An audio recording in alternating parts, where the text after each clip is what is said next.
The Murder of Roger Ackroyd, by Agatha Christie. Originally published in 1926. Chapter 1. The Dr. Shepherd at the breakfast table. Mrs. Ferrars died on the night of the 16th 17th September, Thursday. I was sent for at 8 o'clock on the morning of Friday, the 17th. There was nothing to be done. She had been dead some hours.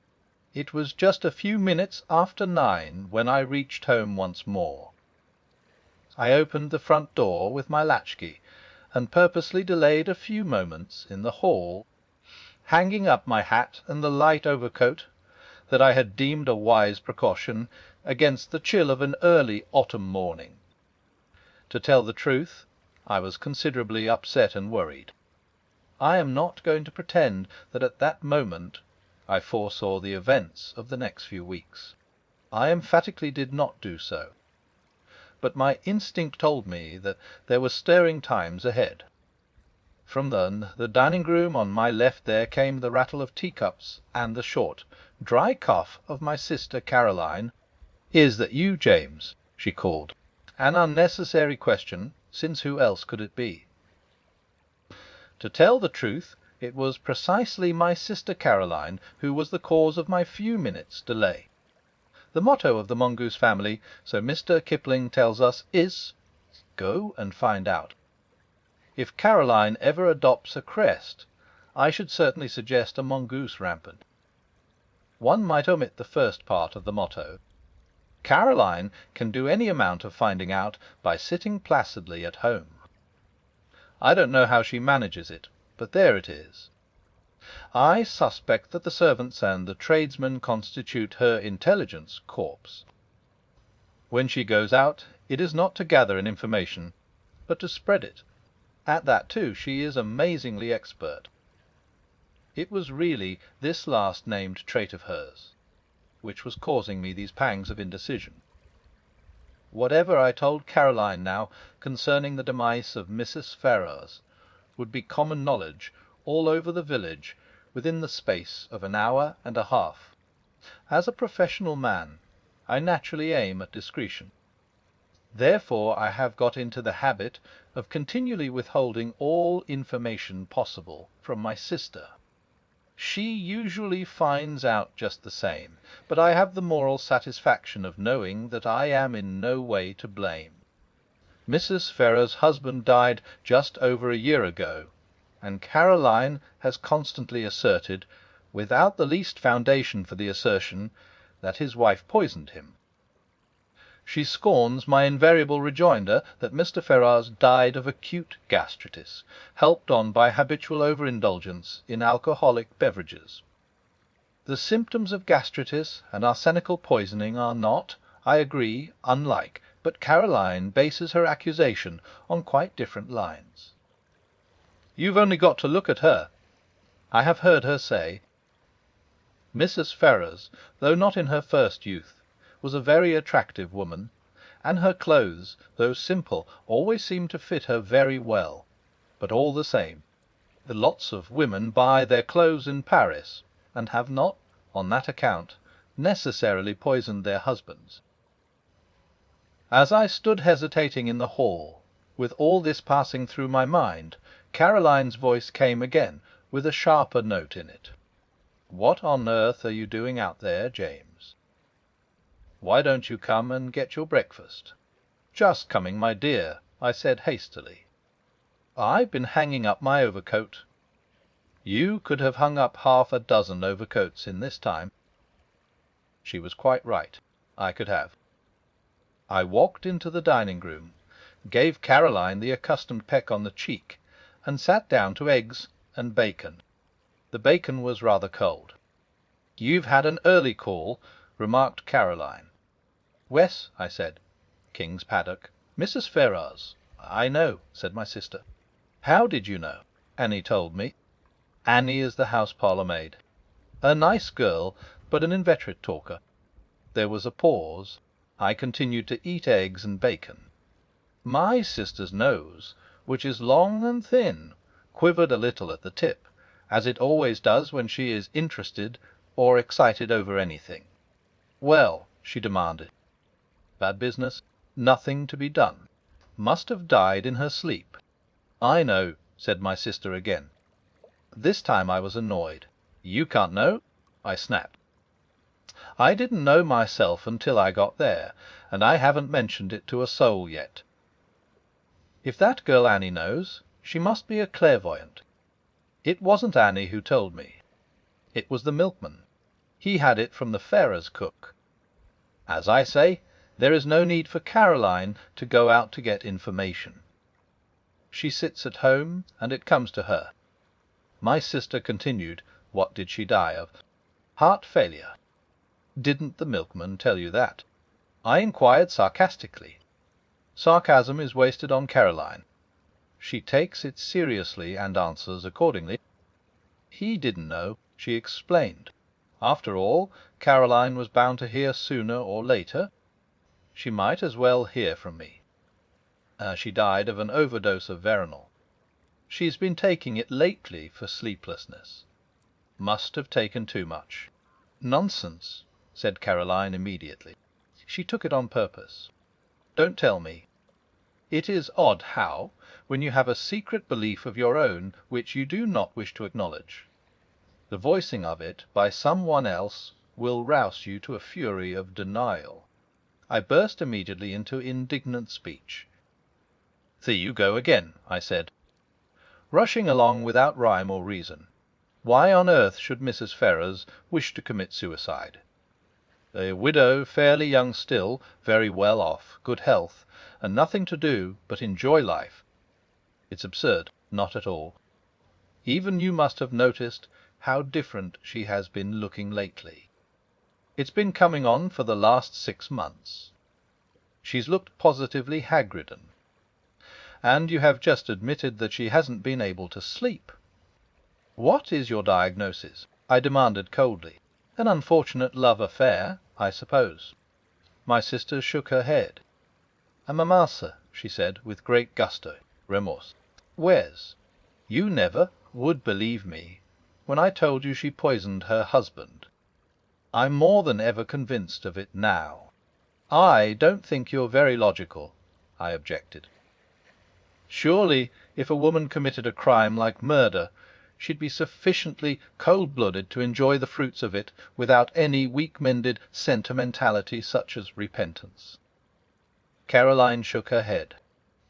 "There probably are women like that, but Mrs. Ferrars wasn't one of them. She was a mass of nerves. An overmastering impulse drove her on to get rid of her husband, because she was the sort of person who simply can't endure suffering of any kind. And there's no doubt that the wife of a man like Ashley Ferrars must have had to suffer a good deal." I nodded. "And ever since she's been haunted by what she did. I can't help feeling sorry for her. I don't think Caroline ever felt sorry for Mrs. Ferrars whilst she was alive. Now that she has gone where presumably Paris frocks can no longer be worn, Caroline is prepared to indulge in the softer emotions of pity and comprehension. I told her firmly that her whole idea was nonsense. I was all the more firm because I secretly agreed with some part, at least, of what she had said. But it is all wrong that Caroline should arrive at the truth simply by a kind of inspired guesswork. I wasn't going to encourage that sort of thing. She will go round the village airing her views, and every one will think that she is doing so on medical data supplied by me. Life is very trying." "Nonsense," said Caroline in reply to my strictures. "You'll see. 10 to 1 she's left a letter confessing everything." "She didn't leave a letter of any kind," I said sharply, and not seeing where the admission was going to land me. "Oh," said Caroline. "So you did inquire about that, did you? I believe, James, that in your heart of hearts you think very much as I do. You're a precious old humbug. One always has to take the possibility of suicide into consideration," I said repressively. Will there be an inquest? There may be. It all depends. If I am able to declare myself absolutely satisfied that the overdose was taken accidentally, an inquest might be dispensed with." "And are you absolutely satisfied?" asked my sister shrewdly. I did not answer, but got up from table.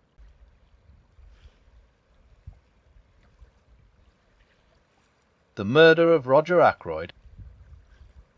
Chapter 2. Who's Who in King's Abbott. Before I proceed further with what I said to Caroline, and what Caroline said to me, it might be as well to give some idea of what I should describe as our local geography. Our village, King's Abbott, is, I imagine, very much like any other village. Our big town is Cranchester, 9 miles away. We have a large railway station, a small post office, and 2 rival general stores. Able-bodied men are apt to leave the place early in life, but we are rich in unmarried ladies and retired military officers. Our hobbies and recreations can be summed up in the one word: gossip. There are only 2 houses of any importance in King's Abbott. One is King's Paddock, left to Mrs. Ferrars by her late husband. The other, Fernley Park, is owned by Roger Ackroyd. Ackroyd has always interested me by being a man more impossibly like a country squire than any country squire could really be. He reminds one of the red-faced sportsmen who always appeared early in the first act of an old-fashioned musical comedy, the setting being the village green. They usually sang a song about going up to London. Nowadays we have revues, and the country squire has died out of musical fashion. Of course, Ackroyd is not really a country squire. He is an immensely successful manufacturer, I think, waggon wheels. He is a man of nearly 50 years of age, rubicund of face and genial of manner. He is hand and glove with the vicar, subscribes liberally to parish funds, though rumour has it that he is extremely mean in personal expenditure, encourages cricket matches, lads' clubs, and disabled soldiers' institutes. He is, in fact, the life and soul of our peaceful village of King's Abbott. Now, when Roger Ackroyd was a lad of 21, he fell in love with and married a beautiful woman some 5 or 6 years his senior. Her name was Peyton, and she was a widow with 1 child. The history of the marriage was short and painful. To put it bluntly, Mrs. Ackroyd was a dipsomaniac. She succeeded in drinking herself into her grave 4 years after her marriage. In the years that followed, Ackroyd showed no disposition to make a second matrimonial adventure. His wife's child by her first marriage was only 7 years old when his mother died. He is now 25. Ackroyd has always regarded him as his own son, and has brought him up accordingly. But he has been a wild lad, and a continual source of worry and trouble to his stepfather.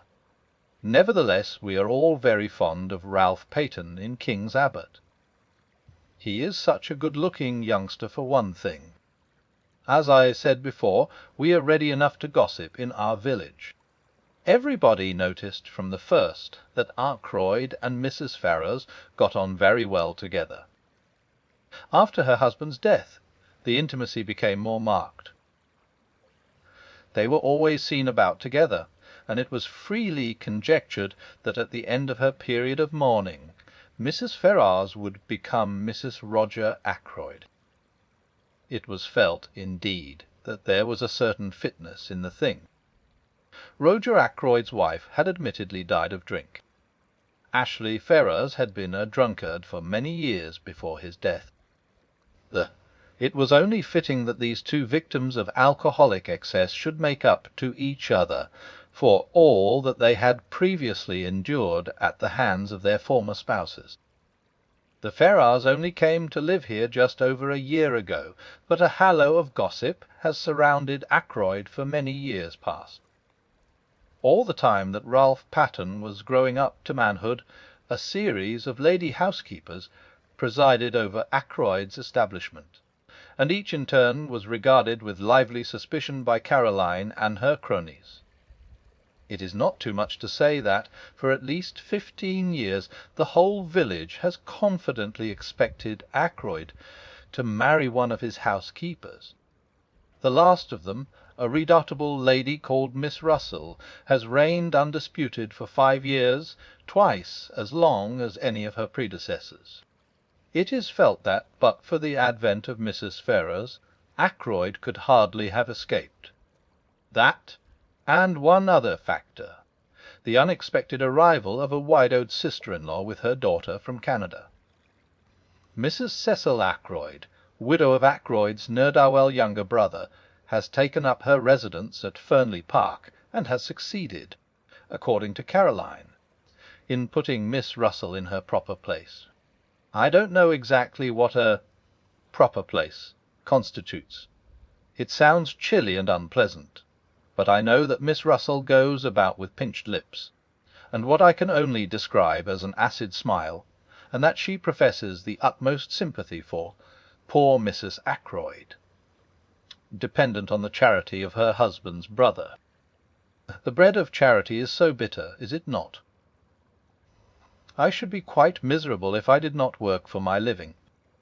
I don't know what Mrs. Cecil Ackroyd thought of the Ferrars affair when it came on the tapis. It was clearly to her advantage that Ackroyd should remain unmarried. She was always very charming, not to say gushing, to Mrs. Ferrars when they met. Caroline says that proves less than nothing. Such have been our preoccupations in King's Abbott for the last few years.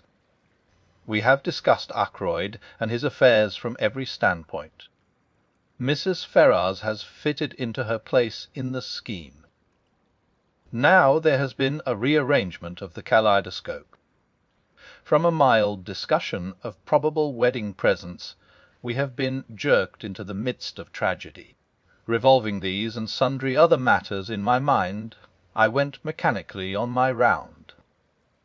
I had no cases of special interest to attend, which was, perhaps, as well, for my thoughts returned again and again to the mystery of Mrs. Ferrars's death. Had she taken her own life? Surely, if she had done so, she would have left some word behind to say what she contemplated doing. Women, in my experience, if they once reach the determination to commit suicide, usually wish to reveal the state of mind that led to the fatal action. They covet the limelight. When had I last seen her? Not for over a week. Her manner then had been normal enough, considering everything. Then I suddenly remembered that I had seen her, though not to speak to, only yesterday. She had been walking with Ralph Peyton, and I had been surprised, because I had had no idea that he was likely to be in King's Abbott. I thought, indeed, that he had quarrelled finally with his stepfather. Nothing had been seen of him down here for nearly 6 months. They had been walking along, side by side, their heads close together, and she had been talking very earnestly. I think I can safely say that it was at this moment that a foreboding of the future first swept over me. Nothing tangible as yet, but a vague premonition of the way things were setting. That earnest T-T-O-T-E between Ralph Patten and Mrs. Ferrars the day before struck me disagreeably. I was still thinking of it when I came face to face with Roger Ackroyd. "Shepherd," he exclaimed, "just the man I wanted to get hold of. This is a terrible business." "You've heard, then?" he nodded. He had felt the blow keenly, I could see. His big red cheeks seemed to have fallen in, and he looked a positive wreck of his usual jolly, healthy self. "It's worse than you know," he said quietly. "Look here, Shepherd, I've got to talk to you. Can you come back with me now?" "Hardly. I've got 3 patients to see still, and I must be back by 12 to see my surgery patients. Then this afternoon. No better still, dine tonight." At 7:30. Will that suit you? Yes, I can manage that all right. What's wrong? Is it Ralph? I hardly knew why I said that, except, perhaps, that it had so often been Ralph. Ackroyd stared blankly at me, as though he hardly understood. I began to realize there must be something very wrong indeed somewhere. I had never seen Ackroyd so upset before. "Ralph," he said vaguely. "Oh, no, it's not Ralph. Ralph's in London. Damn! Here's old Miss Gannett coming. I don't want to have to talk to her about this ghastly business. See you tonight, Shepherd. 7:30. I nodded, and he hurried away, leaving me wondering. Ralph in London. But he had certainly been in King's Abbot the preceding afternoon. He must have gone back to town last night or early this morning, and yet Ackroyd's manner had conveyed quite a different impression. He had spoken as though Ralph had not been near the place for months. I had no time to puzzle the matter out further. Miss Gannett was upon me, thirsting for information. Miss Gannett has all the characteristics of my sister Caroline, but she lacks that unerring aim in jumping to conclusions which lends a touch of greatness to Caroline's manoeuvres. Miss Gannett was breathless and interrogatory.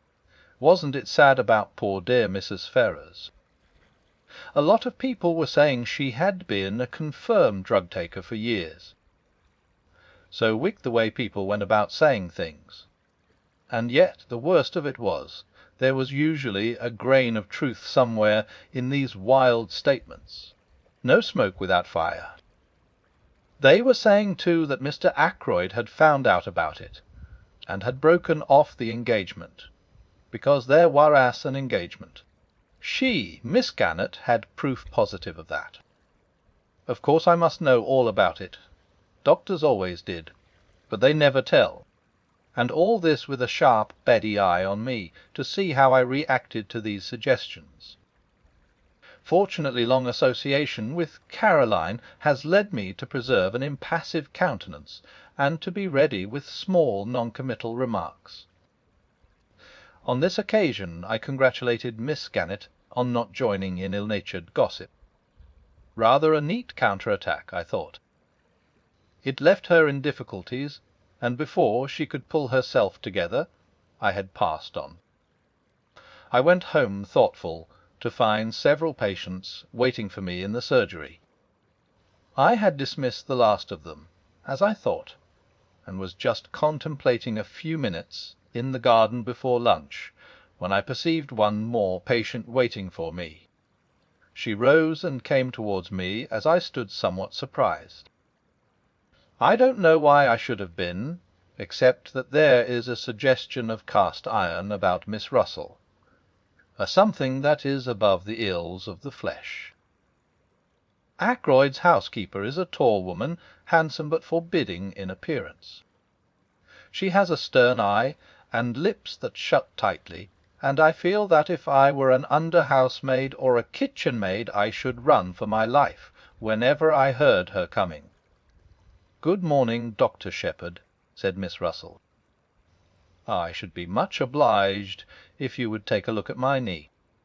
I took a look, but, truth to tell, I was very little wiser when I had done so. Miss Russell's account of vague pains was so unconvincing that with a woman of less integrity of character I should have suspected a trumped-up tale. That it did cross my mind for one moment that Miss Russell might have deliberately invented this affection of the knee in order to pump me on the subject of Mrs. Ferrars's death. But I soon saw that there, at least, I had misjudged her.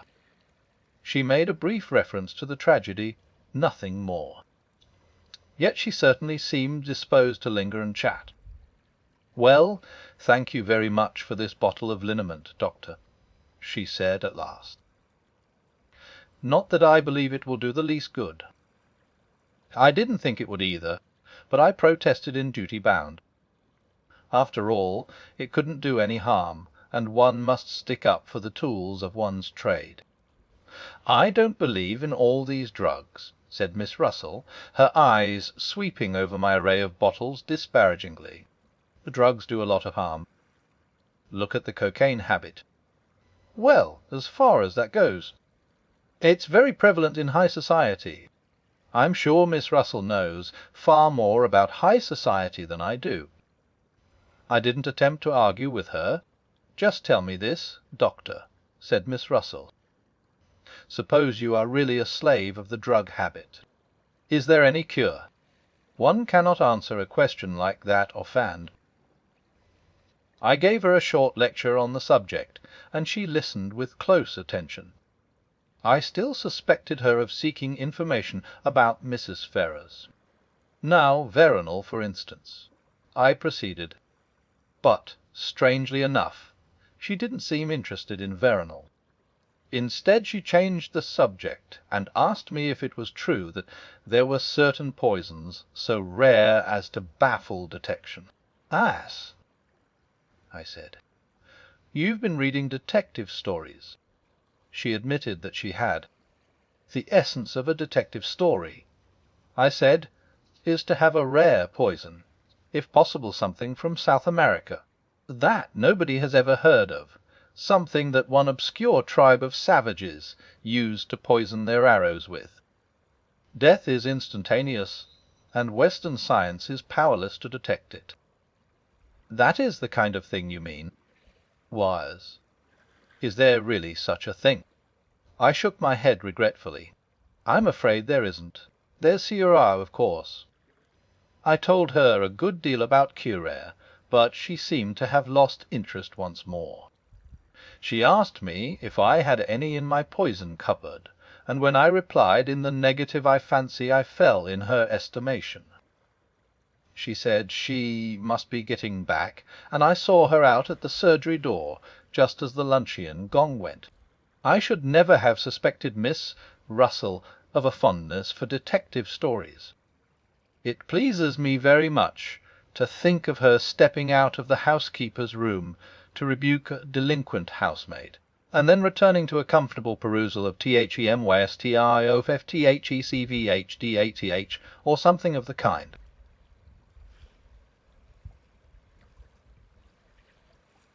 The Murder of Roger Ackroyd. Chapter 3. The Man Who Grew Vegetable Marrows. I told Caroline at lunch time that I should be dining at Fernley. She expressed no objection. On the contrary. "Excellent," she said. "You'll hear all about it. By the way, what is the trouble with Ralph?" "With Ralph?" I said, surprised. "Theirs isn't any." "Then why is he staying at the Three Boars instead of at Fernley Park?" I did not for a minute question Caroline's statement that Ralph Peyton was staying at the local inn.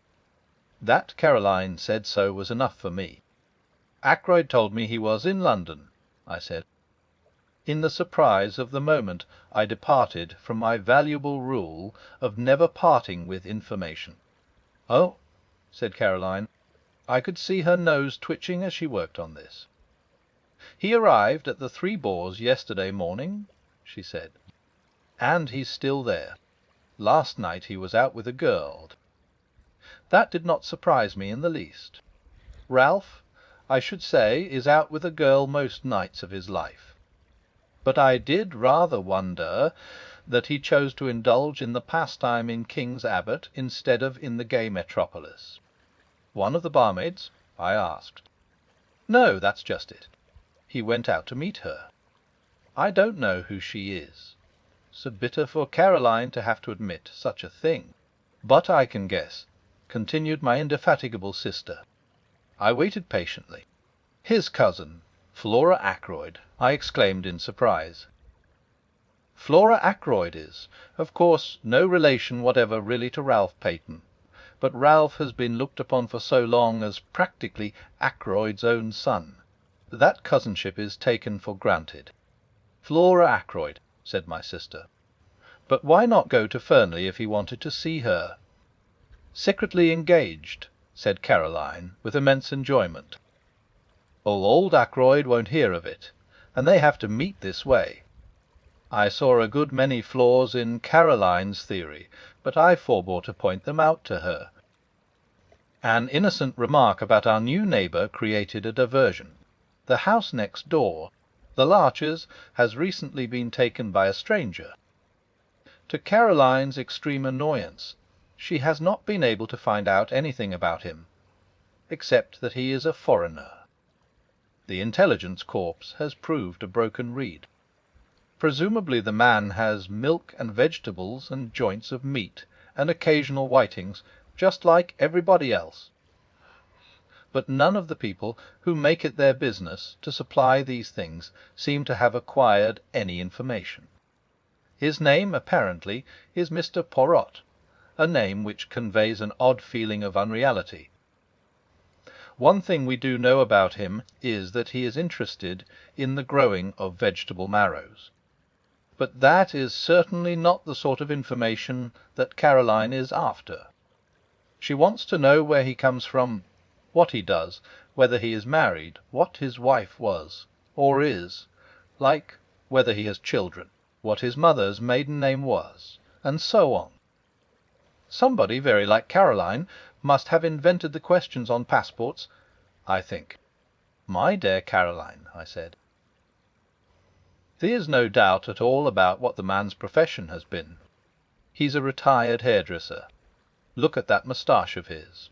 Caroline dissented. She said that if the man was a hairdresser, he would have wavy hair, not straight. All hairdressers did. I cited several hairdressers personally known to me who had straight hair, but Caroline refused to be convinced. I can't make him out at all, she said in an aggrieved voice. I borrowed some garden tools the other day, and he was most polite, but I couldn't get anything out of him. I asked him point blank at last whether he was a Frenchman, and he said he wasn't. And somehow I didn't like to ask him any more. I began to be more interested in our mysterious neighbour. A man who is capable of shutting up Caroline and sending her, like the Queen of Sheba, empty away must be something of a personality. I believe, said Caroline, that he's got one of those new vacuum cleaners. I saw a meditated loan and the opportunity of further questioning gleaming from her eye. I seized the chance to escape into the garden. I am rather fond of gardening. I was busily exterminating dandelion roots when a shout of warning sounded from close by. A heavy body whizzed by my ear and fell at my feet with a repellent squelch. It was a vegetable marrow. I looked up angrily. Over the wall to my left there appeared a face. An egg-shaped head, partially covered with suspiciously black hair, 2 immense moustaches, and a pair of watchful eyes. It was our mysterious neighbour, Mr. Poirot. He broke at once into fluent apologies. I demand of you 1,000 pardons, Monsieur. I am without defence. For some months now I cultivate the marrows. This morning suddenly I enrage myself with these marrows. I send them to promenade themselves, Alice, not only mentally but physically. I seized the biggest. I hurl him over the wall. Monsieur, I am ashamed. I prostrate myself. That before such profuse apologies my anger was forced to melt. After all, the wretched vegetable hadn't hit me. But I sincerely hoped that throwing large vegetables over walls was not our new friend's hobby. Such a habit could hardly endear him to us as a neighbour. The strange little man seemed to read my thoughts. "No," he exclaimed, "do not disquiet yourself. It is not with me a habit. But can you figure to yourself, Monsieur, that a man may work towards a certain object, may labour and toil to attain a certain kind of leisure and occupation, and then find that, after all, he yearns for the old busy days, and the old occupations that he thought himself so glad to leave? Wes, I said slowly, I fancy that is a common enough occurrence. I myself am perhaps an instance. A year ago I came into a legacy, enough to enable me to realize a dream. I have always wanted to travel, to see the world. Well, that was a year ago, as I said, and I am still here. My little neighbour nodded. The chains of habit. We work to attain an object, and the object gained, we find that what we miss is the daily toil. And mark you, Monsieur, my work was interesting work. The most interesting work there is in the world. Yes, I said encouragingly. For the moment the spirit of Caroline was strong within me. The study of human nature, Monsignor. Just so, I said kindly. Clearly a retired hairdresser. Who knows the secrets of human nature better than a hairdresser? Also, I had a friend who for many years never left my side. Occasionally of an imbecility to make one afraid, nevertheless he was very dear to me. Figure to yourself that I miss even his stupidity. His NAVT, his honest outlook, the pleasure of delighting and surprising him by my superior gifts. All these I miss more than I can tell you. He died. I asked sympathetically. Not so. He lives and flourishes, but on the other side of the world. He is now in the Argentine. In the Argentine, I said enviously. I have always wanted to go to South America. I sighed, and then looked up to find Mr. Poirot eyeing me sympathetically. He seemed an understanding little man. "You will go there, yes?" he asked. I shook my head with a sigh. I could have gone, I said, a year ago, but I was foolish, and worse than foolish, greedy. I risked the substance for the shadow. I comprehend, said Mr. Poirot. You speculated. I nodded mournfully, but in spite of myself I felt secretly entertained. This ridiculous little man was so portentously solemn. Not the Porcupine Elfields? He asked suddenly. I stared. I thought of them, as a matter of fact, but in the end I plumped for a gold mine in Western Australia.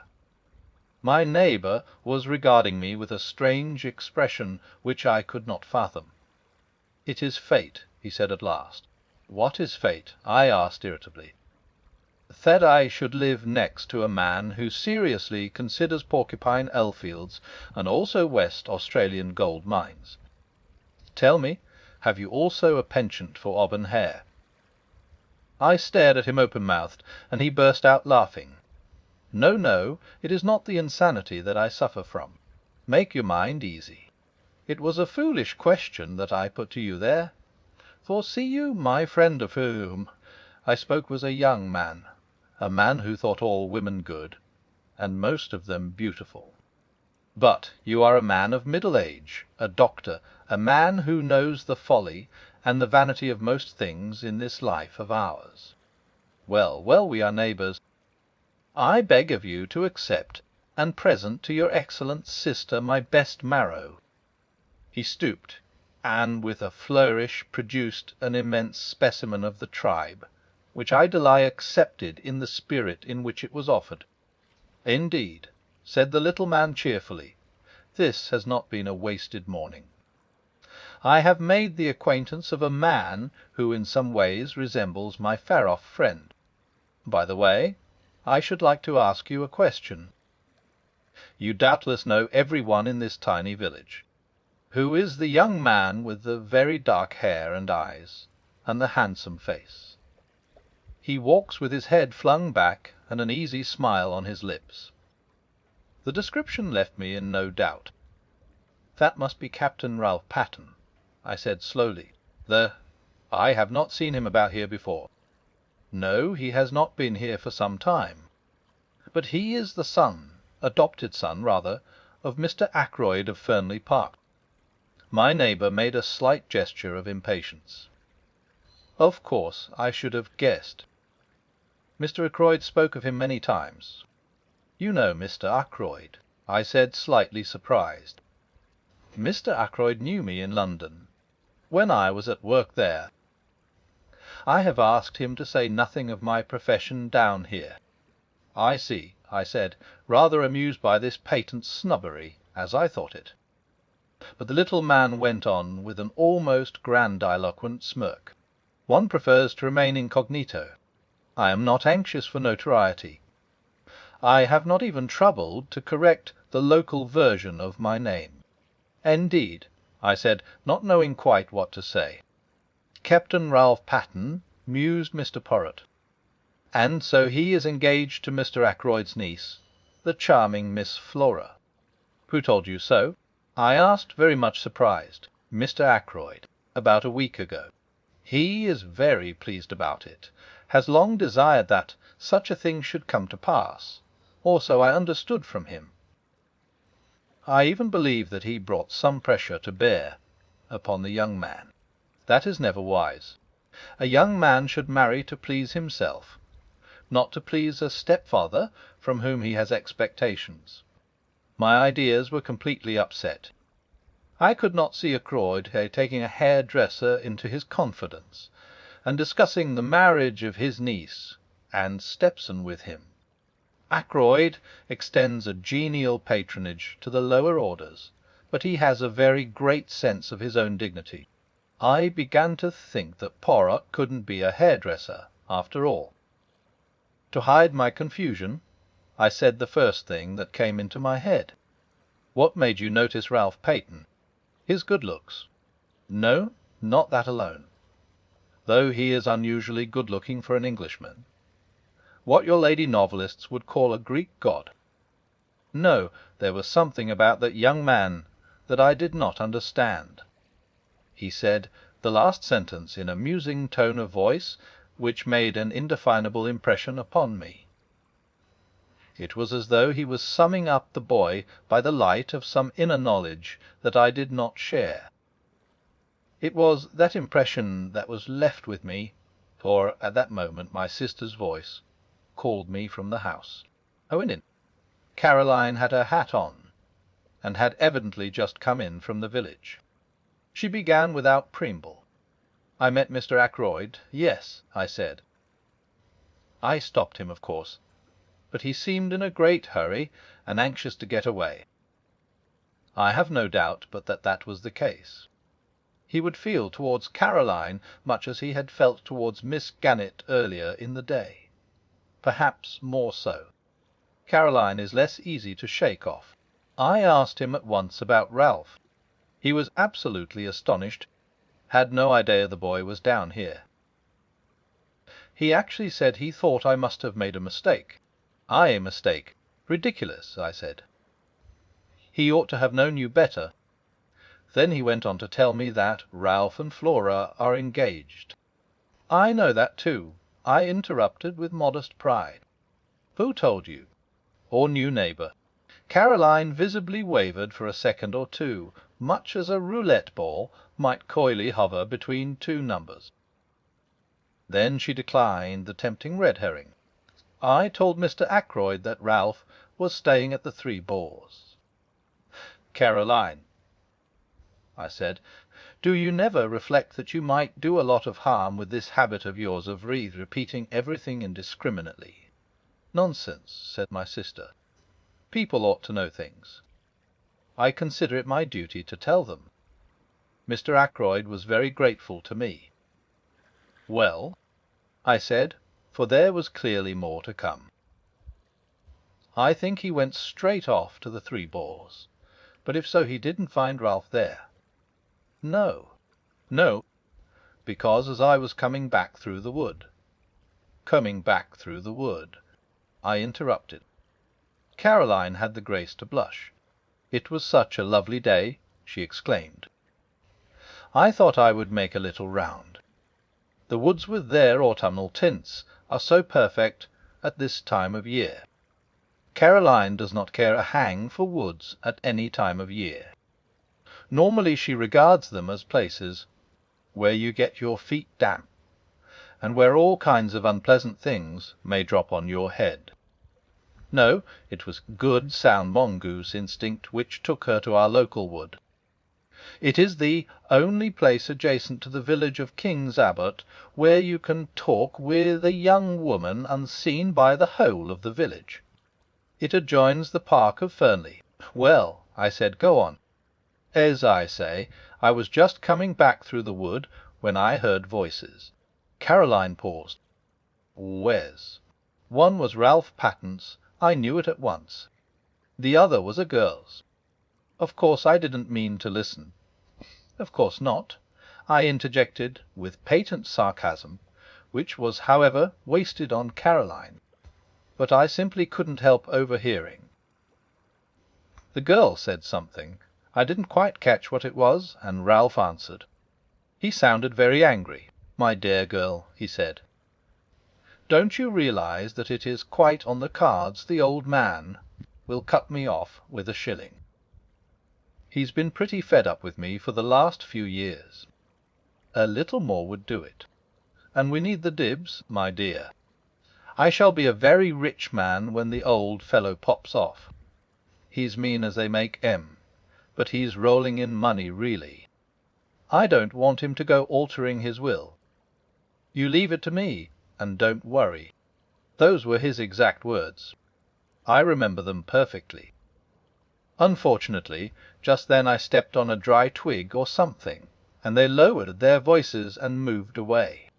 I couldn't, of course, go rushing after them, so wasn't able to see who the girl was. "That must have been most vexing," I said. "I suppose, though, you hurried on to the Three Boars, felt faint, and went into the bar for a glass of brandy, and so were able to see if both the barmaids were on duty." "It wasn't a barmaid," said Caroline unhesitatingly. "In fact, I'm almost sure that it was Flora Ackroyd, only it doesn't seem to make sense," I agreed. "But if it wasn't Flora, who could it have been?" Rapidly my sister ran over a list of maidens living in the neighbourhood, with profuse reasons for and against. When she paused for breath, I murmured something about a patient, and slipped out. I proposed to make my way to the Three Boars. It seemed likely that Ralph Paton would have returned there by now. I knew Ralph very well, better, perhaps, than any one else in King's Abbott, for I had known his mother before him, and therefore I understood much in him that puzzled others. He was, to a certain extent, the victim of heredity.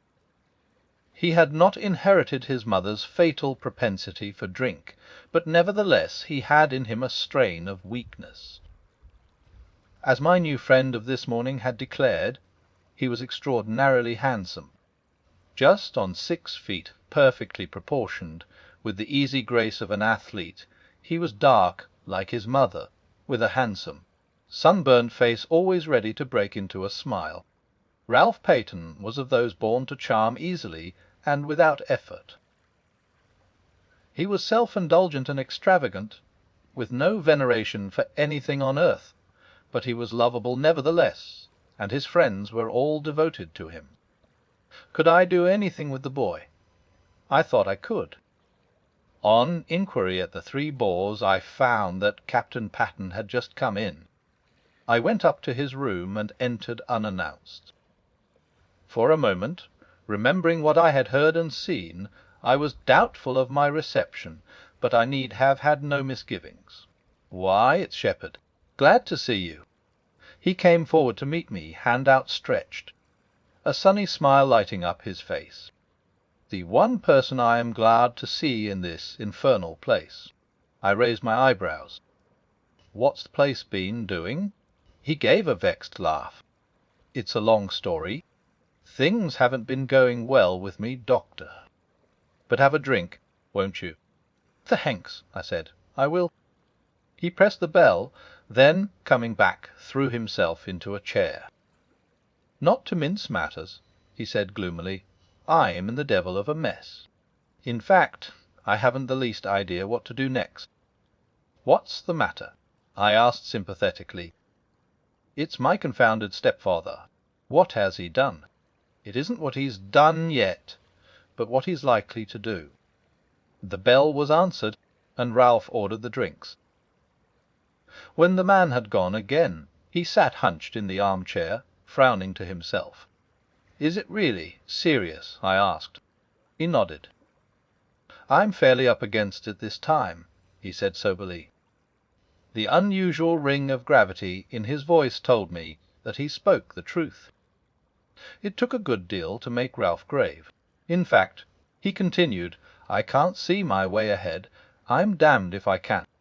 "If I could help," I suggested diffidently. But he shook his head very decidedly. "Good of you, Doctor, but I can't let you in on this. I've got to play a lone hand." He was silent a minute, and then repeated in a slightly different tone of voice, "Yes, I've got to play a lone hand."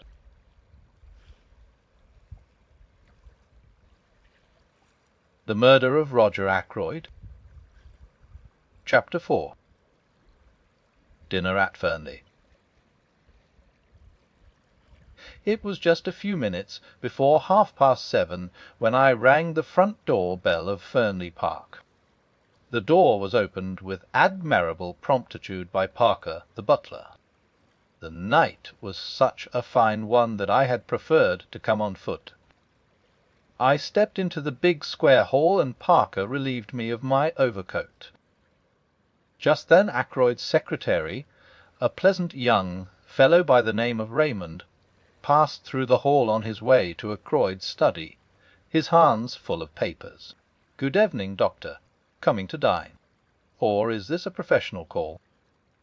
The last was in allusion to my black bag, which I had laid down on the oak chest.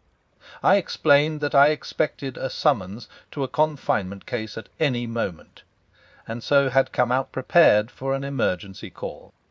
Raymond nodded and went on his way, calling over his shoulder, "Go into the drawing-room. You know the way. The ladies will be down in a minute.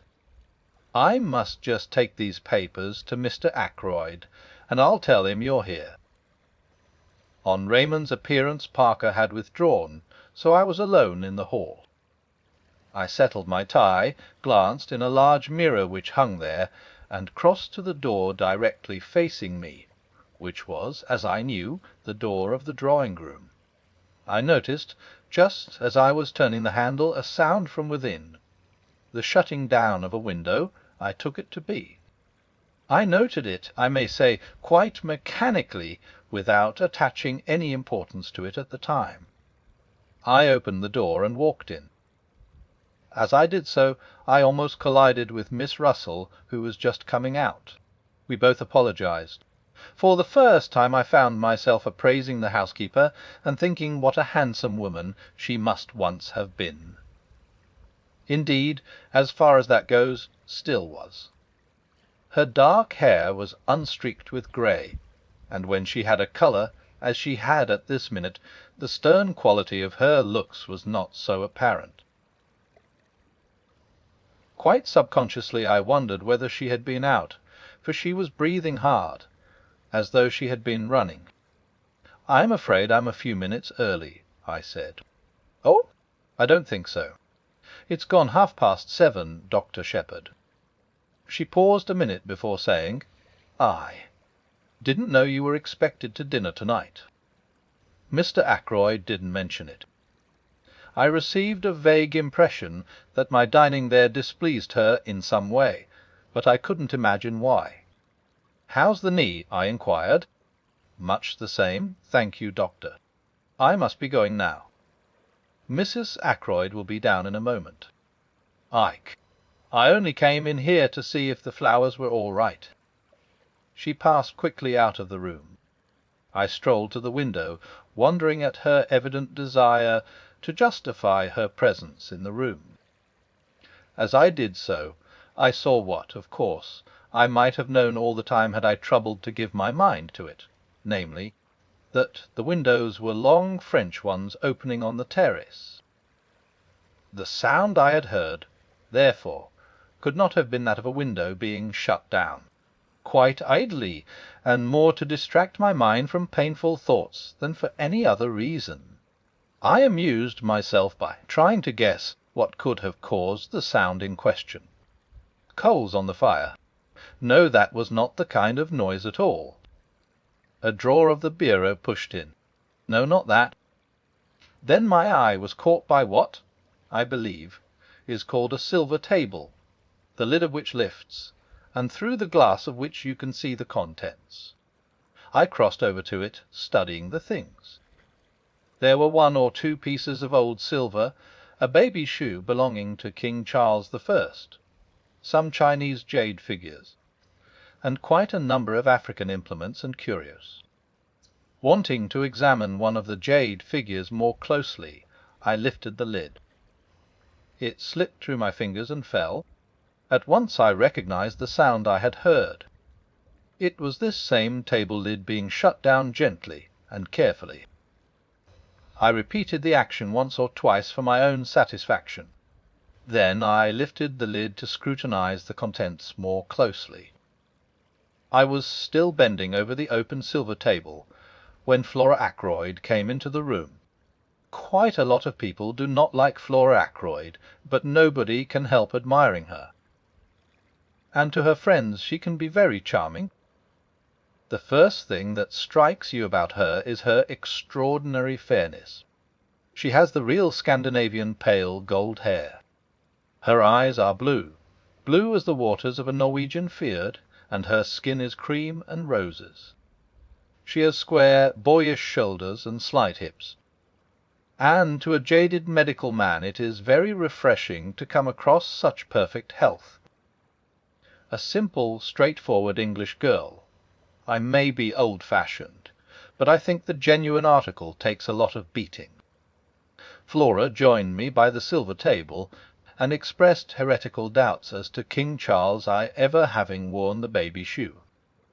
And anyway, continued Miss Flora, all this making a fuss about things because some one wore or used them seems to me all nonsense. They're not wearing or using them now. The pen that George Eliot wrote THEMILL own THEFLOS with, that sort of thing, well, it's only just a pen after all. If you're really keen on George Eliot, why not get THEMIL own THFFLS in a cheap edition and read it? I suppose you never read such old out-of-date stuff, Miss Flora. You're wrong, Dr. Shepherd. I love THUL own TFLO. I was rather pleased to hear it. The things young women read nowadays and profess to enjoy positively frighten me. You haven't congratulated me yet, Dr. Shepherd, said Flora. Haven't you heard? She held out her left hand. On the 3rd finger of it was an exquisitely set single pearl. I'm going to marry Ralph, you know, she went on. Uncle is very pleased. It keeps me in the family, you see. I took both her hands in mine. My dear, I said, I hope you'll be very happy. We've been engaged for about a month, continued Flora in her cool voice, but it was only announced yesterday. Uncle is going to do up Crossstones and give it to us to live in, and we're going to pretend to farm. Really, we shall hunt all the winter, town for the season, and then go yachting. I love the sea. And, of course, I shall take a great interest in the parish affairs and attend all the mothers' meetings. Just then Mrs. Ackroyd rustled in, full of apologies for being late. I am sorry to say I detest Mrs. Ackroyd. She is all chains and teeth and bones. A most unpleasant woman. She has small, pale, flinty blue eyes, and however gushing her words may be, those eyes of hers always remain coldly speculative. I went across to her, leaving Flora by the window. She gave me a handful of assorted knuckles and rings to squeeze, and began talking volubly. Had I heard about Flora's engagement? So suitable in every way. The dear young things had fallen in love at first sight. Such a perfect pair, he so dark and she so fair. I can't tell you, my dear Dr. Shepherd, the relief to a mother's heart. Mrs. Ackroyd sighed, a tribute to her mother's heart, whilst her eyes remained shrewdly observant of me. I was wondering. You are such an old friend of dear Roger's. We know how much he trusts to your judgment. So difficult for me, in my position as poor Cecil's widow. But there are so many tiresome things. Settlements, you know, all that. I fully believe that Roger intends to make settlements upon dear Flora, but, as you know, he is just a lillitia peculiar about money. Very usual, I've heard, amongst men who are captains of industry. I wondered, you know, if you could just sow wind to him on the subject. Flora is so fond of you. We feel you are quite an old friend, although we have only really known you just over 2 years." Mrs. Ackroyd's eloquence was cut short as the drawing-room door opened once more. I was pleased at the interruption. I hate interfering in other people's affairs, and I had not the least intention of tackling Ackroyd on the subject of Flora's settlements. In another moment I should have been forced to tell Mrs. Ackroyd as much. "You know Major Blunt, don't you, Doctor?" "Yes, indeed," I said. "A lot of people know Hector Blunt, at least by repute.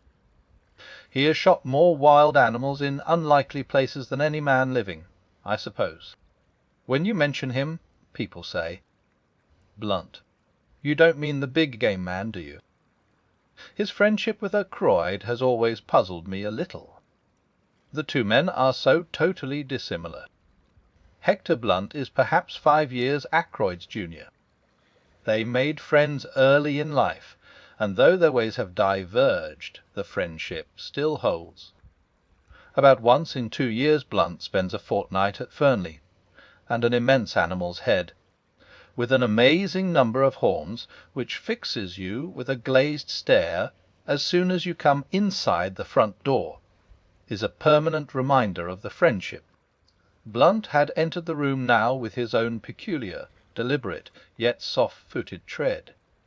He is a man of medium height, sturdily and rather stockily built.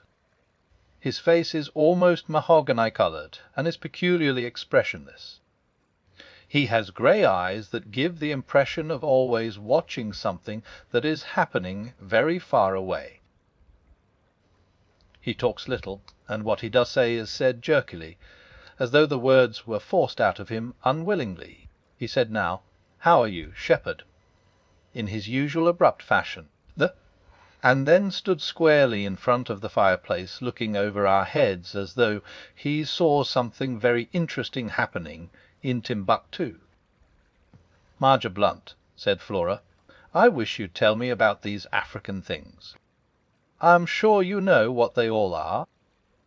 I have heard Hector Blunt described as a woman-hater, but I noticed that he joined Flora at the silver table with what might be described as alacrity. They bent over it together. I was afraid Mrs. Ackroyd would begin talking about settlements again, so I made a few hurried remarks about the new sweet pea. I knew there was a new sweet pea, because the ADILWI Mile had told me so that morning. Mrs. Ackroyd knows nothing about horticulture, but she is the kind of woman who likes to appear well informed about the topics of the day, and she, too, reads the Dial-a-Mel. We were able to converse quite intelligently until Ackroyd and his secretary joined us, and immediately afterwards Parker announced dinner. My place at table was between Mrs. Ackroyd and Flora. Blunt was on Mrs. Ackroyd's other side, and Geoffrey Raymond next to him. Dinner was not a cheerful affair. Ackroyd was visibly preoccupied. He looked wretched, and ate next to nothing. Mrs. Ackroyd, Raymond, and I kept the conversation going. Flora seemed affected by her uncle's depression, and Blunt relapsed into his usual taciturnity. Immediately after dinner Ackroyd slipped his arm through mine and led me off to his study. "Once we've had coffee, we shan't be disturbed again," he explained. I told Raymond to see to it that we shouldn't be interrupted. I studied him quietly without appearing to do so. He was clearly under the influence of some strong excitement. For a minute or two he paced up and down the room. Then, as Parker entered with the coffee tray, he sank into an armchair in front of the fire. The study was a comfortable apartment. Bookshelves lined one wall of it. The chairs were big and covered in dark blue leather. A large desk stood by the window and was covered with papers, neatly docketed and filed. On a round table were various magazines and sporting papers. "I've had a return of that pain after food lately," remarked Ackroyd casually, as he helped himself to coffee. "You must give me some more of those tablets of yours." It struck me that he was anxious to convey the impression that our conference was a medical one. I played up accordingly. I thought as much. "I brought some up with me." "Good man. Hand them over now." "They're in my bag in the hall." "I'll get them. Ackroyd arrested me." "Don't you trouble. Parker will get them." "Bring in the doctor's bag, will you, Parker?" "Very good, sir." Parker withdrew. As I was about to speak, Ackroyd threw up his hand. "Not yet. Wait. Don't you see, I'm in such a state of nerves that I can hardly contain myself. I saw that plainly enough, and I was very uneasy. All sorts of forebodings assailed me." Ackroyd spoke again almost immediately. "Make certain that window's closed, will you?" he asked. Somewhat surprised, I got up and went to it. It was not a French window, but one of the ordinary sash type. The heavy blue velvet curtains were drawn in front of it, but the window itself was open at the top. Parker entered the room with my bag while I was still at the window. "That's all right," I said, emerging again into the room. "You've put the latch across?" "Yes." "What's the matter with you, Ackroyd?" The door had just closed behind Parker, or I would not have put the question. Ackroyd waited just a minute before replying. "I'm in hell," he said slowly after a minute. "No, don't bother with those damned tablets." I only said that for Parker. "Servants are so curious. Come here and sit down. The door's closed too, isn't it?" "Was. Nobody can overhear. Don't be uneasy." "Shepherd, nobody knows what I've gone through in the last 24 hours. If a man's house ever fell in ruins about him, mine has about me. This business of Ralph's is the last straw. But we won't talk about that now. It's the other. The other. I don't know what to do about it. And I've got to make up my mind soon. What's the trouble?" Ackroyd remained silent for a minute or two. He seemed curiously averse to begin. When he did speak, the question he asked came as a complete surprise. It was the last thing I expected. "Shepherd, you attended Ashley Ferrars in his last illness, didn't you?" "Wes, I did." He seemed to find even greater difficulty in framing his next question. "D, you never suspect. Did it ever enter your head that, well, that he might have been poisoned?" I was silent for a minute or two. Then I made up my mind what to say. Roger Ackroyd was not Caroline. "I'll tell you the truth," I said. At the time I had no suspicion whatever, but since, well, it was mere idle talk on my sister's part that first put the idea into my head. Since then I haven't been able to get it out again. But, mind you, I've no foundation whatever for that suspicion." "He was poisoned," said Ackroyd. He spoke in a dull, heavy voice.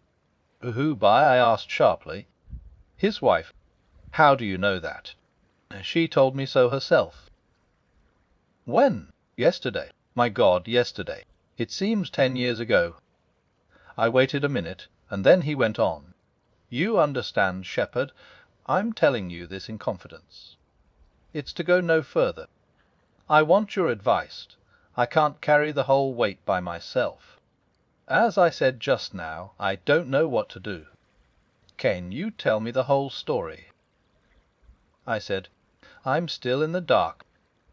How did Mrs. Ferrars come to make this confession to you? It's like this. 3 months ago I asked Mrs. Ferrars to marry me. She refused.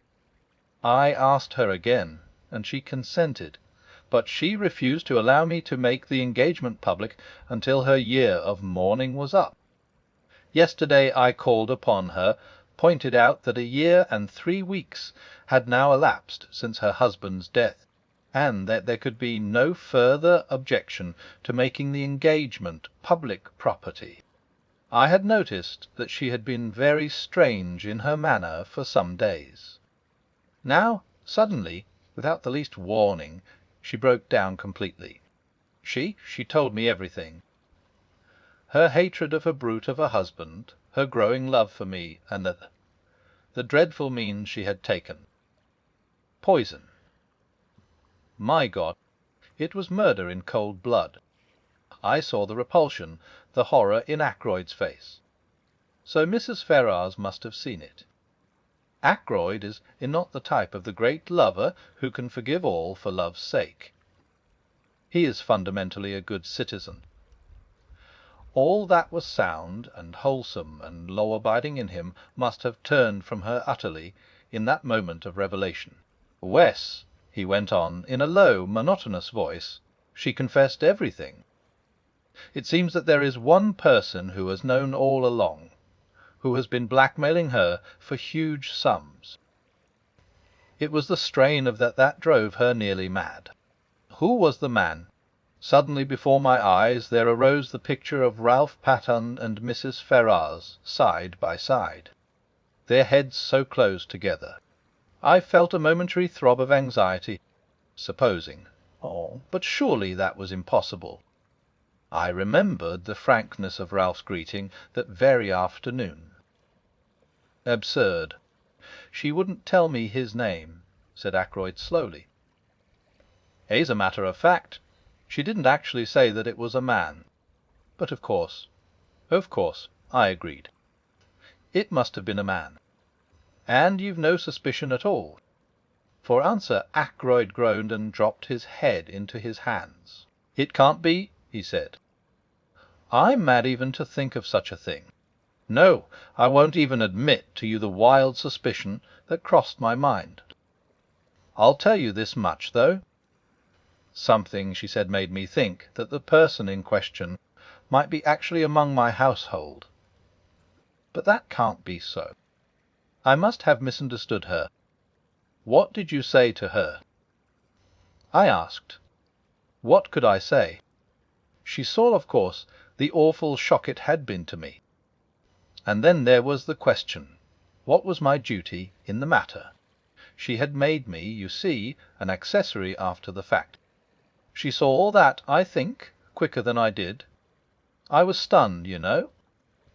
She asked me for 24 hours. Made me promise to do nothing till the end of that time. And she steadfastly refused to give me the name of the scoundrel who had been blackmailing her. I suppose she was afraid that I might go straight off and hammer him, and then the fat would have been in the fire as far as she was concerned. She told me that I should hear from her before 24 hours had passed. My God! I swear to you, Shepherd, that it never entered my head what she meant to do. Suicide. And I drove her to it. No, I said. Don't take an exaggerated view of things. The responsibility for her death doesn't lie at your door. The question is, what am I to do now? The poor lady is dead. Why rake up past trouble? I rather agree with you, I said. But there's another point. How am I to get hold of that scoundrel who drove her to death as surely as if he'd killed her? He knew of the first crime, and he fastened on to it like some obscene vulture. She's paid the penalty. Is he to go scot-free?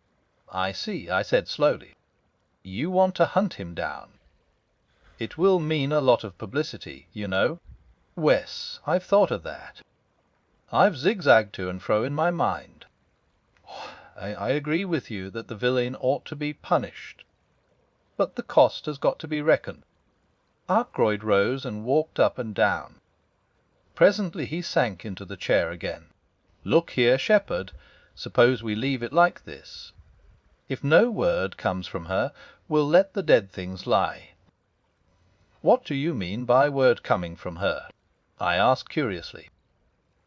I have the strongest impression that somewhere or somehow she must have left a message for me before she went. I can't argue about it, but there it is. I shook my head. She left no letter or word of any kind. I asked. Shepherd, I'm convinced that she did. And more, I've a feeling that by deliberately choosing death, she wanted the whole thing to come out, if only to be revenged on the man who drove her to desperation. I believe that if I could have seen her then, she would have told me his name and bid me go for him for all I was worth. He looked at me. You don't believe in impressions? Oh, yes, I do, in a sense. If, as you put it, word should come from her. I broke off. The door opened noiselessly, and Parker entered with a salver on which were some letters. "The Evening Post, sir," he said, handing the salver to Ackroyd. Then he collected the coffee cups and withdrew. My attention, diverted for a moment, came back to Ackroyd. He was staring like a man turned to stone at a long blue envelope.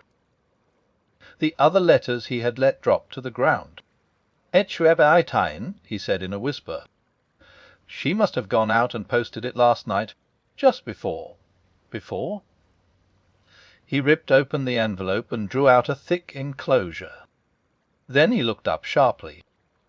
"You're sure you shut the window?"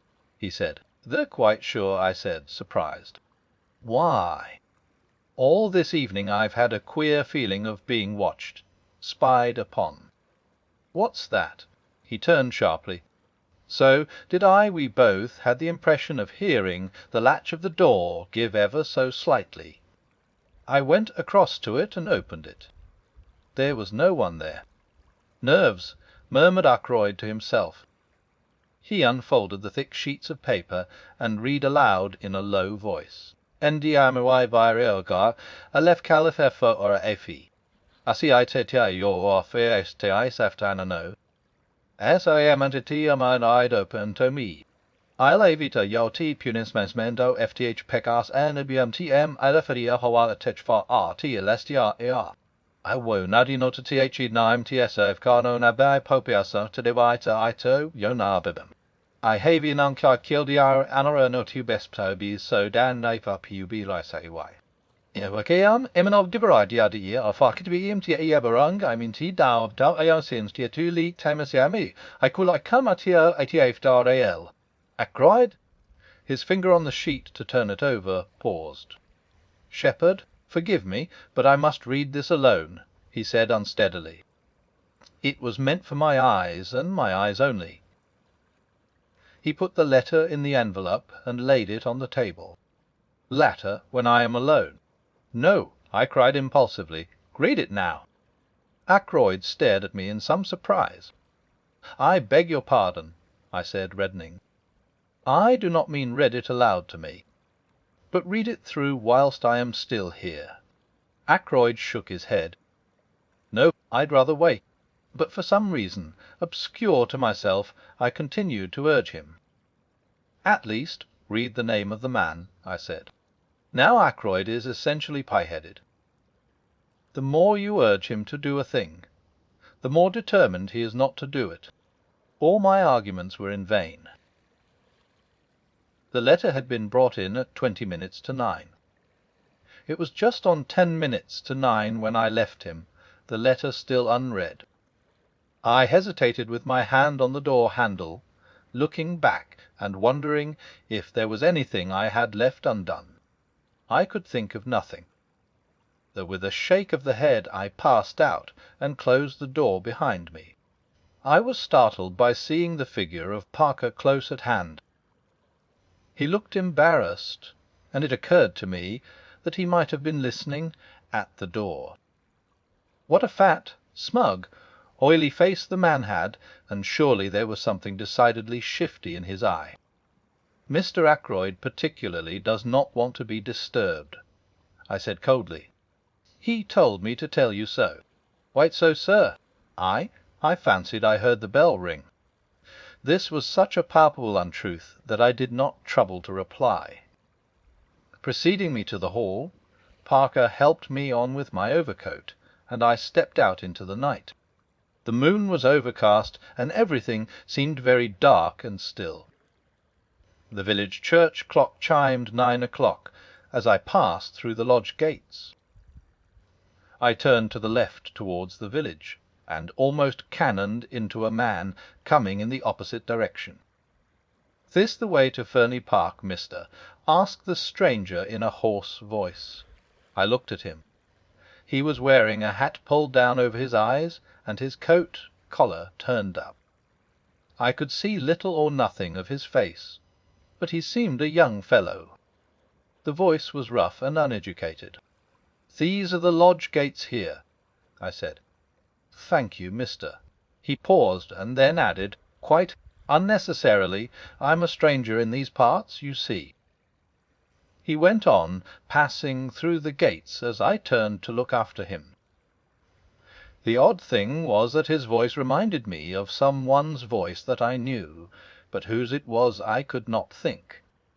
10 minutes later I was at home once more. Caroline was full of curiosity to know why I had returned so early. I had to make up a slightly fictitious account of the evening in order to satisfy her, and I had an uneasy feeling that she saw through the transparent device. At 10 o'clock I rose, yawned, and suggested bed. Caroline acquiesced. It was Friday night, and on Friday night I wound the clocks. I did it as usual, whilst Caroline satisfied herself that the servants had locked up the kitchen properly. It was 10:15 as we went up the stairs. I had just reached the top when the telephone rang in the hall below. "Mrs. Bates," said Caroline immediately. "I'm afraid so," I said ruefully. I ran down the stairs and took up the receiver. What?" I said, "Da may tai. Certainly, I'll come at once." I ran upstairs, caught up my bag, and stuffed a few extra dressings into it. "Parker telephoning," I shouted to Caroline, from Fernley. "They've just found Roger Ackroyd murdered."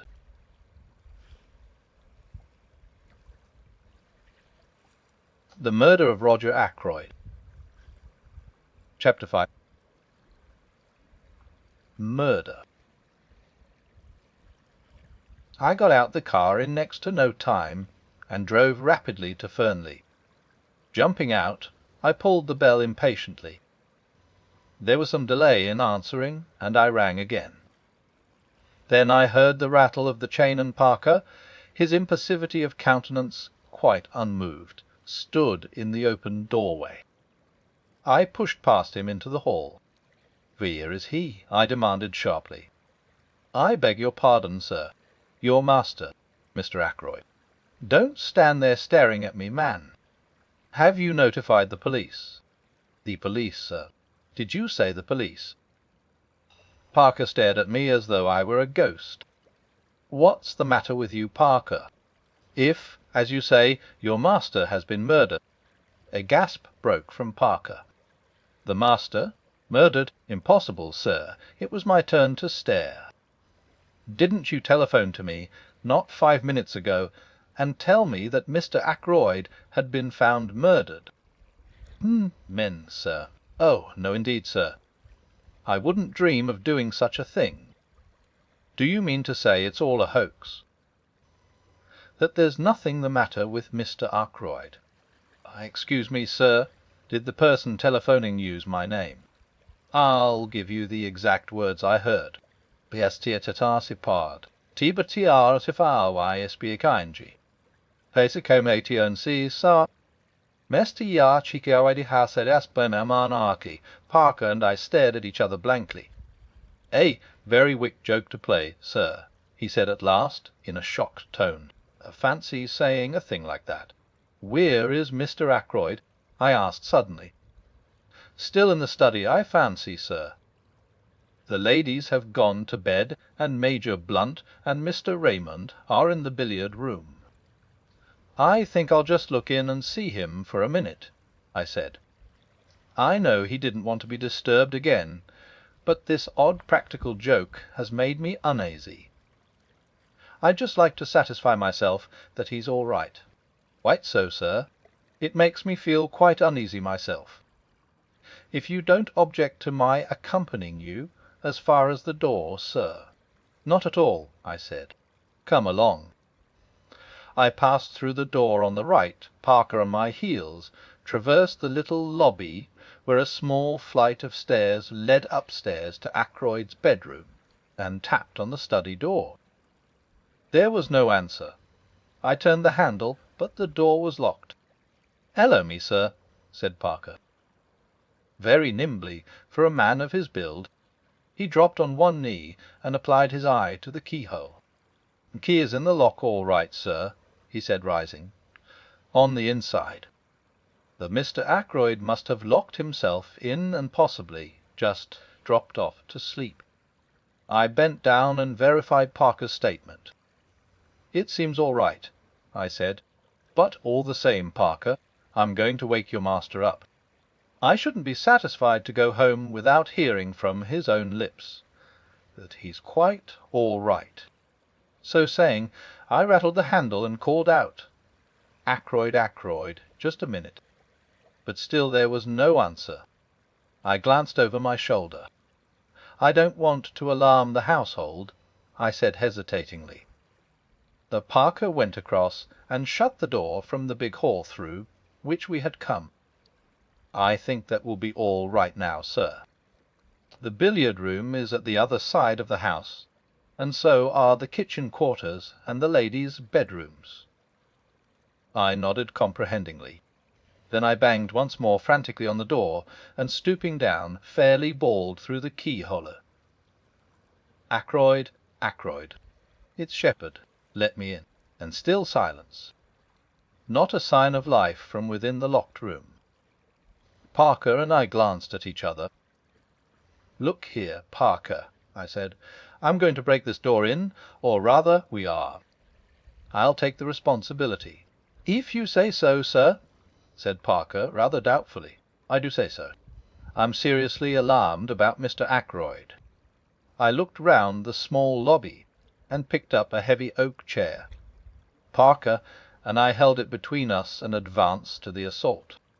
Once, twice, and 3 times we hurled it against the lock. At the 3rd blow it gave, and we staggered into the room. Ackroyd was sitting as I had left him in the armchair before the fire. His head had fallen sideways, and clearly visible, just below the collar of his coat, was a shining piece of twisted metalwork. Parker and I advanced till we stood over the recumbent figure. I heard the butler draw in his breath with a sharp hiss. "Stabbed from B-end," he murmured. "Horrible." He wiped his moist brow with his handkerchief, then stretched out a hand gingerly towards the hilt of the dagger. "You mustn't touch that," I said sharply. "Go at once to the telephone and ring up the police station. Inform them of what has happened. Then tell Mr. Raymond and Major Blunt." "Very good, sir." Parker hurried away, still wiping his perspiring brow. I did what little had to be done. I was careful not to disturb the position of the body, and not to handle the dagger at all. No object was to be attained by moving it. Ackroyd had clearly been dead some little time. Then I heard young Raymond's voice, horror-stricken and incredulous, outside. "What do you say? Oh, impossible. Where's the doctor?" He appeared impetuously in the doorway, then stopped dead, his face very white. A hand put him aside, and Hector Blunt came past him into the room. "My God!" said Raymond from behind him. "It's true. Then?" Blunt came straight on till he reached the chair. He bent over the body, and I thought that, like Parker, he was going to lay hold of the dagger hilt. I drew him back with one hand. "Nothing must be moved," I explained. "The police must see him exactly as he is now." Blunt nodded in instant comprehension. His face was expressionless as ever, but I thought I detected signs of emotion beneath the stolid mask. Geoffrey Raymond had joined us now, and stood peering over Blunt's shoulder at the body. "This is terrible," he said in a low voice. He had regained his composure, but as he took off the pince nez he habitually wore, and polished them, I observed that his hand was shaking. "Robbery, I suppose," he said. "How did the fellow get in?" "Through the window." "Has anything been taken?" He went towards the desk. "You think it's burglary," I said slowly. "What else could it be?" "There's no question of suicide, I suppose?" "No man could stab himself in such a way," I said confidently. "It's murder right enough. But with what motive?" "Roger hadn't an enemy in the world," said Blunt quietly. "Must have been burglars. But what was the thief after? Nothing seems to be disarranged." He looked round the room. Raymond was still sorting the papers on the desk. "There seems nothing missing, and none of the drawers show signs of having been tampered with." The secretary observed at last, "It's very mysterious." Blunt made a slight motion with his head. "There are some letters on the floor here," he said. I looked down. 3 or 4 letters still lay where Ackroyd had dropped them earlier in the evening. But the blue envelope containing Mrs. Ferrars's letter had disappeared. I half opened my mouth to speak, but at that moment the sound of a bell pealed through the house. There was a confused murmur of voices in the hall, and then Parker appeared with our local inspector and a police constable. "Good evening, gentlemen," said the inspector. "I'm terribly sorry for this. A good kind gentleman like Mr. Ackroyd. The butler says it is murder. No possibility of accident or suicide, doctor." "None whatever," I said. "A bad business." He came and stood over the body. "Been moved at all?" he asked sharply. "Beyond making certain that life was extinct. An easy matter. I have not disturbed the body in any way." "Ah?" "And everything points to the murderer having got clear away." "For the moment, that is." "Now then, let me hear all about it. Who found the body?" I explained the circumstances carefully. "A telephone message, you say?" "From the butler." "A message that I never sent," declared Parker earnestly. "I've not been near the telephone the whole evening. The others can bear me out that I haven't. Very odd, that. Did it sound like Parker's voice, doctor?" "Well, I can't say I noticed. I took it for granted, you see, naturally." "Well, you got up here, broke in the door, and found poor Mr. Ackroyd like this. How long should you say he had been dead, doctor?" "Half an hour at least. Perhaps longer," I said. "The door was locked on the inside, you say. What about the window?" "I myself closed and bolted it earlier in the evening at Mr. Ackroyd's request." The inspector strode across to it and threw back the curtains. "Well, it's open now anyway," he remarked. True enough, the window was open, the lower sash being raised to its fullest extent. The inspector produced a pocket torch and flashed it along the sill outside. "This is the way he went all right," he remarked, "and got in. See here." In the light of the powerful torch, several clearly defined footmarks could be seen. They seemed to be those of shoes with rubber studs in the soles. One particularly clear one pointed inwards, another, slightly overlapping it, pointed outwards. "Plain as a pikestaff," said the inspector. "Any valuables missing?" Geoffrey Raymond shook his head. "Not so that we can discover. Mr. Ackroyd never kept anything of particular value in this room." "Hemph," said the inspector. "Man found an open window. Climbed in, saw Mr. Ackroyd sitting there. Maybe he'd fallen asleep. Man stabbed him from behind, then lost his nerve and made off. But he's left his tracks pretty clearly. We ought to get hold of H-Heim without much difficulty. No suspicious strangers been hanging about anywhere?" "Oh." I said suddenly. "What is it, Doctor?" "I met a man this evening, just as I was turning out of the gate. He asked me the way to Fernley Park." "What time would that be?" "Just 9 o'clock.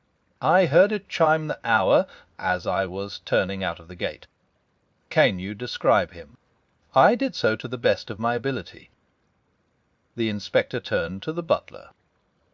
"Any one answering that description come to the front door?" "No, sir." "No one has been to the house at all this evening?" "What about the back?"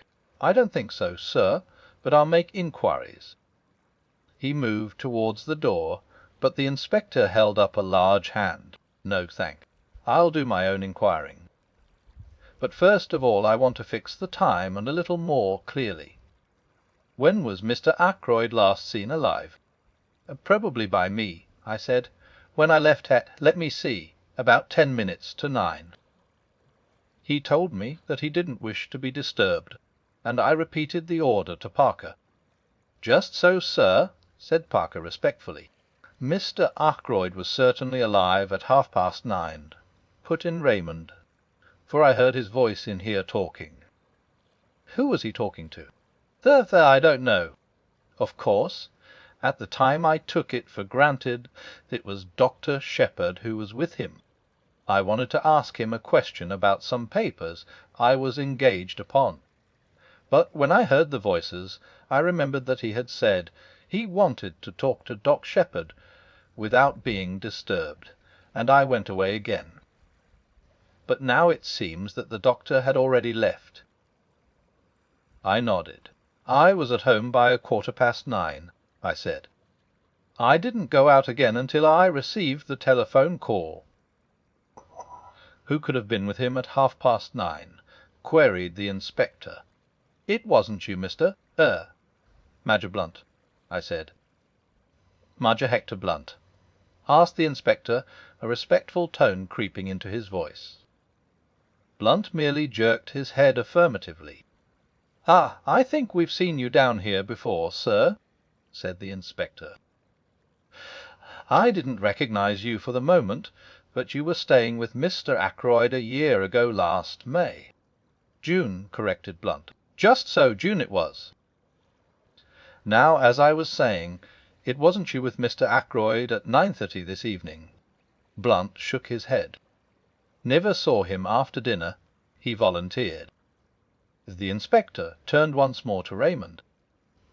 "You didn't overhear any of the conversation going on, did you, sir?" "I did catch just a fragment of it," said the secretary. "And supposing, as I did, that it was Dr. Shepherd who was with Mr. Ackroyd, that fragment struck me as distinctly odd. As far as I can remember, the exact words were these: 'Mr. Ackroyd was speaking. The calls on my purse have been so frequent of late,' that is what he was saying, 'of late, that I fear it is impossible for me to accede to your request. I went away again at once, of course, so did not hear any more. But I rather wondered because Dr. Shepherd does not ask for loans for himself or subscriptions for others.' I finished." "A demand for money," said the inspector musingly. "It may be that here we have a very important clue." He turned to the butler. "You say, Parker, that nobody was admitted by the front door this evening?" "That's what I say, sir." "Then it seems almost certain that Mr. Ackroyd himself must have admitted this stranger. But I don't quite see." The inspector went into a kind of daydream for some minutes. "One thing's clear," he said at length, rousing himself from his absorption. "Mr. Ackroyd was alive and well at 9:30. That is the last moment at which he is known to have been alive." Parker gave vent to an apologetic cough, which brought the inspector's eyes on him at once.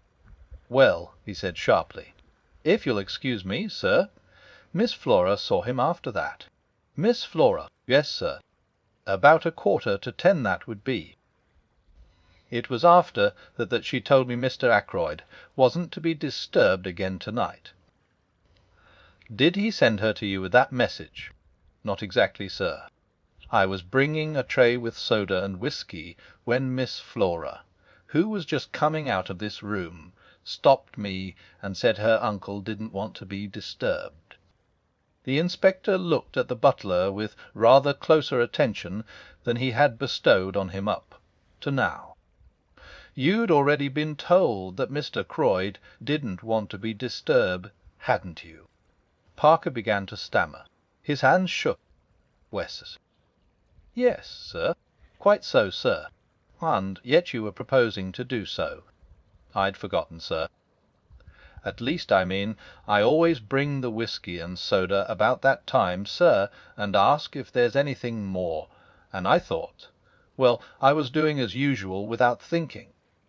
It was at this moment that it began to dawn upon me that Parker was most suspiciously flustered. The man was shaking and twitching all over. "Fetch him," said the inspector.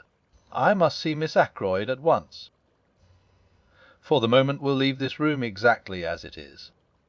I can return here after I've heard what Miss Ackroyd has to tell me. I shall just take the precaution of shutting and bolting the window." This precaution accomplished, he led the way into the hall, and we followed him. He paused a moment, as he glanced up at the little staircase, then spoke over his shoulder to the constable. "Jones, you'd better stay here. Don't let any one go into that room." Parker interposed deferentially. "If you'll excuse me, sir. If you were to lock the door into the main hall, nobody could gain access to this part. That staircase leads only to Mr. Ackroyd's bedroom and bathroom. There is no communication with the other part of the house. There once was a door through, but Mr. Ackroyd had it blocked up. He liked to feel that his suite was entirely private. To make things clear and explain the position, I've appended a rough sketch of the right-hand wing of the house. The small staircase leads, as Parker explained, to a big bedroom made by two being knocked into one, and an adjoining bathroom and lavatory. The inspector took in the position at a glance. We went through into the large hall, and he locked the door behind him, slipping the key into his pocket. Then he gave the constable some low-voiced instructions, and the latter prepared to depart. "We must get busy on those shoe tracks," explained the inspector. "But first of all, I must have a word with Miss Ackroyd. She was the last person to see her uncle alive. Does she know yet?" Raymond shook his head. "Well, no need to tell her for another 5 minutes.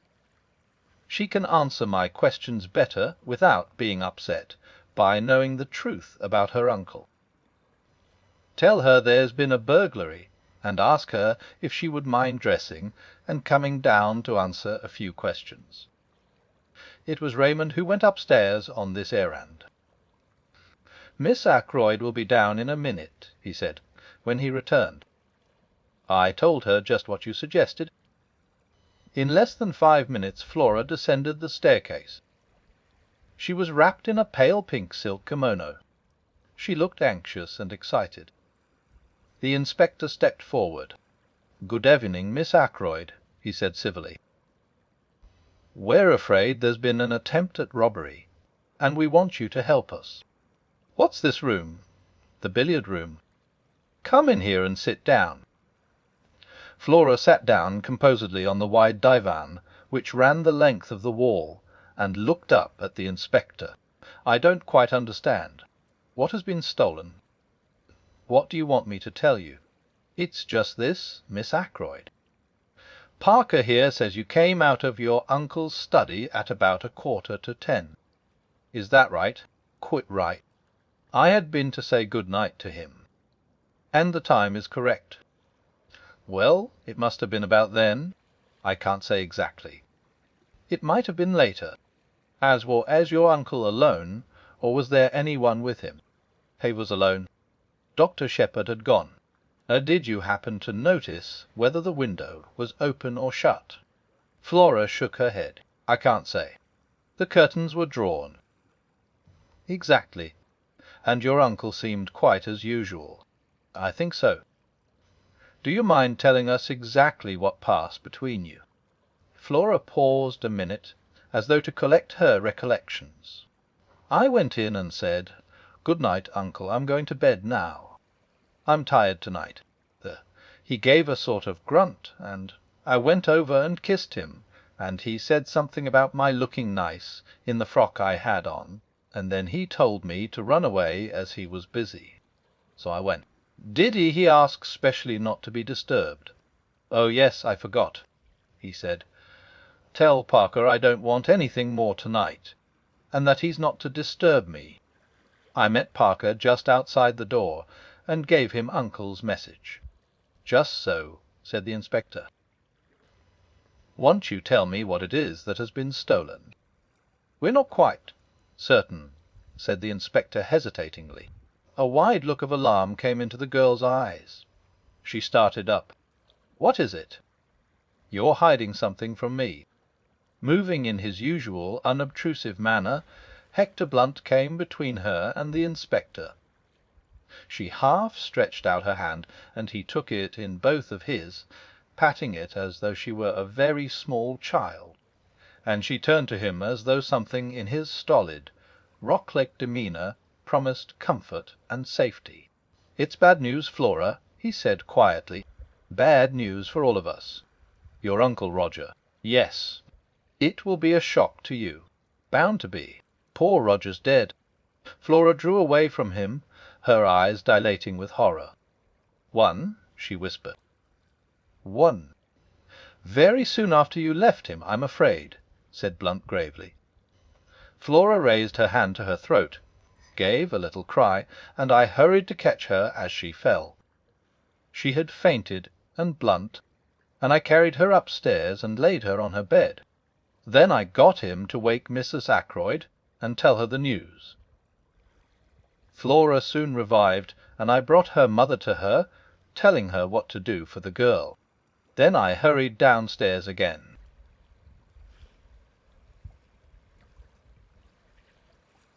The Murder of Roger Ackroyd. Chapter 6. The Tunisian Dagger. I met the inspector just coming from the door, which led into the kitchen quarters. "How's the young lady, doctor?" "Coming round nicely. Her mother's with her." "That's good." I've been questioning the servants. They all declare that no one has been to the back door tonight. Your description of that stranger was rather vague. Can't you give us something more definite to go upon? "I'm afraid not," I said regretfully. "It was a dark night, you see, and the fellow had his coat collar well pulled up, and his hat squashed down over his eyes." "It," said the inspector, "looked as though he wanted to conceal his face. Sure it was no one, you know." I replied in the negative, but not as decidedly as I might have done. I remembered my impression that the stranger's voice was not unfamiliar to me. I explained this rather haltingly to the inspector. It was a rough, uneducated voice, you say. I agreed, but it occurred to me that the roughness had been of an almost exaggerated quality. If, as the inspector thought, the man had wished to hide his face, he might equally well have tried to disguise his voice. "Do you mind coming into the study with me again, Doctor? There are one or two things I want to ask you," I acquiesced. "Inspector Davis unlocked the door of the lobby. We passed through, and he locked the door again behind him. We don't want to be disturbed," he said grimly. "And we don't want any eavesdropping either. What's all this about blackmail?" "Blackmail?" I exclaimed, very much startled. "Is it an effort of Parker's imagination? Or is there something in it?" "If Parker heard anything about blackmail," I said slowly, "he must have been listening outside this door with his ear glued against the keyhole." Davis nodded. "Nothing more likely. You see, I've been instituting a few inquiries, as to what Parker has been doing with himself this evening. To tell the truth, I didn't like his manner. The man knows something. When I began to question him, he got the wind up, and plumped out some garbled story of blackmail. I took an instant decision. "I'm rather glad you've brought the matter up," I said. "I've been trying to decide whether to make a clean breast of things or not. I'd already practically decided to tell you everything, but I was going to wait for a favourable opportunity. You might as well have it now." And there I narrated the whole events of the evening, as I have set them down here. The inspector listened keenly, occasionally interjecting a question. "Most extraordinary story I ever heard," he said, when I had finished. "And you say that letter has completely disappeared. It looks bad. It looks very bad indeed. It gives us what we've been looking for, a motive for the murder." I nodded. "I realize that." "You say that Mr. Ackroyd hinted at a suspicion he had that some member of his household was involved. Household's rather an elastic term. You don't think that Parker himself might be the man we're after?" I suggested. "It looks very like it. He was obviously listening at the door when you came out. Then Miss Ackroyd came across him later bent on entering the study. Say he tried again when she was safely out of the way. He stabbed Ackroyd, locked the door on the inside, opened the window, and got out that way, and went round to a side door which he had previously left open. How's that?" "There's only one thing against it," I said slowly. "If Ackroyd went on reading that letter as soon as I left, as he intended to do, I don't see him continuing to sit on here and turn things over in his mind for another hour. He'd have had Parker in at once, accused him then and there would have been a fine old uproar. Remember, Ackroyd was a man of choleric temper. Mightn't had time to go on with the letter just then," suggested the inspector. "We know someone was with him at 9:30. If that visitor turned up as soon as you left, and after he went, Miss Ackroyd came in to say good night. Well, he wouldn't be able to go on with the letter until close upon 10 o'clock. And the telephone call. Parker sent that all right. Perhaps before he thought of the locked door and open window. Then he changed his mind, or got in a panic, and decided to deny all knowledge of it. That was it, depend upon it. Wise, I said rather doubtfully. Anyway, we can find out the truth about the telephone call from the exchange. If it was put through from here, I don't see how anyone else but Parker could have sent it. Depend upon it, he's our man.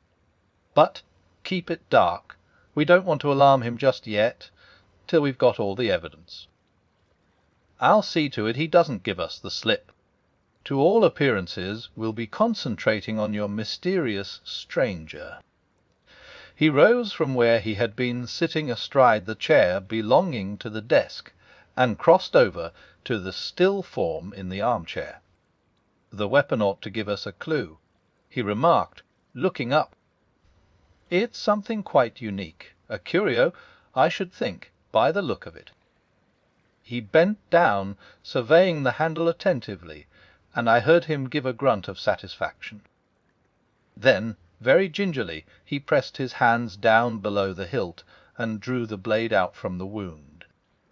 Still carrying it so as not to touch the handle, he placed it in a wide china mug which adorned the mantelpiece. "Wes," he said, nodding at it, "quite a work of art. There can't be many of them about." It was indeed a beautiful object. A narrow, tapering blade, and a hilt of elaborately intertwined metals of curious and careful workmanship. He touched the blade gingerly with his finger, testing its sharpness, and made an appreciative grimace. "Lord, what an edge!" he exclaimed. "A child could drive that into a man, as easy as cutting butter." a dangerous sort of toy to have about. May I examine the body properly now?" I asked. He nodded. "Go ahead. I made a thorough examination." "Well," said the inspector, when I had finished. "I'll spare you the technical language," I said. "We'll keep that for the inquest. The blow was delivered by a right-handed man standing behind him, and death must have been instantaneous. By the expression on the dead man's face, I should say that the blow was quite unexpected. He probably died without knowing who his assailant was." "Butlers can creep about as soft-footed as cats," said Inspector Davis. "There's not going to be much mystery about this crime. Take a look at the hilt of that dagger." I took the look. "I dare say they're not apparent to you, but I can see them clearly enough." He lowered his voice, Perentia. He stood off a few steps to judge of his effect. "Yes," I said mildly, "I guessed that. I do not see why I should be supposed to be totally devoid of intelligence. After all, I read detective stories and the newspapers, and am a man of quite average ability. If there had been toe marks on the dagger handle, now, that would have been quite a different thing. I would then have registered any amount of surprise and awe. I think the inspector was annoyed with me for declining to get thrilled." He picked up the china mug and invited me to accompany him to the billiard room. "I want to see if Mr. Raymond can tell us anything about this dagger," he explained. Locking the outer door behind us again, we made our way to the billiard room, where we found Geoffrey Raymond. The inspector held up his exhibit. "Ever seen this before, Mr. Raymond?" "Oui, I believe. I'm almost sure that is a curio given to Mr. Ackroyd by Major Blunt. It comes from Morocco, no Tunis. So the crime was committed with that. What an extraordinary thing! It seems almost impossible, and yet there could hardly be two daggers the same. May I fetch Major Blunt?" Without waiting for an answer, he hurried off. "Nice young fellow that," said the inspector. "Something honest and ingenuous about him." I agreed. "In the 2 years that Geoffrey Raymond has been secretary to Ackroyd, I have never seen him ruffled or out of temper. And he has been, I know, a most efficient secretary." In a minute or two Raymond returned, accompanied by Blunt. "I was right," said Raymond excitedly. "Et ice the Tunisian dagger." "Major Blunt hasn't looked at it yet," objected the inspector. "Saw it the moment I came into the study," said the quiet man. "You recognized it then?" Blunt nodded. "You said nothing about it," said the inspector suspiciously. "Wrote wrong moment," said Blunt. "Lot of harm done by blurting out things at the wrong time." He returned the inspector's stare placidly enough. The latter grunted at last and turned away. He brought the dagger over to Blunt. "You're quite sure about it, sir? You identify it positively?" "Absolutely. No doubt whatever." "Where was this, curio usually kept?" "Can you tell me that, sir?" It was the secretary who answered. "In the silver table in the drawing-room. What?" I exclaimed. The others looked at me. "Why, West, Doctor," said the inspector encouragingly. "It's nothing." "West, Doctor," said the inspector again, still more encouragingly. "It's so trivial," I explained apologetically. "Only that when I arrived last night for dinner, I heard the lid of the silver table being shut down in the drawing-room. I saw profound scepticism and a trace of suspicion on the inspector's countenance." "How did you know it was the silver table lid?"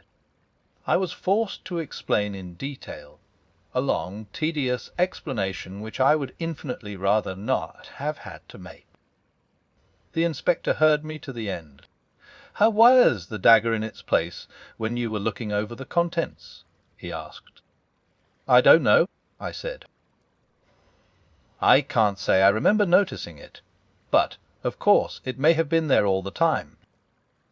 We'd better get hold of the housekeeper, remarked the inspector, and pulled the bell. A few minutes later Miss Russell, summoned by Parker, entered the room. "I don't think I went near the silver table," she said, when the inspector had posed his question. "I was looking to see that all the flowers were fresh. Oh, yes, I remember now. The silver table was open, which it had no business to be, and I shut the lid down as I passed." She looked at him aggressively. "I see," said the inspector. "Can you tell me if this dagger was in its place then?" Miss Russell looked at the weapon composedly. "I can't say I'm sure," she replied. "I didn't stop to look. I knew the family would be down any minute, and I wanted to get away." "Thank you," said the inspector. There was just a trace of hesitation in his manner, as though he would have liked to question her further, but Miss Russell clearly accepted the words as a dismissal, and glided from the room. "Rather a Tartar, I should fancy, said the inspector, looking after her. "Let me see. This silver table is in front of one of the windows. I think you said, Doctor." Raymond answered for me. "West, the left-hand window." "And the window was open?" "They were both ajar." "Well, I don't think we need go into the question much further. Somebody, I'll just say somebody, could get that dagger any time he liked, and exactly when he got it doesn't matter in the least. I'll be coming up in the morning with the chief constable, Mr. Raymond. Until then, I'll keep the key of that door. I want Colomaros to see everything exactly as it is. I happen to know that he's dining out the other side of the county, and, I believe, staying the night. We watched the inspector take up the jar. "I shall have to pack this carefully," he observed. "It's going to be an important piece of evidence in more ways than one." A few minutes later, as I came out of the billiard room with Raymond, the latter gave a low chuckle of amusement. I felt the pressure of his hand on my arm, and followed the direction of his eyes. Inspector Davis seemed to be inviting Parker's opinion of a small pocket diary. "A little obvious," murmured my companion. "So Parker is the suspect, is he? Shall we oblige Inspector Davis with a set of our fingerprints also?" He took 2 cards from the card tray, wiped them with his silk handkerchief, then handed one to me, and took the other himself.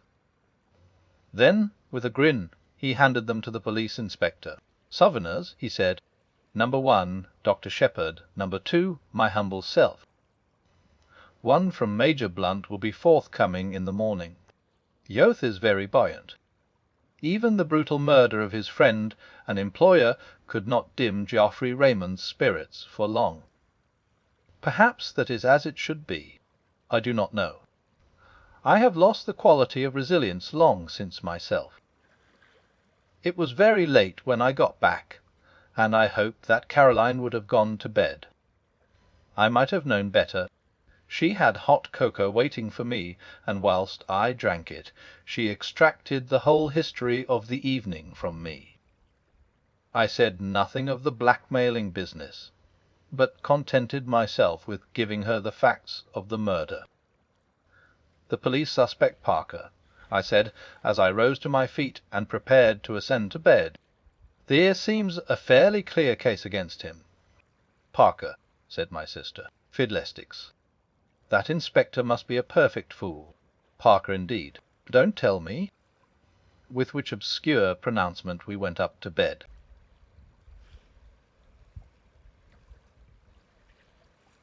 The Murder of Roger Ackroyd. Chapter 7. I learn my neighbour's profession.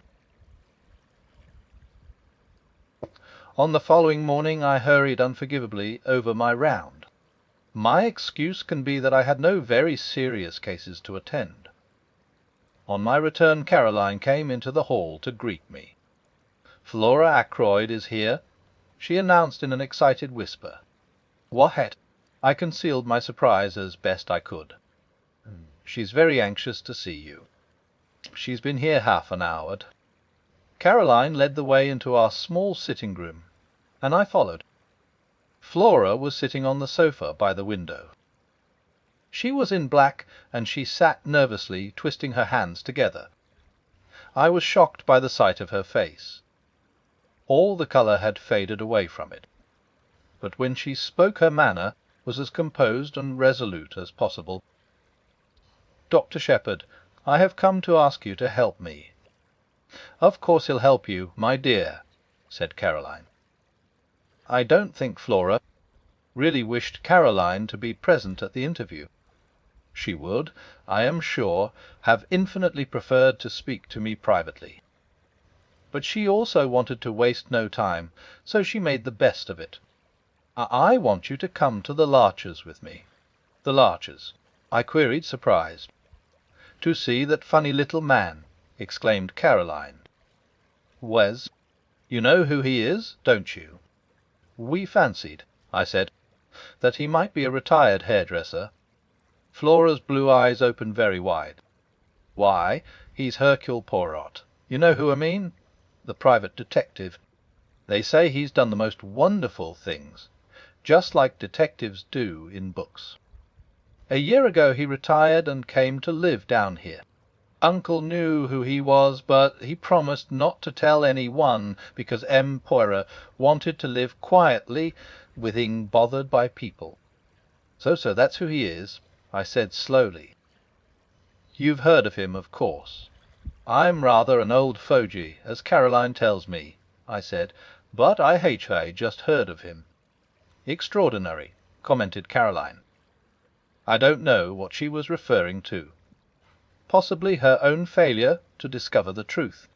"You want to go and see him?" I asked slowly. "No, why?" "To get him to investigate this murder, of course," said Caroline sharply. "Don't be so stupid, James." I was not really being stupid. Caroline does not always understand what I am driving at. "You haven't got confidence in Inspector Davis," I went on.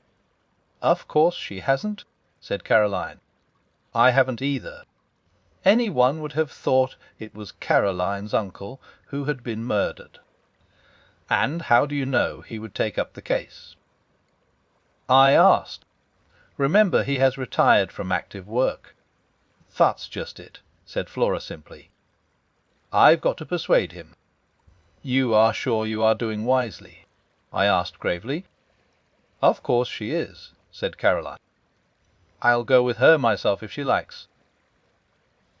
"I'd rather the doctor came with me, if you don't mind, Miss Shepherd," said Flora. She knows the value of being direct on certain occasions. Any hints would certainly have been wasted on Caroline. "You see," she explained, following directness with tact, "Dr. Shepherd being the doctor, and having found the body, he would be able to give all the details to M. Poirot." "Wes," said Caroline grudgingly, "I see that." I took a turn or two up and down the room. "Flora," I said gravely, "be guided by me. I advise you not to drag this detective into the case." Flora sprang to her feet. The colour rushed into her cheeks. "I know why you say that," she cried. "But it's exactly for that reason I'm so anxious to go. You're afraid, but I'm not. I know Ralph better than you do." "Ralph," said Caroline. "What has Ralph got to do with it?" Neither of us heeded her. "Ralph may be weak," continued Flora. "He may have done foolish things in the past, wicked things even. But he wouldn't murder any one. No, no," I exclaimed. "I never thought it of him." "Then why did you go to the Three Boars last night?" demanded Flora, "on your way home, after Uncle's body was found?" I was momentarily silenced. I had hoped that visit of mine would remain unnoticed. "How did you know about that?" I countered. "I went there this morning," said Flora. "I heard from the servants that Ralph was staying there." I interrupted her. You had no idea that he was in King's Abbott. No, I was astounded. I couldn't understand it. I went there and asked for him. They told me what I suppose they told you last night, that he went out at about 9 o'clock yesterday evening. And never came back. Her eyes met mine defiantly, and as though answering something in my look, she burst out. Well, why shouldn't he? He might have gone anywhere. He may even have gone back to London. Leaving his luggage behind? I asked gently. Flora stamped her foot. I don't care. There must be a simple explanation. And that's why you want to go to Hercule Poirot. Isn't it better to leave things as they are? The police don't suspect Ralph in the least, remember. They're working on quite another tack. But that's just IT, cried the girl. And I suspect him. A man from Cranchester turned up this morning. Inspector Raglan, a horrid, weaselly little man. I found he had been to the Three Boars this morning before me. They told me all about his having been there, and the questions he had asked. He must think Ralph did it. That's a change of mind from last night. If so, I said slowly, he doesn't believe in Davis's theory that it was Parker then. Parker indeed, said my sister, and snorted. Flora came forward and laid her hand on my arm. Oh, Dr. Shepherd, let us go at once to this M. Poirot. He will find out the truth. My dear Flora, I said gently, laying my hand on hers, are you quite sure it is the truth we want? She looked at me, nodding her head gravely. You're not sure, she said. I am. I know Ralph better than you do. Of course he didn't do it, said Caroline, who had been keeping silent with great difficulty. Ralph may be extravagant, but he's a dear boy, and has the nicest manners. I wanted to tell Caroline that large numbers of murderers have had nice manners, but the presence of Flora restrained me. Since the girl was determined, I was forced to give in to her, and we started at once, getting away before my sister was able to fire off any more pronouncements, beginning with her favourite words, "Of course." An old woman with an immense Breton cap opened the door of the Larches to us. M. Poirot was at home, it seemed. We were ushered into a little sitting-room arranged with formal precision, and there, after the lapse of a minute or so, my friend of yesterday came to us. "Monsieur le Docteur," he said, smiling. "Mademoiselle," he bowed to Flora. "Perhaps," I began, "you have heard of the tragedy which occurred last night." His face grew grave. "But certainly I have heard. It is horrible. I offer Mademoiselle all my sympathy. In what way can I serve you?" "Miss Ackroyd," I said, "wants you to find the murderer," said Flora in a clear voice. "I see," said the little man. "But the police will do that, will they not?" "They might make a mistake," said Flora. "They are on their way to make a mistake now, I think. Please, M. Poirot, won't you help us? If it is a question of money." Poirot held up his hand. "Not that, I beg of you, mademoiselle. Not that I do not care for money." His eyes showed a momentary twinkle. "Money, it means much to me, and always has done. No, if I go into this, you must understand one thing clearly. I sells go teach YTITHEND. The good dog, he does not leave the scent, remember. You may wish that, after all, you had left it to the local police. I want the truth," said Flora, looking him straight in the eyes. "All the truth, all the truth." "Then I accept," said the little man quietly. "And I hope you will not regret those words. Now tell me all the circumstances." "Dr. Shepherd had better tell you," said Flora.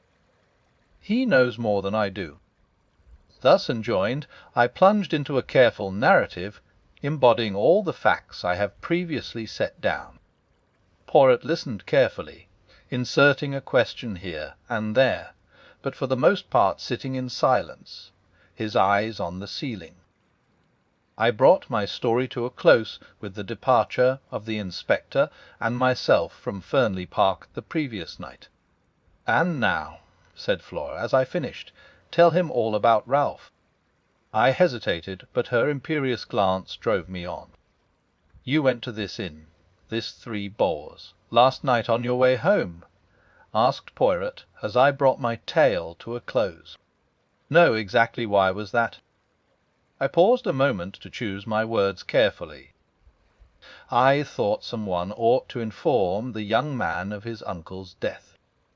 It occurred to me after I had left Fernley that possibly no one but myself and Mr. Ackroyd were aware that he was staying in the village. Poirot nodded. "Wait so. That was your only motive in going there, eh?" "That was my only motive," I said stiffly. "It was not to, shall we say, reassure yourself about C. Jamais HOMME. Reassure myself, I think, le docteur, that you know very well what I mean, though you pretend not to do so. I suggest that it would have been a relief to you if you had found that Captain Patterne had been at home all the evening." "Not at all," I said sharply. The little detective shook his head at me gravely. "You have not the trust in me of Miss Flora," he said. "But no matter. What we have to look at is this. Captain Patterne is missing under circumstances which call for an explanation. I will not hide from you that the matter looks grave. Still, it may admit of a perfectly simple explanation." "That's just what I keep saying," cried Flora eagerly. Poirot touched no more upon the theme. Instead, he suggested an immediate visit to the local police. He thought it better for Flora to return home, and for me to be the one to accompany him there and introduce him to the officer in charge of the case. We carried out this plan forthwith. We found Inspector Davis outside the police station, looking very glum indeed. With him was Colonel Melrose, the chief constable, and another man whom, from Flora's description of Wisley, I had no difficulty in recognizing as Inspector Raglan from Cranchester. I know Melrose fairly well, and I introduced Poirot to him and explained the situation. The chief constable was clearly vexed, and Inspector Raglan looked as black as thunder. Davis, however, seemed slightly exhilarated by the sight of his superior officer's annoyance. "The case is going to be plain as a pikestaff," said Raglan. "Not the least need for amateurs to come butting in. You'd think any fool would have seen the way things were last night, and then we shouldn't have lost 12 hours." He directed a vengeful glance at poor Davis, who received it with perfect stolidity. "Mr. Ackroyd's family must, of course, do what they see fit," said Colonel Melrose. "But we cannot have the official investigation hampered in any way. I know M. Poirot's great reputation, of course," he added courteously. "The police can't advertise themselves." "Worse luck," said Raglan. It was Poirot who saved the situation. "It is true that I have retired from the world," he said. "I never intended to take up a case again. Above all things, I have a horror of publicity. I must beg that in the case of my being able to contribute something to the solution of the mystery, my name may not be mentioned." Inspector Raglan's face lightened a little.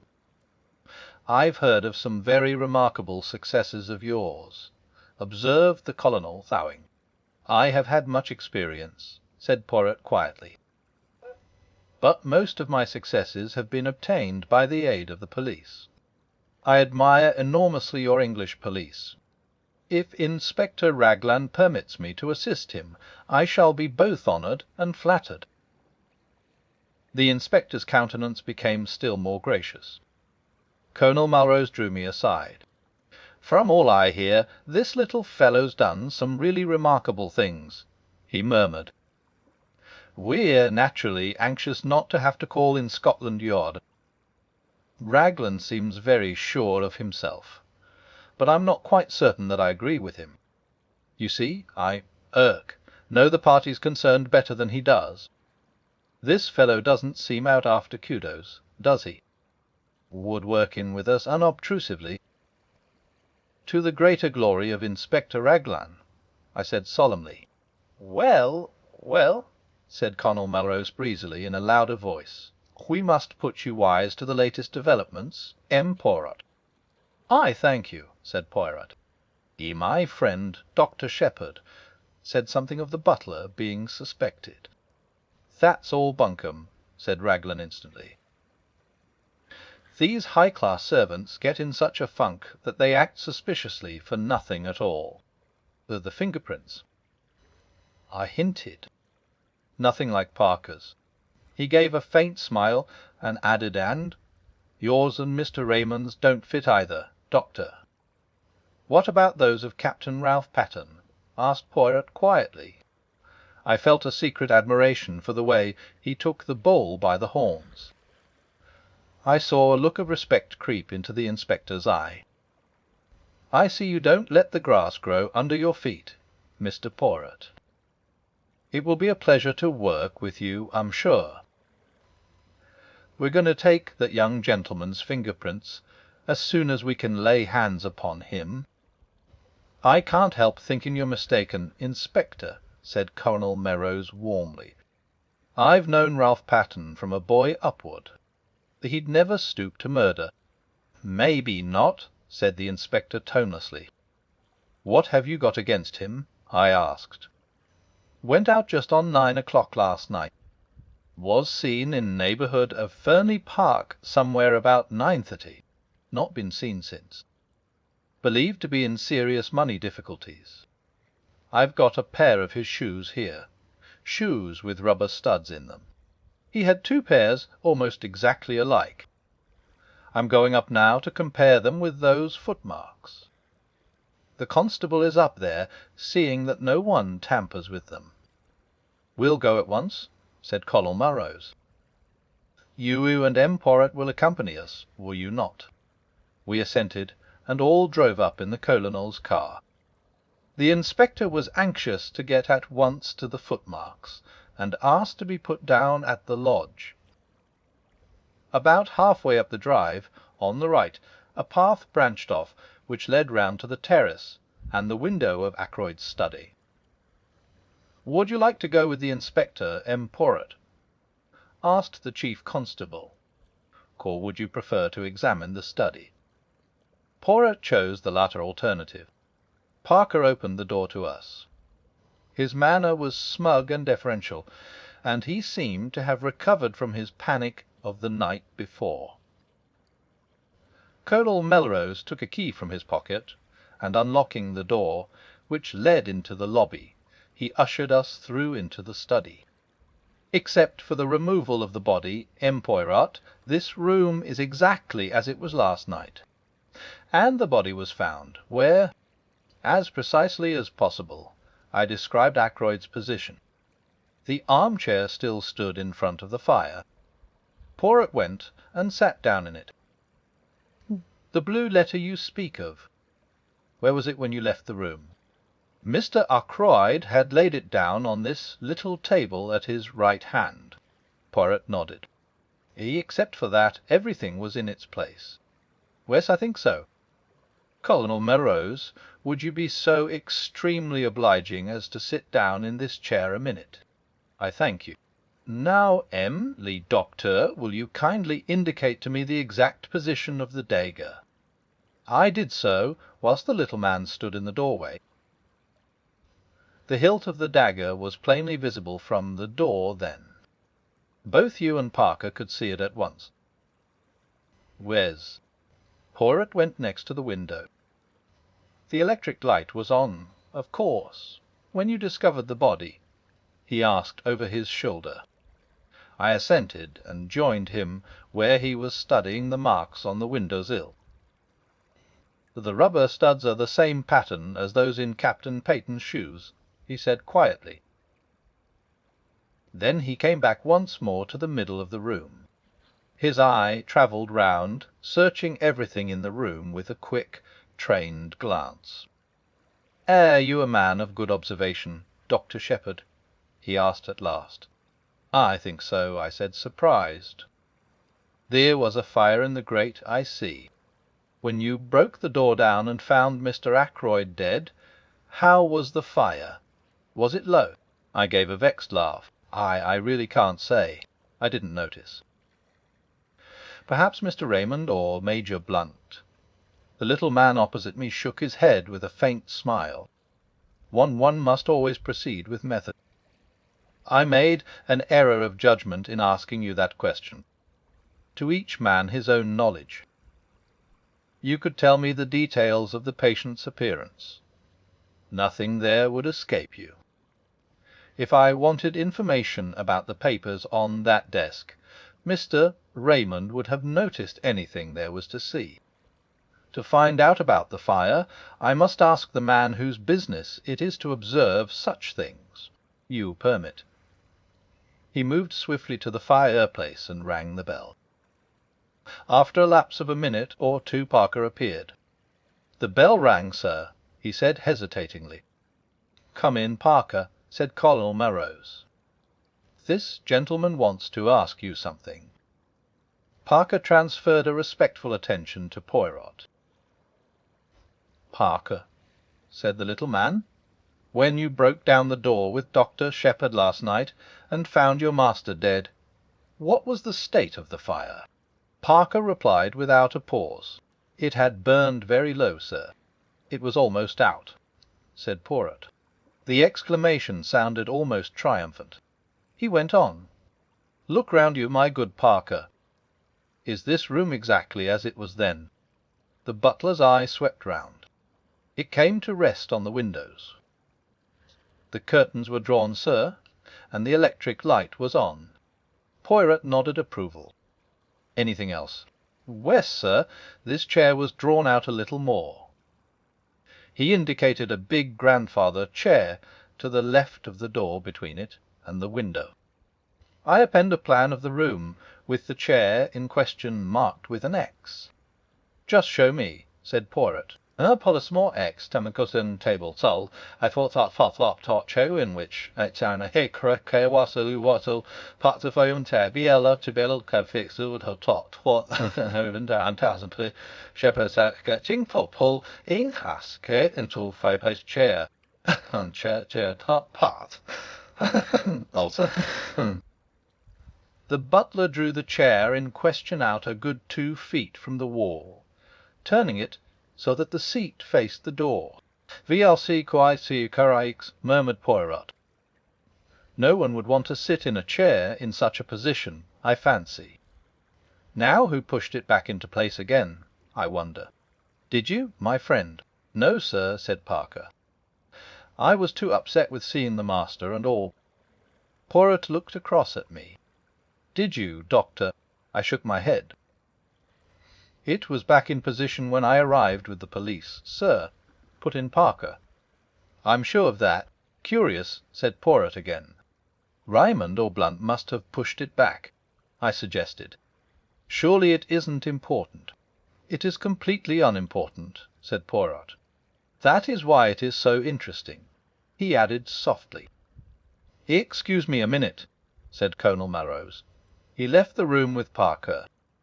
"Do you think Parker is speaking the truth?" I asked. "About the chair, yes.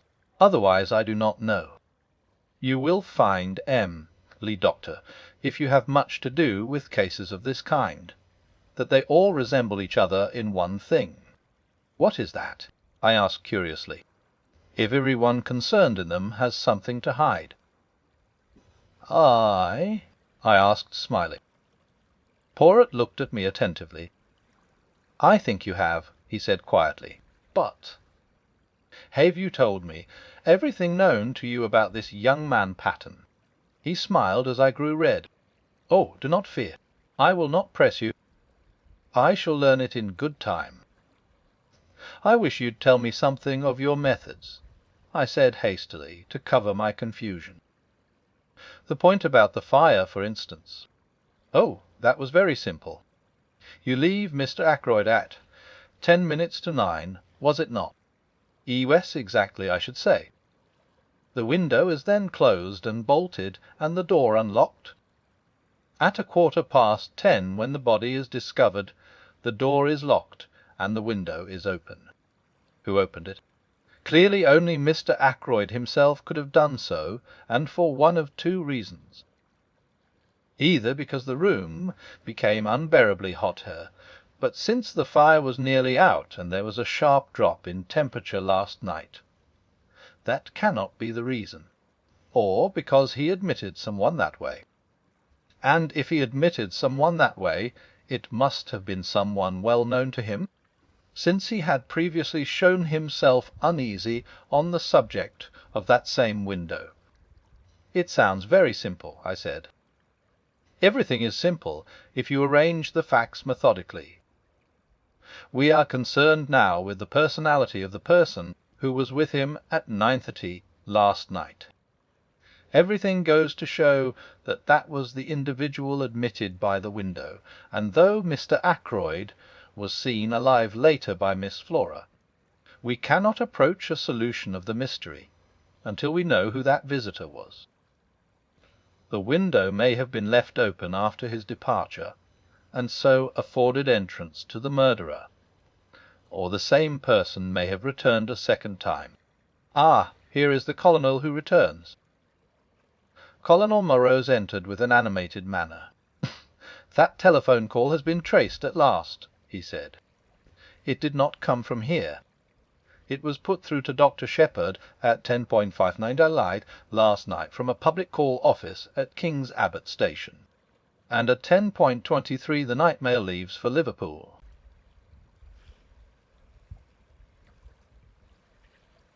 The Murder of Roger Ackroyd. Chapter 8. Inspector Raglan is confident. We looked at each other. "You'll have inquiries made at the station, of course," I said. "Naturally, but I'm not over sanguine as to the result. You know what that station is like?" I did. King's Abbott is a mere village, but its station happens to be an important junction. Most of the big expresses stop there, and trains are shunted, resorted, and made up. It has 2 or 3 public telephone boxes. At that time of night 3 local trains come in close upon each other to catch the connection with the express for the north, which comes in at 10:9 and leaves at 10:23. The whole place is in a bustle, and the chances of one particular person being noticed telephoning or getting into the express are very small indeed.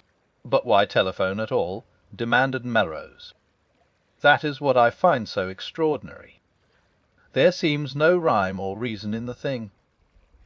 Poirot carefully straightened a china ornament on one of the bookcases. "Be sure there was a reason," he said over his shoulder. "But what reason could it be?" "One we know that we shall know everything. This case is very curious and very interesting." There was something almost indescribable in the way he said those last words. I felt that he was looking at the case from some peculiar angle of his own, and what he saw I could not tell. He went to the window and stood there looking out. "You say it was 9 o'clock, Dr. Shepherd, when you met this stranger outside the gate?" He asked the question without turning round. "Was," I replied. "I heard the church clock chime the hour."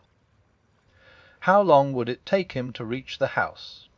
To reach this window, for instance?" "5 minutes at the outside."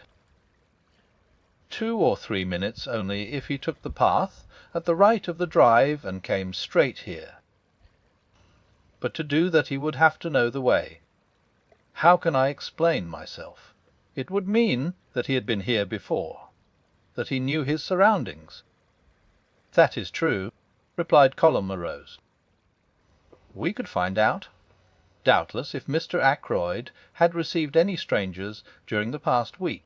Young Raymond could tell us that, I said. Or Parker, suggested Colonel Melrose. Ho talas dex, suggested Poirot, smiling. Colonel Melrose went in search of Raymond, and I rang the bell once more for Parker.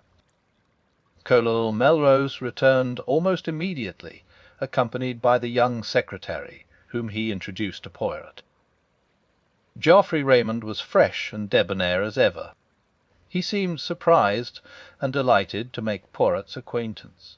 "No idea you'd been living among us incognito, M. Poirot," he said. "It will be a great privilege to watch you at work. Hallo, what's this?" The Poirot had been standing just to the left of the door. Now he moved aside suddenly, and I saw that, while my back was turned, he must have swiftly drawn out the armchair till it stood in the position Parker had indicated.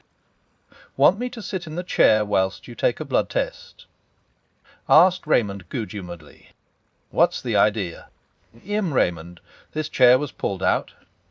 "So, last night when Mr. Ackroyd was found killed, some one moved it back again into place. Did you do so?" The secretary's reply came without a second's hesitation. "No, indeed, I didn't. I don't even remember that it was in that position, but it must have been if you say so. Anyway, somebody else must have moved it back to its proper place.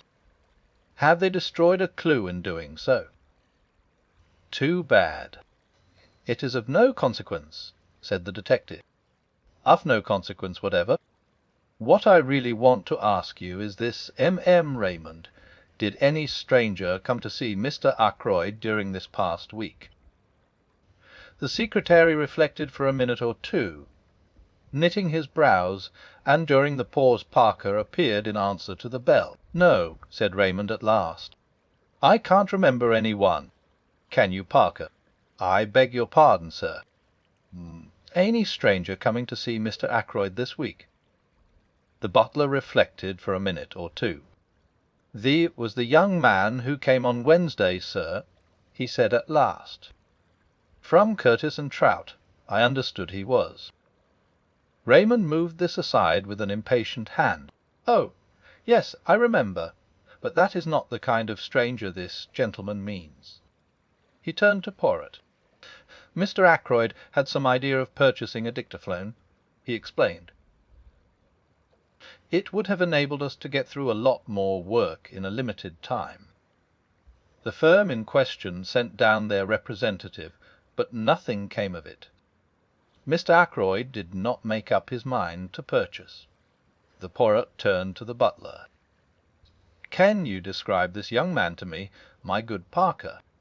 "He was fair-haired, sir, and short, very neatly dressed in a blue serge suit. A very presentable young man, sir, for his station in life." Poirot turned to me. "The man you met outside the gate, doctor, was tall, was he not?" "Versailles. Somewhere about 6 feet, I should say." "There is nothing in that, then," declared the Belgian. "I thank you, Parker." The butler spoke to Raymond. "Mr. Hammond has just arrived, sir," he said. "He is anxious to know if he can be of any service, and he would be glad to have a word with you." "I'll come at once," said the young man. He hurried out. Poirot looked inquiringly at the chief constable. "The family solicitor, M. Poirot," said the latter. "It is a busy time for this young M. Raymond," murmured M. Poirot. "He has the air efficient, that one. I believe Mr. Ackroyd considered him a most able secretary. He has been here how long? Just on 2 years, I fancy. His duties he fulfils punctiliously. Of that I am sure. In what manner does he amuse himself? Does he go in for sport? Private secretaries haven't much time for that sort of thing," said Colonel Melrose, smiling. "Raymond plays golf, I believe, and tennis in the summer time." "He does not attend the courses. I should say the running of the horses. Rice meetings. No, I don't think he's interested in racing." Poirot nodded and seemed to lose interest. He glanced slowly round the study. "I have seen, I think, all that there is to be seen here." I, too, looked round. "If those walls could speak," I murmured. Poirot shook his head. "A tongue is not enough," he said. "They would have to have also eyes and ears. But do not be too sure that these dead things," he touched the top of the bookcase as he spoke, "are always dumb. To me they speak sometimes. Chairs, tables, they have their message." He turned away towards the door. "What message?" I cried. "What have they said to you today?" He looked over his shoulder and raised one eyebrow quizzically. "An opened window," he said. "A locked door. A chair that apparently moved itself. To all three I say, why? And I find no answer." He shook his head, puffed out his chest, and stood blinking at us. He looked ridiculously full of his own importance. It crossed my mind to wonder whether he was really any good as a detective. Had his big reputation been built up on a series of lucky chances? I think the same thought must have occurred to Colonel Melrose, for he frowned. "Anything more you want to see, M. Poirot?" he inquired brusquely. "You would perhaps be so kind as to show me the silver table from which the weapon was taken. After that, I will trespass on your kindness no longer." We went to the drawing-room, but on the way the constable waylaid the Colonel, and after a muttered conversation the latter excused himself and left us together. I showed Poirot the silver table, and after raising the lid once or twice and letting it fall, he pushed open the window and stepped out on the terrace. I followed him. Inspector Raglan had just turned the corner of the house and was coming towards us. His face looked grim and satisfied. "So there you are, M. Poirot," he said. "Well, this isn't going to be much of a case. I'm sorry too. A nice enough young fellow gone wrong." Poirot's face fell, and he spoke very mildly. "I'm afraid I shall not be able to be of much aid to you."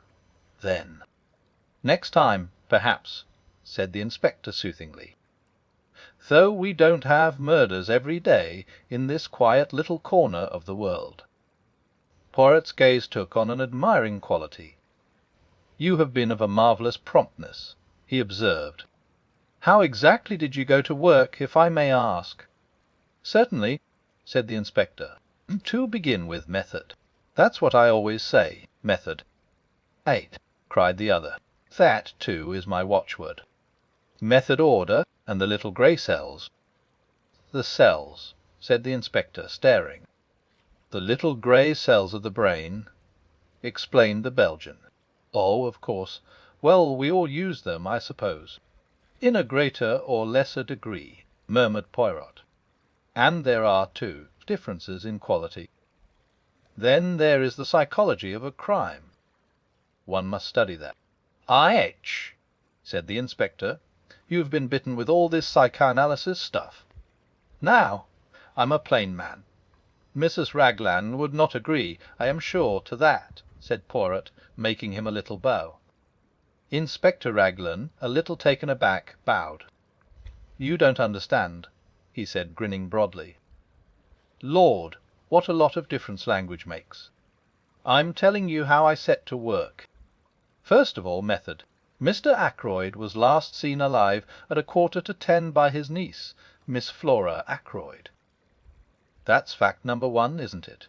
If you say so, where it is. At 10:30, the doctor here says that Mr. Ackroyd has been dead at least half an hour. You stick to that, doctor?" "Certainly," I said. "Half an hour or longer." "Very good.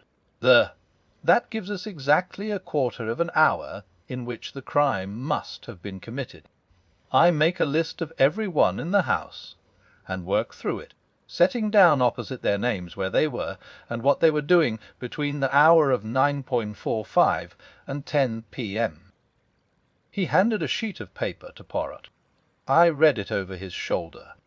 It ran as follows, written in a neat script with major R, BLMNT, in bide, ITTH, mesti Rymon, D, then Fire Bielderome, SCMAS mem.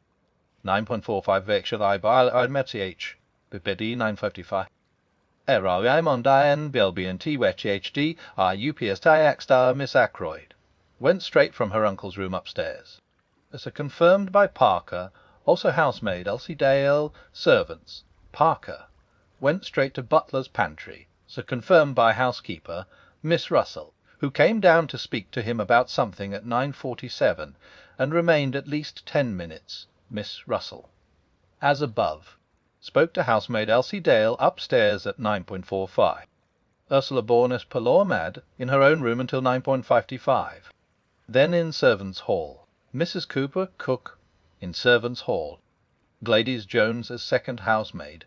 In servants' hall. Elsie Dale, upstairs in bedroom. Seen there by Miss Russell and Miss Flora Ackroyd. Mary Thrip, kitchen maid. Servants' hall. The cook has been here 7 years, the parlour maid 18 months, and Parker just over a year. The others are new. Except for something fishy about Parker, they all seem quite all right. A very complete list, said Poirot, handing it back to him. I am quite sure that Parker did not do the murder. He added gravely, so is my sister. I struck in. And she's usually right. Nobody paid any attention to my interpolation. That disposes pretty effectually of the household, continued the inspector. Now we come to a very grave point. The woman at the lodge, Mary Black, was pulling the curtains last night when she saw Ralph Patten turn in at the gate and go up towards the house. She is sure of that? I asked sharply. Quite sure. She knows him well by sight. He went past very quickly and turned off by the path to the right, which is a short cut to the terrace. And what time was that? Asked Poirot, who had sat with an immovable face. Exactly 25 minutes past 9, said the inspector gravely. There was a silence. Then the inspector spoke again. It's all clear enough. It fits in without a flaw. At 25 minutes past 9, Captain Peyton is seen passing the lodge at 9:30 or thereabouts. Mr. Geoffrey Raymond hears someone in here asking for money, and Mr. Ackroyd refusing. What happens next? Captain Peyton leaves the same way, through the window. He walks along the terrace, angry and baffled. He comes to the open drawing-room window. Say it's now 9:45. Miss Flora Ackroyd is saying good-night to her uncle. Major Blunt, Mr. Raymond, and Mrs. Ackroyd are in the billiard-room. The drawing-room is empty. He steals in, takes the dagger from the silver table, and returns to the study window. He slips off his shoes, climbs in, well, I don't need to go into details. Then he slips out again and goes off. Hadn't the nerve to go back to the inn. He makes for the station, rings up from there. Why? Said Poirot softly. I jumped at the interruption. The little man was leaning forward. His eyes shone with a queer green light. For a moment Inspector Raglan was taken aback by the question. It's difficult to say exactly why he did that, he said at last. But murderers do funny things. You'd know that if you were in the police force. The cleverest of them makes stupid mistakes sometimes. But come along and I'll show you those footprints. We followed him round the corner of the terrace to the study window. At a word from Raglan, a police constable produced the shoes which had been obtained from the local inn. The inspector laid them over the marks. They're the same, he said confidently. That is to say, they're not the same pair that actually made these prints. He went away in those. This is a pair just like them, but older. See how the studs are worn down. Surely a great many people wear shoes with rubber studs in them? Asked Poirot. That's so, of course, said the inspector. I shouldn't put so much stress on the footmarks, if it wasn't for everything else." "A very foolish young man, Captain Ralph Patten," said Port thoughtfully, "to leave so much evidence of his presence." "Eh? Well," said the inspector, "it was a dry, fine night, you know. He left no prints on the terrace or on the gravelled path. But, unluckily for him, a spring must have welled up just lately at the end of the path from the drive. See here." A small gravelled path joined the terrace a few feet away. In one spot, a few yards from its termination, the ground was wet and boggy. Crossing this wet place, there were again the marks of footsteps, and amongst them the shoes with rubber studs. Poirot followed the path on a little way, the inspector by his side. "You noticed the women's footprints?" he said suddenly. The inspector laughed. "Naturally. But several different women have walked this way, and men as well.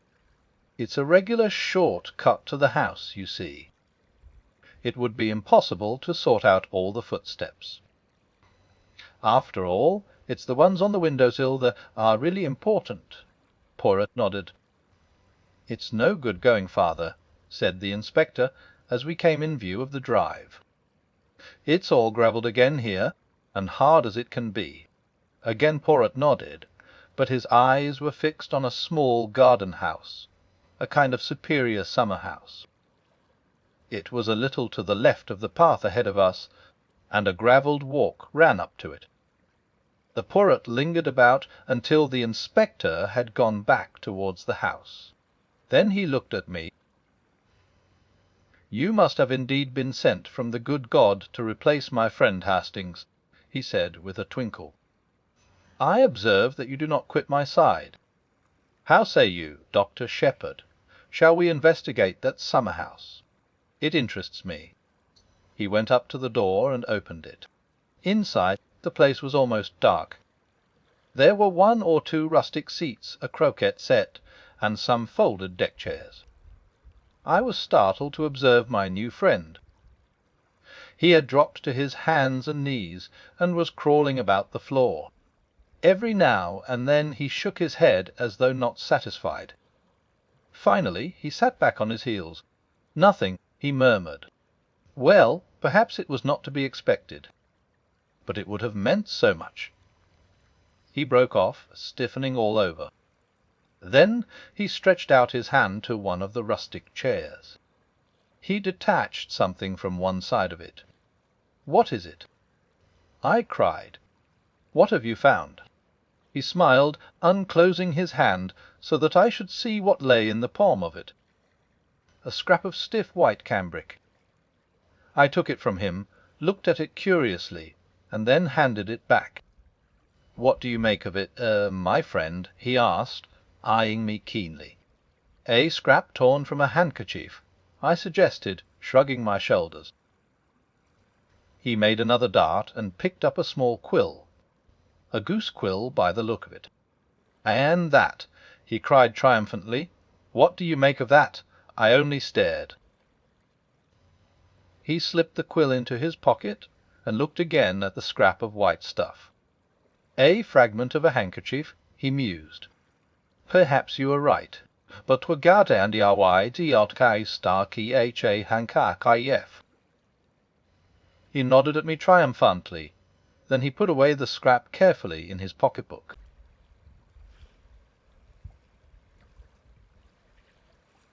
The Murder of Roger Ackroyd. Chapter 9. The Goldfish Pond. We walked back to the house together. There was no sign of the inspector. Poirot paused on the terrace and stood with his back to the house, slowly turning his head from side to side. "Branvel Harry he said at last appreciatively. "Inherits it." His words gave me almost a shock.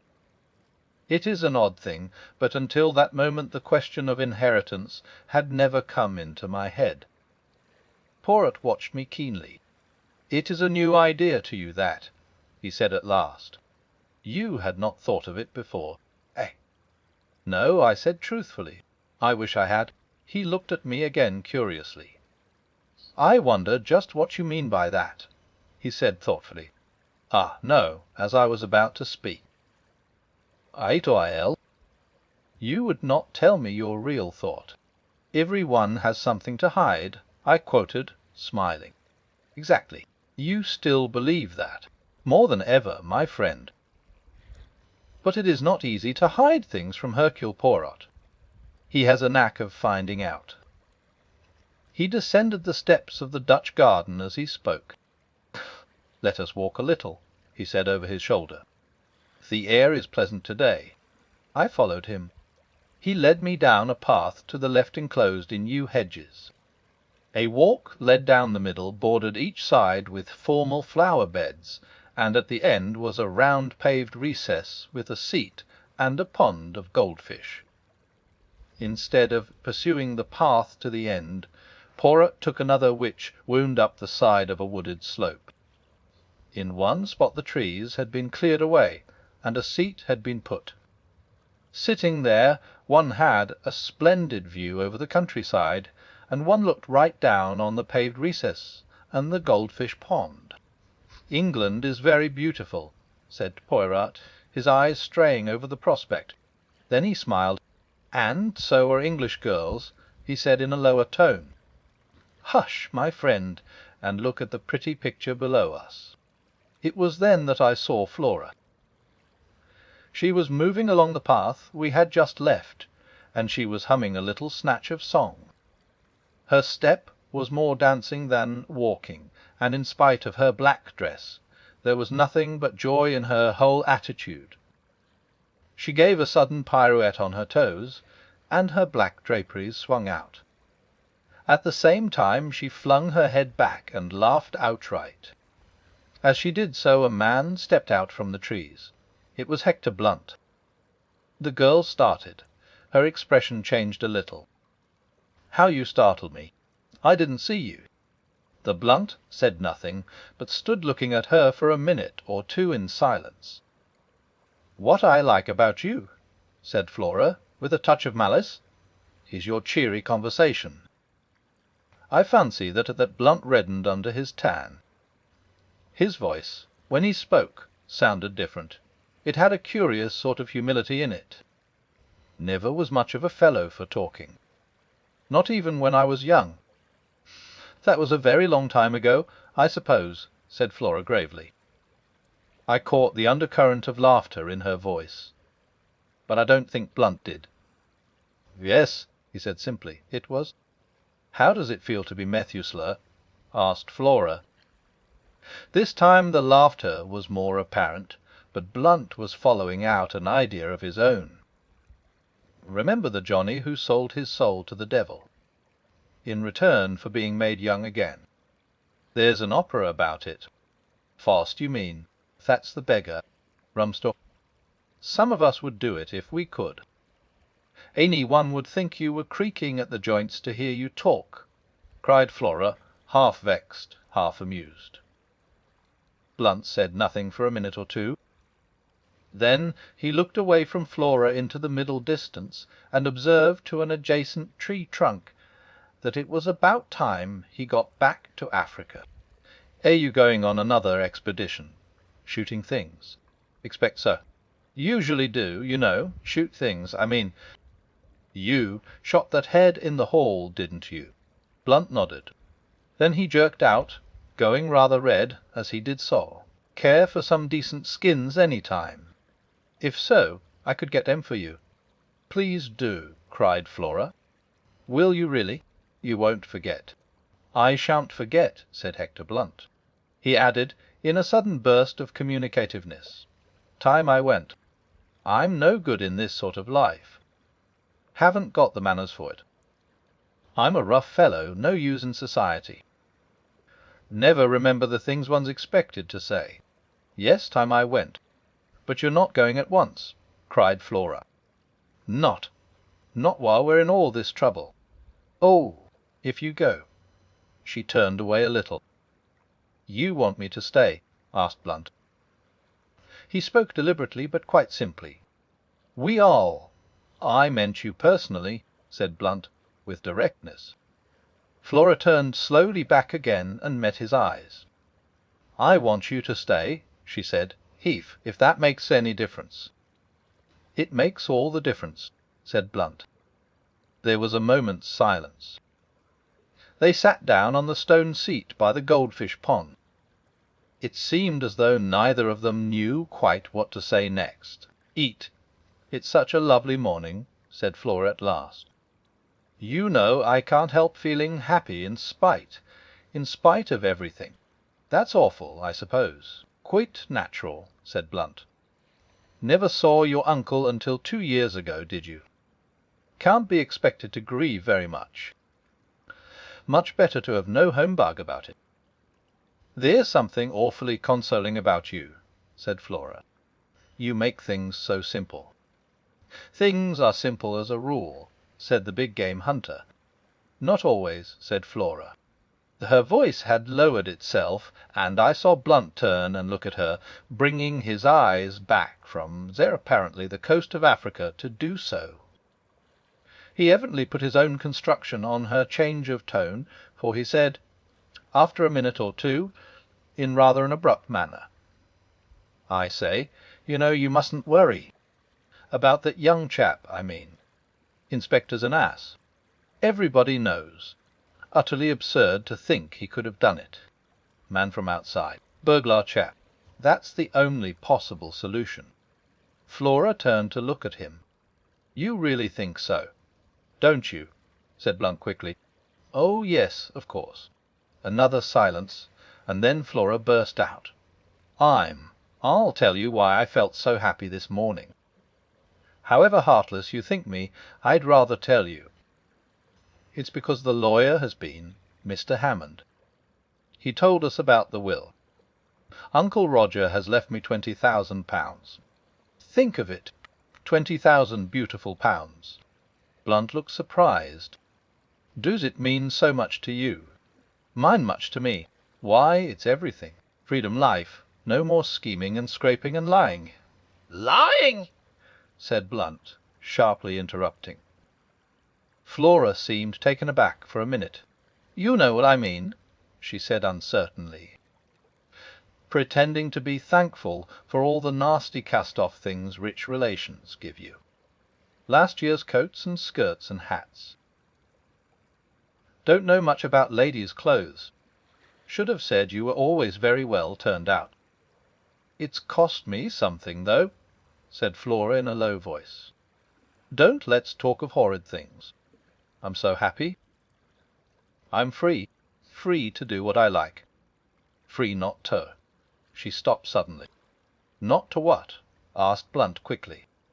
I forget now. Nothing important. Blunt had a stick in his hand, and he thrust it into the pond, poking at something. What are you doing, Major Blunt? There's something bright down there. Wondered what it was. Looks like a gold brooch. Now I've stirred up the mud, and it's gone. Perhaps it's a crown, suggested Flora. Like the one Mené Lezande saw in the water. M.I. Lezande, said Blunt reflectively. She's in an opera, isn't she? Wes, you seem to know a lot about operas. People take me sometimes, said Blunt sadly. Funny idea of pleasure. Worse racket than the natives make with their tum-tums. Flora laughed. I remember Mené Lezande, continued Blunt. Married an old chap old enough to be her father. He threw a small piece of flint into the goldfish pond. Then, with a change of manner, he turned to Flora. Miss Ackroyd, can I do anything? About Peyton, I mean. I know how dreadfully anxious you must be. Thank you, said Flora in a cold voice. There's really nothing to be done. Ralph will be all right. I've got hold of the most wonderful detective in the world, and he's going to find out all about it. For some time I had felt uneasy as to our position. We were not exactly eavesdropping, since the two in the garden below had only to lift their heads to see us. Nevertheless, I should have drawn attention to our presence before now, had not my companion put a warning pressure on my arm. Clearly he wished me to remain silent. But now he rose briskly to his feet, clearing his throat. "I demand pardon," he cried. "I cannot allow Mademoiselle thus extravagantly to compliment me, and not draw attention to my presence. They say the listener hears no good of himself, but that is not the case this time. To spare my blushes, I must join you and apologize." He hurried down the path with me close behind him, and joined the others by the pond. "This is M. Hercule Poirot," said Flora. "I expect you've heard of him." Poirot bowed. "I know Major Blunt by reputation," he said politely. "I am glad to have encountered you, Monsieur. I am in need of some information that you can give me." The Blunt looked at him inquiringly. "When did you last see M. Ackroyd alive?" "At dinner." "And you neither saw nor heard anything of him after that?" "Didn't see him. Heard his voice." "How was that?" "I strolled out on the terrace." "Pardon me, what time was this?" "About 9:30. I was walking up and down smoking in front of the drawing-room window. I heard Ackroyd talking in his study." Poirot stooped and removed a microscopic weed. "Surely you couldn't hear voices in the study from that part of the terrace?" he murmured. He was not looking at Blunt, but I was, and to my intense surprise I saw the latter flush. "Went as far as the corner," he explained unwillingly. "Indeed," said Poirot. In the mildest manner he conveyed an impression that more was wanted. "Thought I saw a woman disappearing into the bushes. Just a gleam of white, you know. Must have been mistaken. It was while I was standing at the corner of the terrace that I heard Ackroyd's voice speaking to that secretary of his." "Speaking to Mr. Geoffrey Raymond?" "Yes. That's what I supposed at the time. Seems I was wrong. Mr. Ackroyd didn't address him by name?" "Oh, no." "Then, if I may ask, why did you think?" Blunt explained laboriously. "They took it for granted that it would be Raymond, because he had said just before I came out that he was taking some papers to Ackroyd. Never thought of it being anybody else." "Can you remember what the words you heard were?" "Afraid I can't." "Something quite ordinary and unimportant?" "Only caught a scrap of it." "I was thinking of something else at the time." "It is of no importance," murmured Poirot. "Did you move a chair back against the wall when you went into the study after the body was discovered?" "Chair? No. Why should I?" Poirot shrugged his shoulders, but did not answer. He turned to Flora. "There is one thing I should like to know from you, Mademoiselle. When you were examining the things in the silver table with Dr. Shepherd, was the dagger in its place, or was it not?" Flora's chin shot up. "Inspector Raglan has been asking me that," she said resentfully. "I've told him, and I'll tell you. I'm perfectly certain the dagger was no tea there. He thinks it was, and that Ralph sneaked it later in the evening. And he doesn't believe me. He thinks I'm saying it, too, to shield Ralph. And aren't you?" I asked gravely. Flora stamped her foot. "You too, Dr. Shepherd. Oh, it's too bad." The Poirot tactfully made a diversion. "It is true what I heard you say, Major Blunt. There is something that glitters in this pond. Let us see if I can reach it." He knelt down by the pond, baring his arm to the elbow, and lowered it in very slowly, so as not to disturb the bottom of the pond. But in spite of all his precautions, the mud eddied and swilled, and he was forced to draw his arm out again empty-handed. He gazed ruefully at the mud upon his arm. I offered him my handkerchief, which he accepted with fervent protestations of thanks. Blunt looked at his watch. "Nearly lunch time," he said. We'd better be getting back to the house. You will lunch with us, M. Poirot? Asked Flora. I should like you to meet my mother. She is very fond of Ralph. The little man bowed. I shall be delighted, mademoiselle. And you will stay too, won't you, Dr. Shepherd? I hesitated. Oh, do? I wanted to, so I accepted the invitation without further ceremony. We set out towards the house, Flora and Blunt walking ahead. "What hair?" said Poirot to me in a low tone, nodding towards Flora. "The real gold. They will make a pretty couple. She in the dark, handsome Captain Peyton. Will they not?"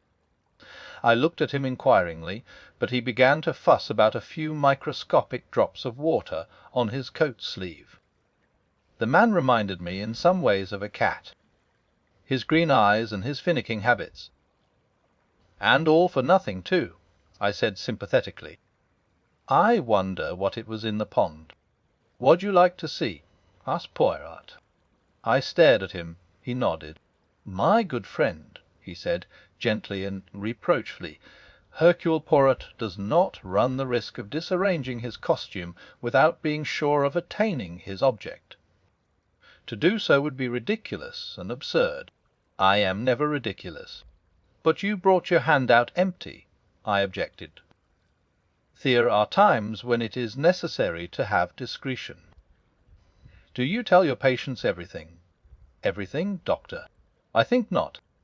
"Nor do you tell your excellent sister everything either, is it not so? Before showing my empty hand, I dropped what it contained into my other hand. You shall see what that was." He held out his left hand, palm open. On it lay a little circlet of gold, a woman's wedding ring. I took it from him. "Look inside," commanded Poirot. I did so. Inside was an inscription in fine writing: Ephraim Mauer ch 13th. I looked at Poirot, but he was busy inspecting his appearance in a tiny pocket glass. He paid particular attention to his moustaches, and none at all to me. I saw that he did not intend to be communicative.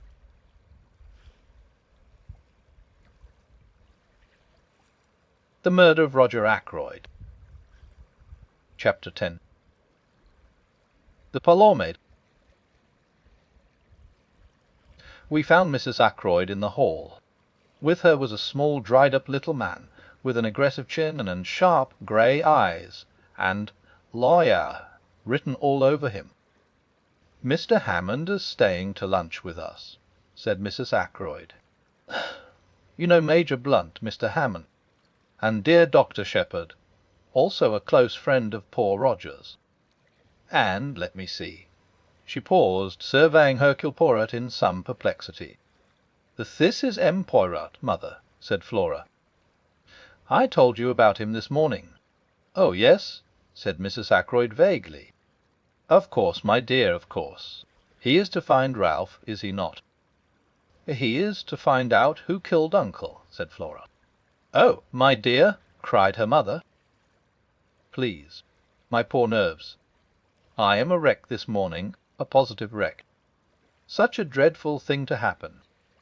I can't help feeling that it must have been an accident of some kind. Roger was so fond of handling queer curios. His hand must have slipped, or something." This theory was received in polite silence. I saw Poirot edge up to the lawyer, and speak to him in a confidential undertone. They moved aside into the embrasure of the window. I joined them, then hesitated. "Perhaps I'm intruding," I said. "Not at all," cried Poirot heartily. "You and I am lead doctor. We investigate this affair side by side. Without you I should be lost. I desire a little information from the good Mr. Hammond.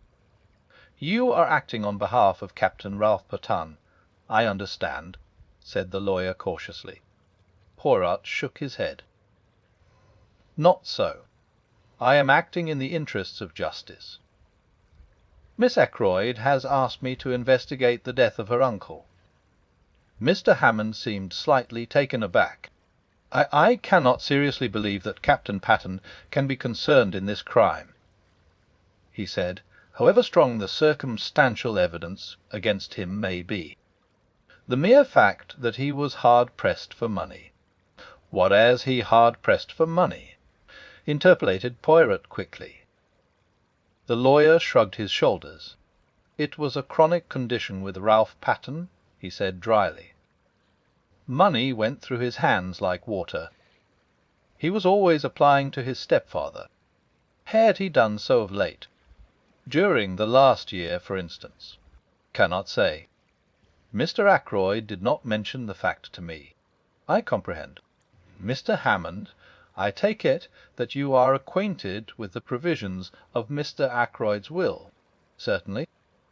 "That is my principal business here to-day. Then, seeing that I am acting for Miss Ackroyd, you will not object to telling me the terms of that will. They are quite simple, shorn of legal phraseology, and after paying certain legacies and bequests." "Such as?" interrupted Poirot. Mr. Hammond seemed a little surprised. £1,000 to his housekeeper, Miss Russell, £50 to the cook, Emma Cooper, £500 to his secretary, Mr. Geoffrey Raymond. Then to various hospitals. Poirot held up his hand. "Ah, the charitable bequests. They interest me not. Wait so. The income on £10,000 worth of shares to be paid to Mrs. Cecil Ackroyd during her lifetime.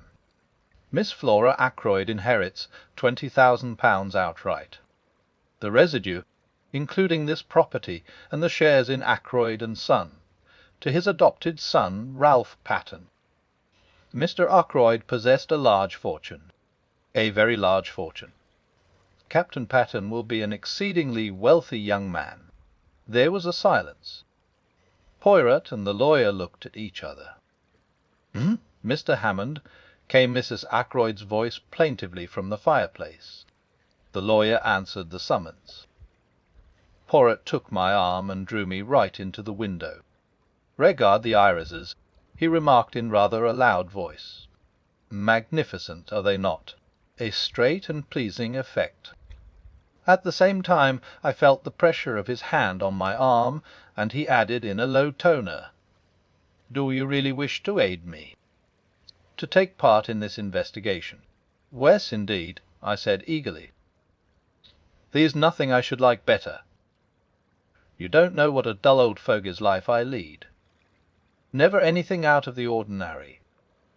Good, we will be colleagues then. In a minute or two I fancy Major Blunt will join us. He is not happy with the good mamma. Now there are some things I want to know, but I do not wish to seem to want to know them. You comprehend? So it will be your part to ask the questions." "What questions do you want me to ask?" I asked apprehensively. "I want you to introduce the name of Mrs. Ferrars." "Wes?" "Speak of her in a natural fashion. Ask him if he was down here when her husband died. You understand the kind of thing I mean.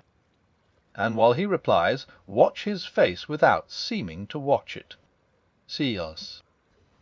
There was no time for more, for at that minute, as Poirot had prophesied, Blunt left the others in his abrupt fashion and came over to us. I suggested strolling on the terrace, and he acquiesced. Poirot stayed behind. I stopped to examine a late rose. How things change in the course of a day or so! I observed. I was up here last Wednesday, I remember, walking up and down this same terrace. Ackroyd was with me, full of spirits. And now, 3 days later, Ackroyd's dead, poor fellow. Mrs. Ferrars is dead. You knew her, didn't you? But of course you did. Blunt nodded his head. Had you seen her since you'd been down this time? Went with Ackroyd to call. Last Tuesday, think it was. A fascinating woman, but something queer about her. Deep. One would never know what she was up to. I looked into his steady grey eyes. Nothing there, surely. I went on. I suppose you'd met her before. Last time I was here, she and her husband had just come here to live." He paused a minute and then added, "Rum thing, she had changed a lot between then and now." "How changed?" I asked. "Looked 10 years older." "Were you down here when her husband died?" I asked, trying to make the question sound as casual as possible. "No. From all I heard it would be a good riddance. Uncharitable, perhaps, but the truth." I agreed. "Ashley Ferrars was by no means a pattern husband," I said cautiously. "Blackguard, I thought," said Blunt. "No," I said, "only a man with more money than was good for him. Oh, money. All the troubles in the world can be put down to money, or the lack of it." "Which has been your particular trouble?" I asked. "I've enough for what I want. I'm one of the lucky ones." Indeed. I'm not too flush just now, as a matter of fact. Came into a legacy a year ago, and like a fool let myself be persuaded into putting it into some wild-cat scheme." I sympathized and narrated my own similar trouble. Then the gong pealed out, and we all went in to lunch. Poirot drew me back a little. "E.H.?" "By N. He's all right," I said. "I'm sure of it. Nothing disturbing." "He had a legacy just a year ago," I said. "But why not? Why shouldn't he? I'll swear the man is perfectly square and above board." "Without doubt, without doubt," said Poirot soothingly. "Do not upset yourself." He spoke as though to a fractious child. We all trooped into the dining-room. It seemed incredible that less than 24 hours had passed since I last sat at that table. Afterwards Mrs. Ackroyd took me aside and sat down with me on a sofa. "I can't help feeling a little hurt," she murmured, producing a handkerchief of the kind obviously not meant to be cried into. "Hurt, I mean, by Roger's lack of confidence in me. That £20,000 ought to have been left to Emmy, not to Flora. A mother could be trusted to safeguard the interests of her child. A lack of trust, I call it." "You forget Mrs. Ackroyd," I said. "Flora was Ackroyd's own niece, a blood relation." "It would have been different had you been his sister instead of his sister-in-law. A's poor Cecil's widow. I think my feelings ought to have been considered," said the lady, touching her eyelashes gingerly with the handkerchief.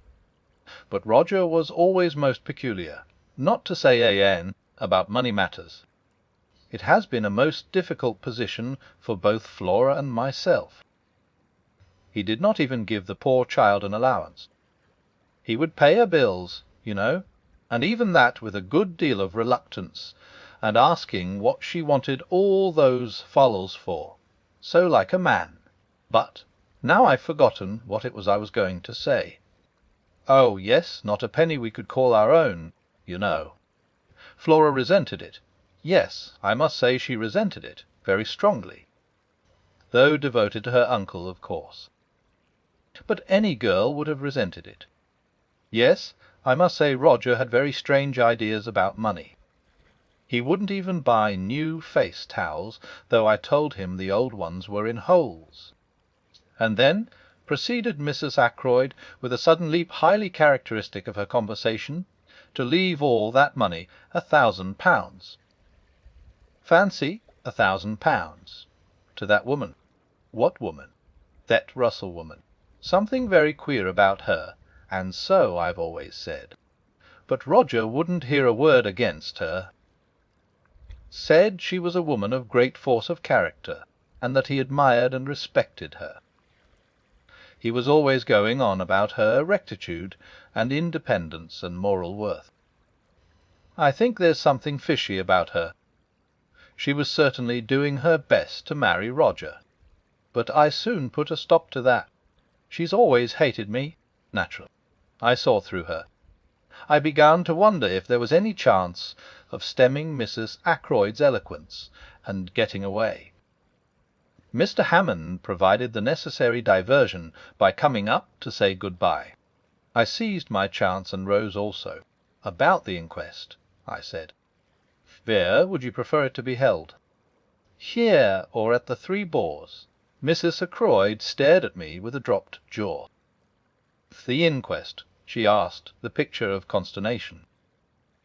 "But surely there won't have to be an inquest?" Mr. Hammond gave a dry little cough and murmured, "Inevitable. Under the circumstances, in two short little barks." "But surely Dr. Shepherd can arrange?"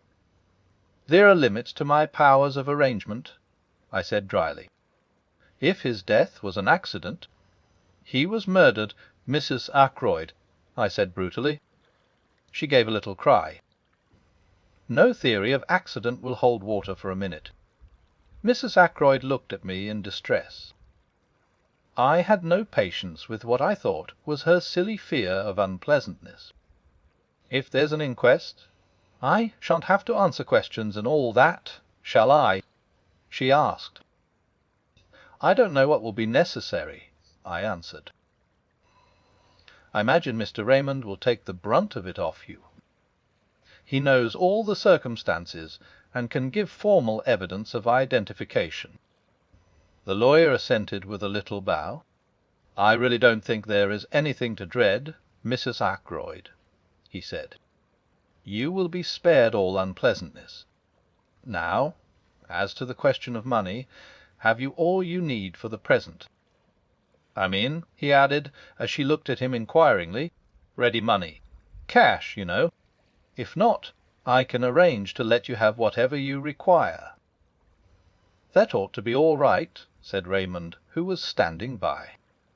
"Mr. Ackroyd cashed a cheque for £100 yesterday." £100. "Yes, for wages and other expenses due today.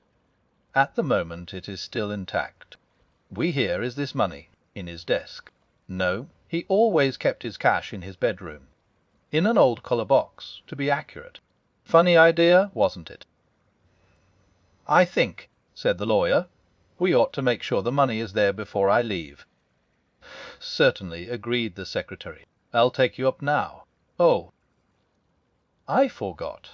The doors locked. Inquiry from Parker elicited the information that Inspector Raglan was in the housekeeper's room asking a few supplementary questions.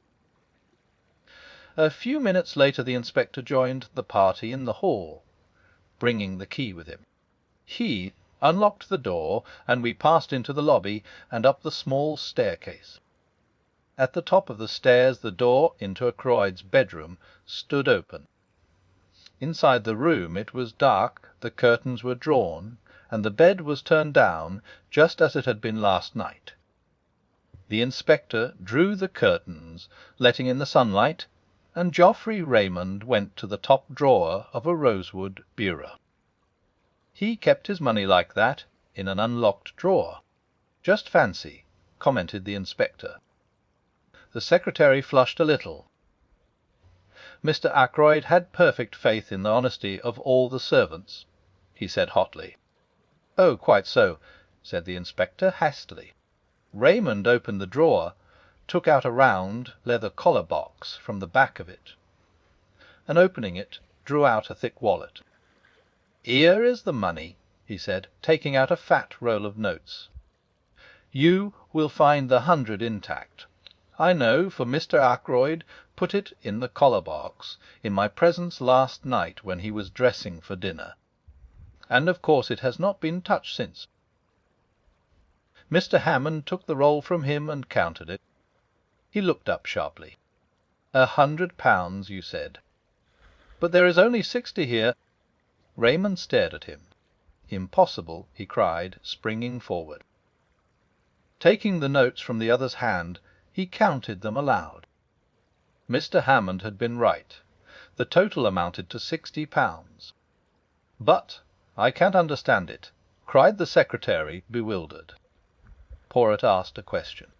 "You saw Mr. Ackroyd put this money away last night when he was dressing for dinner.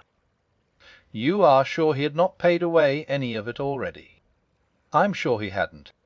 He even said, "He don't want to take £100 down to dinner with me. Too bodgy." "Then the affair is very simple," remarked Poirot. "Either he paid out that £40 some time last evening, or else it has been stolen."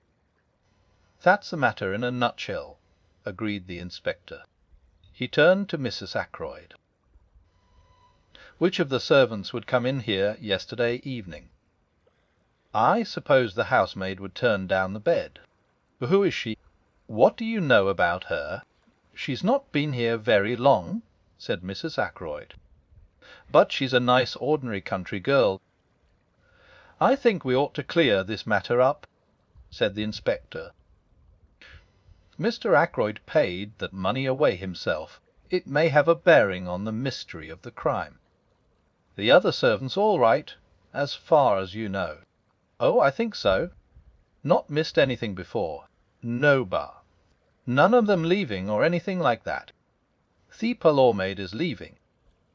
"When?" "She gave notice yesterday, I believe." "To you?" "Oh, no. I have nothing to do with the servants." "Miss Russell attends to the household matters." The inspector remained lost in thought for a minute or two. Then he nodded his head and remarked, "I think I'd better have a word with Miss Russell, and I'll see the girl Dale as well." Poirot and I accompanied him to the housekeeper's room. Miss Russell received us with her usual sang-froid. Elsie Dale had been at Fernley 5 months. A nice girl, quick at her duties, and most respectable. Good references. The last girl in the world to take anything not belonging to her. What about the parlour maid? She, too, was a most superior girl. Very quiet and ladylike. An excellent worker. "Then why is she leaving?" asked the inspector. Miss Russell pursed up her lips. "It was none of my doing. I understand Mr. Ackroyd found fault with her yesterday afternoon. It was her duty to do the study, and she disarranged some of the papers on his desk, I believe. He was very annoyed about it, and she gave notice. At least, that is what I understood from her. But perhaps you'd like to see her yourselves." The inspector assented. I had already noticed the girl when she was waiting on us at lunch. A tall girl, with a lot of brown hair rolled tightly away at the back of her neck, and very steady grey eyes. She came in answer to the housekeeper's summons, and stood very straight, with those same grey eyes fixed on us. "You are Ursula Bourne?" asked the inspector. "Where, sir?" "I understand you are leaving." "Where, sir? Why is that?" "I disarranged some papers on Mr. Ackroyd's desk. He was very angry about it, and I said I had better leave. He told me to go as soon as possible." "Were you in Mr. Ackroyd's bedroom at all last night? Tidying up or anything?" "No, sir. That is Elsie's work. I never went near that part of the house. I must tell you, my girl, that a large sum of money is missing from Mr. Ackroyd's room." At last I saw her roused. A wave of colour swept over her face. "I know nothing about any money. If you think I took it, and that is why Mr. Ackroyd dismissed me, you are wrong. I'm not accusing you of taking it." "My girl," said the inspector, "don't flare up so." The girl looked at him coldly. "You can search my things if you like," she said disdainfully. "But you won't find anything," Poirot suddenly interposed. "It was yesterday afternoon that Mr. Ackroyd dismissed you. Or you dismissed yourself, was it not?" he asked. The girl nodded. "How long did the interview last?" "The interview?" "Wes, the interview between you and Mr. Ackroyd in the study." "I don't know." 20 minutes. Half an hour. Something like that. Not longer." "Not longer than half an hour, certainly." "Thank you, mademoiselle." I looked curiously at him. He was rearranging a few objects on the table, setting them straight with precise fingers. His eyes were shining. "That'll do," said the inspector. Ursula Bourne disappeared. The inspector turned to Miss Russell. "How long has she been here?" "Have you got a copy of the reference you had with her?" Without answering the first question, Miss Russell moved to an adjacent bureau, opened one of the drawers, and took out a handful of letters, clipped together with a patent fastener. She selected one and handed it to the inspector. "Eshm," said he. "Red's all right. Mrs. Richard Folliot, Marby Grange, Marby. Who's this woman?" "Quite good county people," said Miss Russell. "Well," said the inspector, handing it back, "let's have a look at the other one, Elsie Dale." Elsie Dale was a big, fair girl, with a pleasant but slightly stupid face. She answered our questions readily enough, and showed much distress and concern at the loss of the money. "I don't think there's anything wrong with her," observed the inspector after he had dismissed her. "Oh, what about Parker?" Miss Russell pursed her lips together and made no reply. "I've a feeling there's something wrong about that man," the inspector continued thoughtfully. "The trouble is that I don't quite see when he got his opportunity. He'd be busy with his duties immediately after dinner, and he's got a pretty good alibi all through the evening. I know, for I've been devoting particular attention to it. Well, thank you very much, Miss Russell. We'll leave things as they are for the present. It's highly probable Mr. Ackroyd paid that money away himself. The housekeeper bade us a dry good afternoon, and we took our leave. I left the house with Poirot. I wonder," I said, breaking the silence, "what the papers the girl disarranged could have been for Ackroyd to have got into such a state about them. I wonder if there is any clue there to the mystery. The secretary said there were no papers of particular importance on the desk," said Poirot quietly. "Yes, but—" I paused. "It strikes you as odd that Ackroyd should have flown into a rage about so trivial a matter?" "Yes, it does rather. But was it a trivial matter?" "Of course," I admitted, "we don't know what those papers may have been." But Raymond certainly said, "Leave Raymond out of it for a minute. What did you think of that girl?" "Which girl?" "The parlour maid." "Yes, the parlour maid. Ursula Bourne." "She seemed a nice girl," I said hesitatingly. Poirot repeated my words, but whereas I had laid a slight stress on the fourth word, he put it on the second. "She seemed a nice girl, yes." Then, after a minute's silence, he took something from his pocket and handed it to me. "And see, my friend, I will show you something. Look there." The paper he had handed me was that compiled by the inspector and given by him to Poirot that morning. Following the pointing finger, I saw a small cross marked in pencil under the name Ursula Bourne. You may not have noticed it at the time, my good friend, but there was one person on this list whose alibi had no kind of confirmation. Ursula Bourne? You don't think. Dr. Shepherd, I dare to think anything. Ursula Bourne may have killed Mr. Ackroyd, but I confess I can see no motive for her doing so. Can you? He looked at me very hard, so hard that I felt uncomfortable. "Can you?" he repeated. "No motive whatsoever," I said firmly. His gaze relaxed. He frowned and murmured to himself. "Since the blackmailer was a man, it follows that she cannot be the blackmailer, then." I coughed. "As far as that goes," I began doubtfully. He spun round on me. "What? What are you going to say?" "Nothing." "Nothing. Only that, strictly speaking, Mrs. Ferrars in her letter mentioned a per sum. She didn't actually specify a man, but we took it for granted, Ackroyd and I, that it was a man." Poirot did not seem to be listening to me. He was muttering to himself again.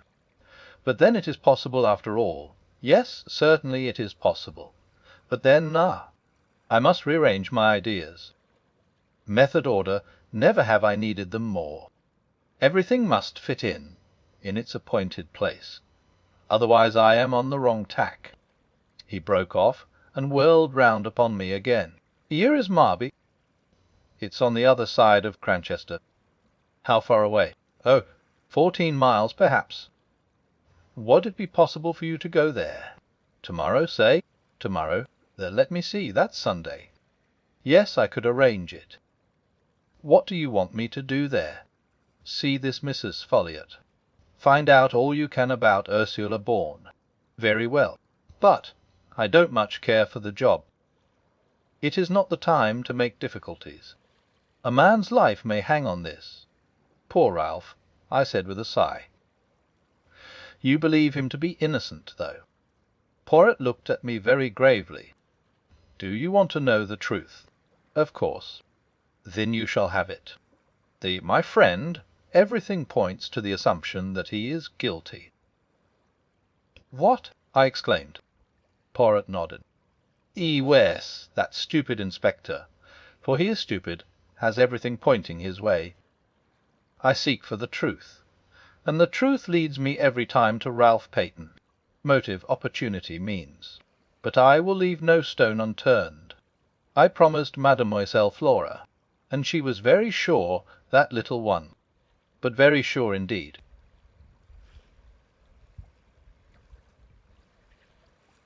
The Murder of Roger Ackroyd. Chapter 11.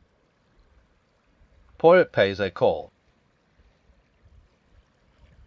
I was slightly nervous when I rang the bell at Marby Grange the following afternoon. I wondered very much what Poirot expected to find out. He had entrusted the job to me. Why? Was it because, as in the case of questioning Major Blunt, he wished to remain in the background? The wish, intelligible in the first case, seemed to me quite meaningless here. My meditations were interrupted by the advent of a smart parlour-maid. Yes, Mrs. Folliot was at home. I was ushered into a big drawing-room, and looked round me curiously as I waited for the mistress of the house. A large bare room, some good bits of old china, and some beautiful etchings, shabby covers and curtains. A lady's room in every sense of the term. I turned from the inspection of a Bartolozzi on the wall as Mrs. Folliot came into the room. She was a tall woman, with untidy brown hair and a very winning smile. Dr. Shepherd, she said hesitatingly. That is my name, I replied. I must apologize for calling upon you like this, but I wanted some information about a parlour-maid previously employed by you, Ursula Bourne. With the utterance of the name the smile vanished from her face, and all the cordiality froze out of her manner. She looked uncomfortable and ill at ease. Ursula Bourne, she said hesitatingly. Yes, I said. Perhaps you don't remember the name? Oh, yes, of course. I remember perfectly. She left you just over a year ago, I understand. Yes. Yes, she did. That is quite right. And you were satisfied with her whilst she was with you. How long was she with you, by the way? Oh, a year or two. I can't remember exactly how long. She is very capable. I'm sure you will find her quite satisfactory. I didn't know she was leaving Fernley. I hadn't the least idea of it. Can you tell me anything about her? I asked. Anything about her? Wes, where she comes from, who her people are, that sort of thing. Mrs. Folliot's face wore more than ever its frozen look. I don't know at all. Who was she with before she came to you? I'm afraid I don't remember. There was a spark of anger now underlying her nervousness. She flung up her head in a gesture that was vaguely familiar. Is it really necessary to ask all these questions? Not at all, I said, with an air of surprise and a tinge of apology in my manner. I had no idea you would mind answering them. I am very sorry. Her anger left her, and she became confused again. Oh, I don't mind answering them. I assure you I don't. Why should I? It just seemed a little odd, you know. That's all. A little odd. One advantage of being a medical practitioner is that you can usually tell when people are lying to you. I should have known from Mrs. Folliot's manner, if from nothing else, that she did mind answering my questions. Minded intensely. She was thoroughly uncomfortable and upset, and there was plainly some mystery in the background. I judged her to be a woman quite unused to deception of any kind, and consequently rendered acutely uneasy when forced to practice it. A child could have seen through her. But it was also clear that she had no intention of telling me anything further, whatever the mystery centering around Ursula Byrne might be. I was not going to learn it through Mrs. Folliot. Defeated, I apologized once more for disturbing her, took my hat and departed. I went to see a couple of patients, and arrived home about 6 o'clock. Caroline was sitting beside the wreck of tea things. She had that look of suppressed exultation on her face, which I know only too well. It is a sure sign with her of either the getting or the giving of information. I wondered which it had been. "I've had a very interesting afternoon," began Caroline as I dropped into my own particular easy chair and stretched out my feet to the inviting blaze in the fireplace. "Have you?" I asked. Miss Gannett drop into tea. Miss Gannett is one of the chief of our newsmongers. "Yes, again," said Caroline with intense complacency. I guessed several times, working slowly through all the members of Caroline's intelligence corps. My sister received each guess with a triumphant shake of the head. In the end she volunteered the information herself. "Emporal," she said. "No. What do you think of that?" I thought a good many things of it, but I was careful not to say them to Caroline. "Why did he come?" I asked. "To see me, of course. He said that, knowing my brother so well, he hoped he might be permitted to make the acquaintance of his charming sister." "Your charming sister. I've got mixed up, but you know what I mean." "What did he talk about?" I asked. "He told me a lot about himself and his cases. You know that Prince Paul of Mauritania?" "The one who's just married a dancer?" "Wes. I saw a most intriguing paragraph about her in Society Snippets the other day, hinting that she was really a Russian Grand Duchess, one of the Tsar's daughters, who managed to escape from the Bolsheviks. Well, it seems that M. Poirot solved a baffling murder mystery that threatened to involve them both. Prince Paul was beside himself with gratitude. Did he give him an emerald tie pin the size of a plover's egg?" I inquired sarcastically. "He didn't mention it." "Why?" "Nothing," I said. "I thought it was always done. It is in detective fiction, anyway. The super detective always has his rooms littered with rubies and pearls and emeralds from grateful royal clients. It's very interesting to hear about these things from the inside," said my sister complacently. It would be. To Caroline, I could not but admire the ingenuity of M. Hercule Poirot, who had selected unerringly the case of all others that would most appeal to an elderly maiden lady living in a small village. "Did he tell you if the dancer was really a Grand Duchess?" I inquired. "He was not at liberty to speak," said Caroline importantly.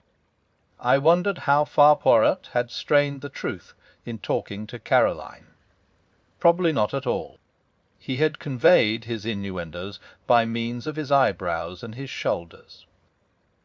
"And after all this," I remarked, "I suppose you were ready to eat out of his hand. Don't be coarse, James." I don't know where you get these vulgar expressions from.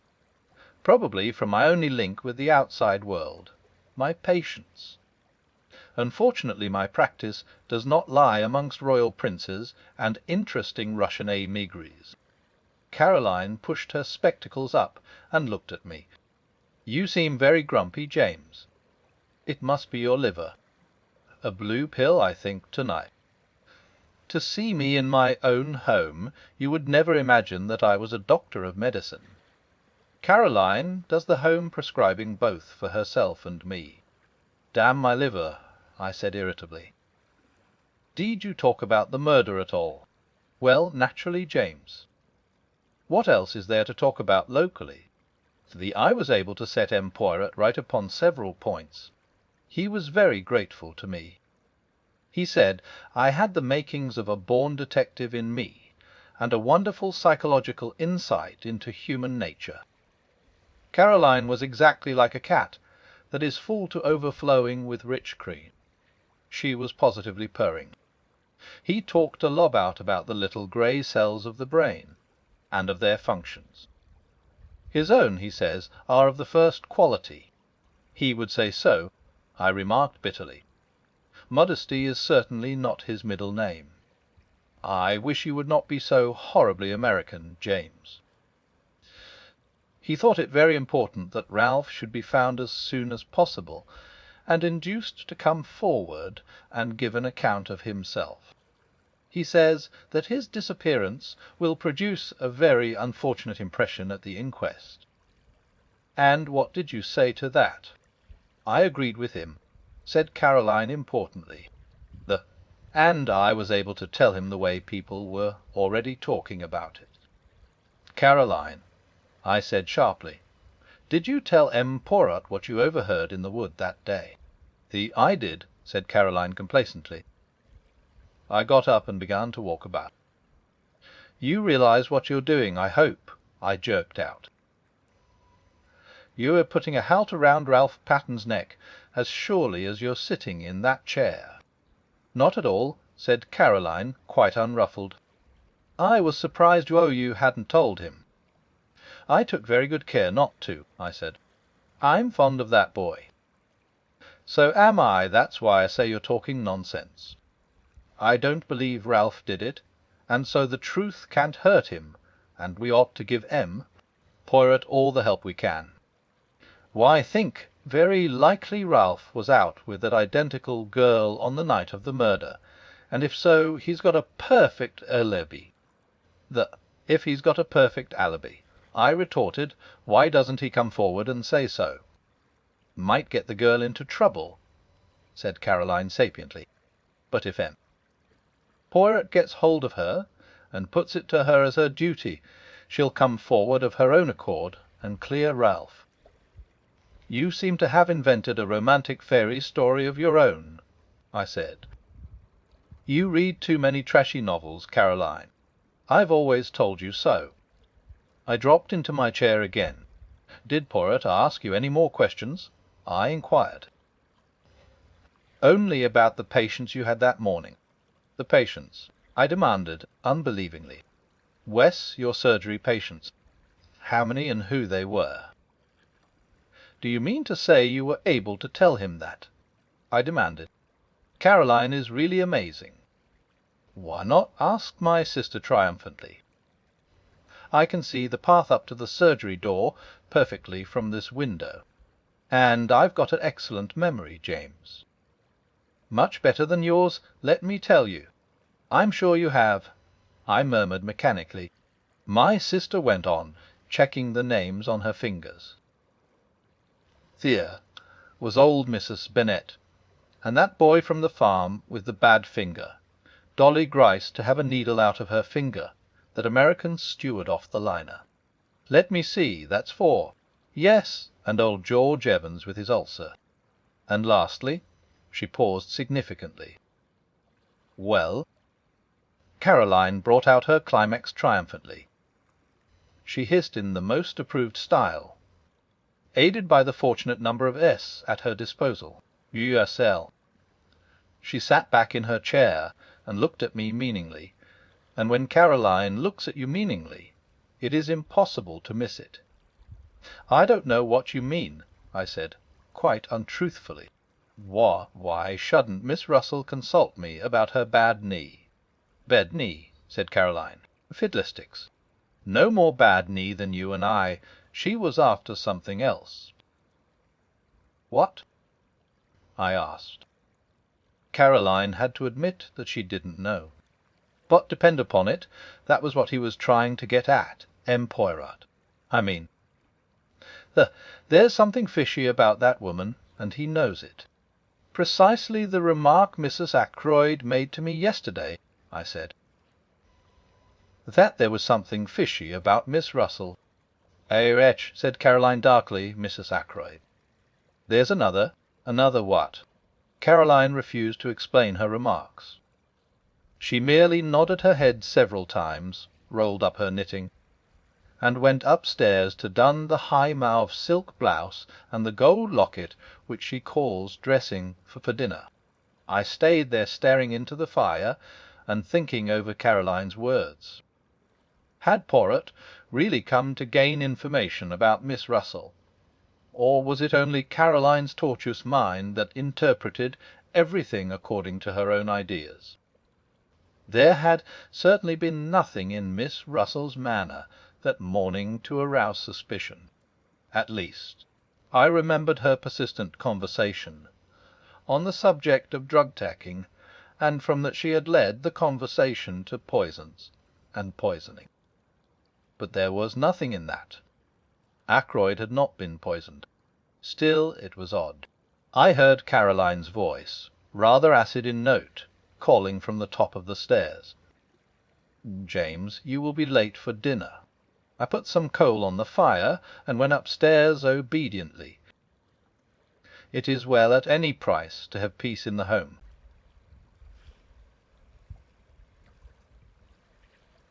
The Murder of Roger Ackroyd. Chapter 12. Round the Table. A joint inquest was held on Monday. I do not propose to give the proceedings in detail. To do so would only be to go over the same ground again and again. By arrangement with the police, very little was allowed to come out. I gave evidence as to the cause of Ackroyd's death and the probable time. The absence of Ralph Peyton was commented on by the coroner, but not unduly stressed. Afterwards Poirot and I had a few words with Inspector Raglan. The inspector was very grave. "It looks bad, Mr. Poirot," he said. "I'm trying to judge the thing fair and square. I'm a local man, and I've seen Captain Patterne many times in Cranchester. I'm not wanting him to be the guilty one, but it's bad whichever way you look at it. If he's innocent, why doesn't he come forward? We've got evidence against him, but it's just possible that that evidence could be explained away. Then why doesn't he give an explanation? A lot more lay behind Inspector's words than I knew at the time. Ralph's description had been wired to every port and railway station in England. The police everywhere were on the alert. His rooms in town were watched, and any houses he had been known to be in the habit of frequenting. With such a cardone, it seemed impossible that Ralph should be able to evade detection. He had no luggage, and, as far as any one knew, no money. "I can't find any one who saw him at the station that night," continued the inspector. "And yet he's well known down here, and you'd think somebody would have noticed him. There's no news from Liverpool either." "You think he went to Liverpool?" queried Poirot. "Well, it's on the cards. That telephone message from the station, just 3 minutes before the Liverpool express left. There ought to be something in that, unless it was deliberately intended to throw you off the scent. That might just possibly be the point of the telephone message." "That's an idea," said the inspector eagerly. "Do you really think that's the explanation of the telephone call?" "My friend," said Poirot gravely, "I do not know." But I will tell you this. I believe that when we find the explanation of that telephone call, we shall find the explanation of the murder. You said something like that before, I remember." I observed, looking at him curiously. Poirot nodded. "I always come back to it," he said seriously. "It seems to me utterly irrelevant," I declared. "I wouldn't say that," demurred the inspector. "But I must confess I think Mr. Poirot here harps on it a little too much." "We've better clues than that." "The fingerprints on the dagger, for instance." Poirot became suddenly very foreign in manner, as he often did when excited over anything. "Inspector," he said, "beware of the blind, the blind. Cyma entidia, the little street that has no end to it." Inspector Raglan stared, but I was quicker. "You mean a blind alley," I said. "That is it. The blind street that leads nowhere. So it may be with those fingerprints. They may lead you nowhere." "I don't see how that can well be," said the police officer. "I suppose you're hinting that they're faked." "I've read of such things being done, though I can't say I've ever come across it in my experience. But fake or true, they're bound to lead somewhere." Poirot merely shrugged his shoulders, flinging out his arms wide. The inspector then showed us various enlarged photographs of the fingerprints, and proceeded to become technical on the subject of loops and awls. "Come now," he said at last, annoyed by Poirot's detached manner, "you've got to admit that those prints were made by someone who was in the house that night." "Bandentildo," said Poirot, nodding his head. "Well, I've taken the prints of every member of the household, every one, mind you, from the old lady down to the kitchen maid. I don't think Mrs. Ackroyd would enjoy being referred to as the old lady. She must spend a considerable amount on cosmetics." "Every one's," repeated the inspector fussily. "Including mine," I said dryly. "Very well.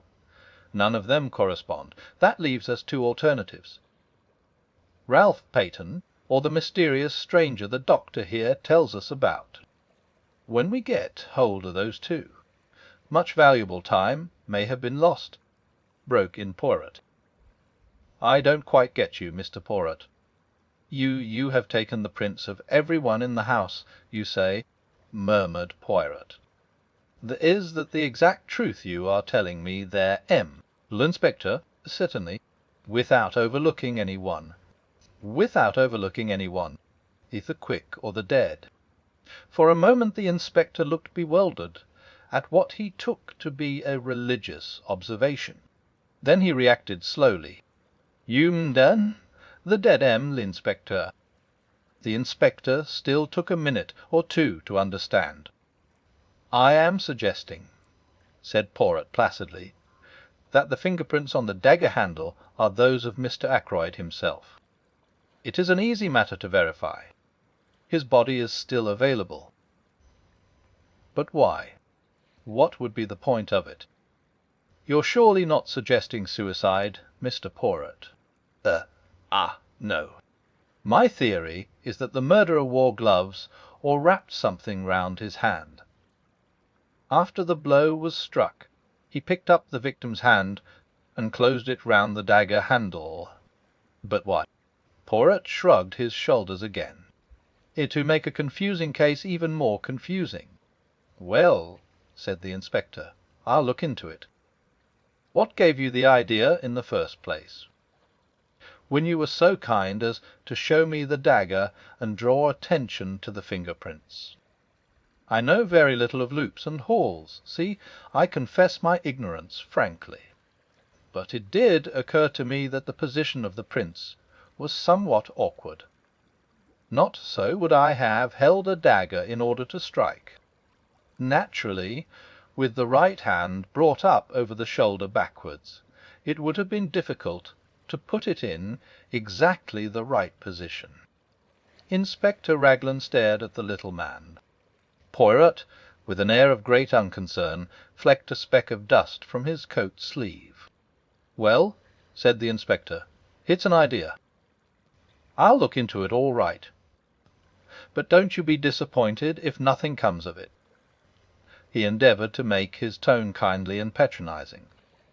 Poirot watched him go off. Then he turned to me with twinkling eyes. Another time he observed, "I must be more careful of his aimant piroupoirie. And now that we are left to our own devices, what do you think, my good friend, of a little reunion of the family?" The little reunion, as Poirot called it, took place about half an hour later. We sat round the table in the dining-room at Fernley, Poirot at the head of the table, like the chairman of some ghastly board meeting. The servants were not present, so we were 6 in all: Mrs. Ackroyd, Flora, Major Blunt, young Raymond, Poirot, and myself. When every one was assembled, Poirot rose and bowed. "Messieurs, mesdames, I have called you together for a certain purpose." He paused. "To begin with, I want to make a very special plea to mademoiselle." "To me," said Flora. "Mademoiselle, you are engaged to Captain Ralph Patterne. If any one is in his confidence, you are. I beg you, most earnestly, if you know of his whereabouts, to persuade him to come forward. One little minute." As Flora raised her head to speak, "Say nothing till you have well reflected. Mademoiselle, his position grows daily more dangerous. If he had come forward at once, no matter how damning the facts, he might have had a chance of explaining them away. But this silence, this flight, what can it mean? Surely only one thing: knowledge of guilt. Mademoiselle, if you really believe in his innocence, persuade him to come forward before it is too late." Flora's face had gone very white. "Too low," she repeated very low. Poirot leant forward, looking at her. "See now, mademoiselle," he said very gently, "it is Papa Poirot who asks you this. The old Papa Poirot, who has much knowledge and much experience. I would not seek to entrap you, mademoiselle. Will you not trust me, and tell me where Ralph Patterne is hiding?" The girl rose and stood facing him. Poirot," she said in a clear voice, "I swear to you, swear solemnly, that I have no idea where Ralph is, and that I have neither seen him nor heard from him either on the day of the murder or since." She sat down again. Poirot gazed at her in silence for a minute or two. Then he brought his hand down on the table with a sharp rap. "Bien, that is that," he said. His face hardened. "No, I appeal to these others who sit round this table: Mrs. Ackroyd, Major Blunt, Dr. Shepherd, Mr. Raymond. You are all friends and intimates of the missing man. If you know where Ralph Patterne is hiding, speak out." There was a long silence. Poirot looked to each in turn. "I beg of you," he said in a low voice, "speak out." But still there was silence, broken at last by Mrs. Ackroyd. "I must say," she observed in a plaintive voice, "that Ralph's absence is most peculiar. Most peculiar indeed. Not to come forward at such a time. It looks, as though there was something behind it. I can't help thinking, Flora dear, that it was a very fortunate thing your engagement was never formally announced." "Mother," cried Flora angrily. "Providence," declared Mrs. Ackroyd. "I have a devout belief in Providence, divinity that shapes our ends, as Shakespeare's beautiful line runs. Surely you don't make the Almighty directly responsible for thick ankles, Mrs. Ackroyd, do you?" asked Geoffrey Raymond, his irresponsible laugh ringing out. His idea was, I think, to loosen the tension, but Mrs. Ackroyd threw him a glance of reproach and took out her handkerchief. Flora has been saved a terrible amount of notoriety and unpleasantness. Not for a moment that I think dear Ralph had anything to do with poor Roger's death. I think so. But then I have a trusting heart. I always have had, ever since a child.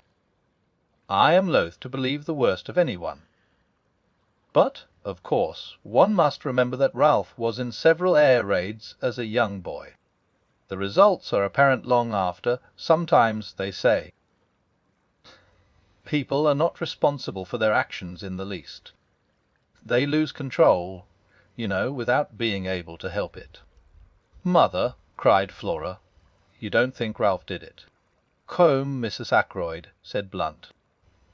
"I don't know what to think," said Mrs. Ackroyd tearfully. "It's all very upsetting. What would happen to the estate, I wonder, if Ralph were found guilty?" Raymond pushed his chair away from the table violently. Major Blunt remained very quiet, looking thoughtfully at her. "Like shell shock, said Mrs. Ackroyd obstinately, "and I dare say Roger kept him very short of money. With the best intentions, of course. I can see you are all against me, but I do think it is very odd that Ralph has not come forward, and I must say I am thankful Flora's engagement was never announced formally." "It will be tomorrow," said Flora in a clear voice. "Flora!" cried her mother, aghast. Flora had turned to the secretary. "Will you send the announcement to the Marnage Pasty and the Time-S, please, Mr. Raymond?" "If you are sure that it is wise, Miss Ackroyd," he replied gravely.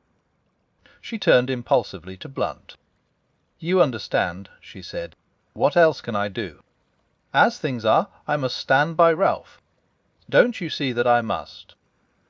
She looked very searchingly at him, and after a long pause he nodded abruptly.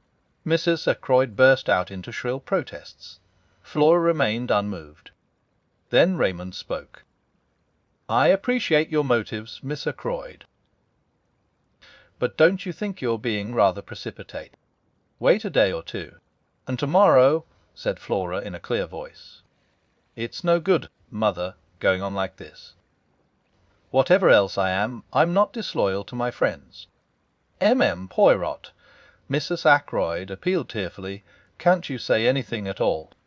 "Nothing to be said," interpolated Blunt. "She's doing the right thing. I'll stand by her through thick and thin." Flora held out her hand to him. "Thank you, Major Blunt," she said. "Mademoiselle," said Poirot, "will you let an old man congratulate you on your courage and your loyalty? And will you not misunderstand me if I ask you most solemnly, to postpone the announcement you speak of for at least 2 days more?" Flora hesitated. "I ask it in Ralph Patton's interests as much as in yours, mademoiselle." You frown. You do not see how that can be. But I assure you that it is so. Beargis, you put the case into my hands. You must not hamper me now." Flora paused a few minutes before replying. "I do not like it," she said at last, "but I will do what you say." She sat down again at the table. "And now, messieurs et mesdames," said Poirot rapidly, "I will continue with what I was about to say. Understand this: I mean to arrive at the truth. The truth, however ugly in itself, is always curious and beautiful to the seeker after it. I am much aged. My powers may not be what they were." Here he clearly expected a contradiction. "In all probability this is the last case I shall ever investigate. But Hercule Poirot does not end with a failure. The messieurs et mesdames, I tell you, I mean to Queno Doc, and I shall know, in spite of you all." He brought out the last words provocatively, hurling them in our face, as it were. I think we all flinched back a little, excepting Geoffrey Raymond, who remained good-humoured and imperturbable as usual. "How do you mean, in spite of us all?" he asked, with slightly raised eyebrows. "But just that, monsieur. Every one of you in this room is concealing something from me." He raised his hand as a faint murmur of protest arose. Yes, I know what I am saying. It may be something unimportant, trivial, which is supposed to have no bearing on the case. But there it is. Come now, am I right? His glance, challenging and accusing, swept round the table, and every pair of eyes dropped before his. Yes, mine as well. I am answered, said Poirot with a curious laugh. He got up from his seat. I appeal to you all. Tell me the truth, the whole truth. There was a silence. Will no one speak? He gave the same short laugh again. "Si esti dama J," he said, and went out.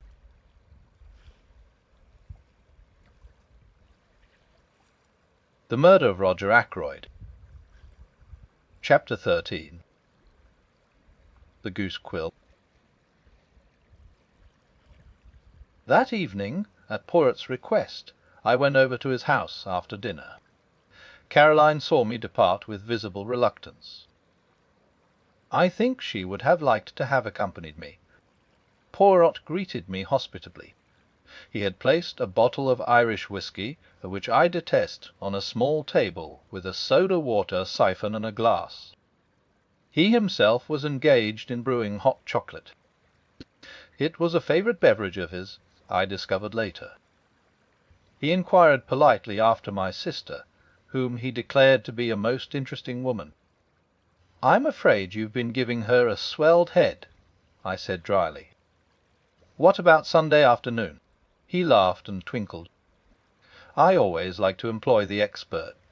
He remarked obscurely, but he refused to explain the remark. "You got all the local gossip anyway," I remarked. "True and untrue. And a great deal of valuable information," he added quietly. "Such as?" He shook his head. "Why not have told me the truth?" he countered. "In a place like this, all Ralph Patton's doings were bound to be known. If your sister had not happened to pass through the wood that day, somebody else would have done so." "I suppose they would," I said grumpily. "What about this interest of yours in my patients?" Again he twinkled. "Only one of them, Doctor, only one of them. The last," I hazarded. "I find Miss Russell a study of the most interesting," he said evasively. "Do you agree with my sister and Mrs. Ackroyd that there is something fishy about her?" I asked. "Effie, what do you say?" "Fishy," I explained to the best of my ability. "And they say that, do they? Didn't my sister convey as much to you yesterday afternoon?" "Pes pas, sir. For no reason whatever," I declared. "Elles femmes," generalized Poirot, "they are marvellous. They invent haphazard, and by miracle they are right. Not that it is that. Really, women observe, subconsciously, 1,000 little details, without knowing that they are doing so. Their subconscious mind adds these little things together, and they call the result intuition. Me, I am very skilled in psychology. I know these things." He swelled his chest out importantly, looking so ridiculous that I found it difficult not to burst out laughing. Then he took a small sip of his chocolate, and carefully wiped his moustache. "I wish you'd tell me," I burst out, "what you really think of it all." He put down his cup. "You wish that?" "I do. You have seen what I have seen. Should not our ideas be the same?" "I'm afraid you're laughing at me," I said stiffly. "Of course. I've no experience of matters of this kind." Poirot smiled at me indulgently. "You are like the little child who wants to know the way the engine works. You wish to see the affair, not as the family doctor sees it, but with the eye of a detective who knows and cares for no one, to whom they are all strangers and all equally liable to suspicion." "You put it very well," I said. "So I give you then a little lecture. The first thing is to get a clear history of what happened that evening, always bearing in mind that the person who speaks may be lying." I raised my eyebrows. Rather a suspicious attitude, but necessary, I assure you, necessary. "Now, first, Dr. Shepherd leaves the house at 10 minutes to 9. How do I know that? Because I told you so. But you might not be speaking the truth, or the watch you went by might be wrong. But Parker also says that you left the house at 10 minutes to 9. So we accept that statement and pass on. At 9 o'clock you run into a man, and here we come to what we will call the romance of the mysterious stranger. Just outside the park gates. How do I know that that is so?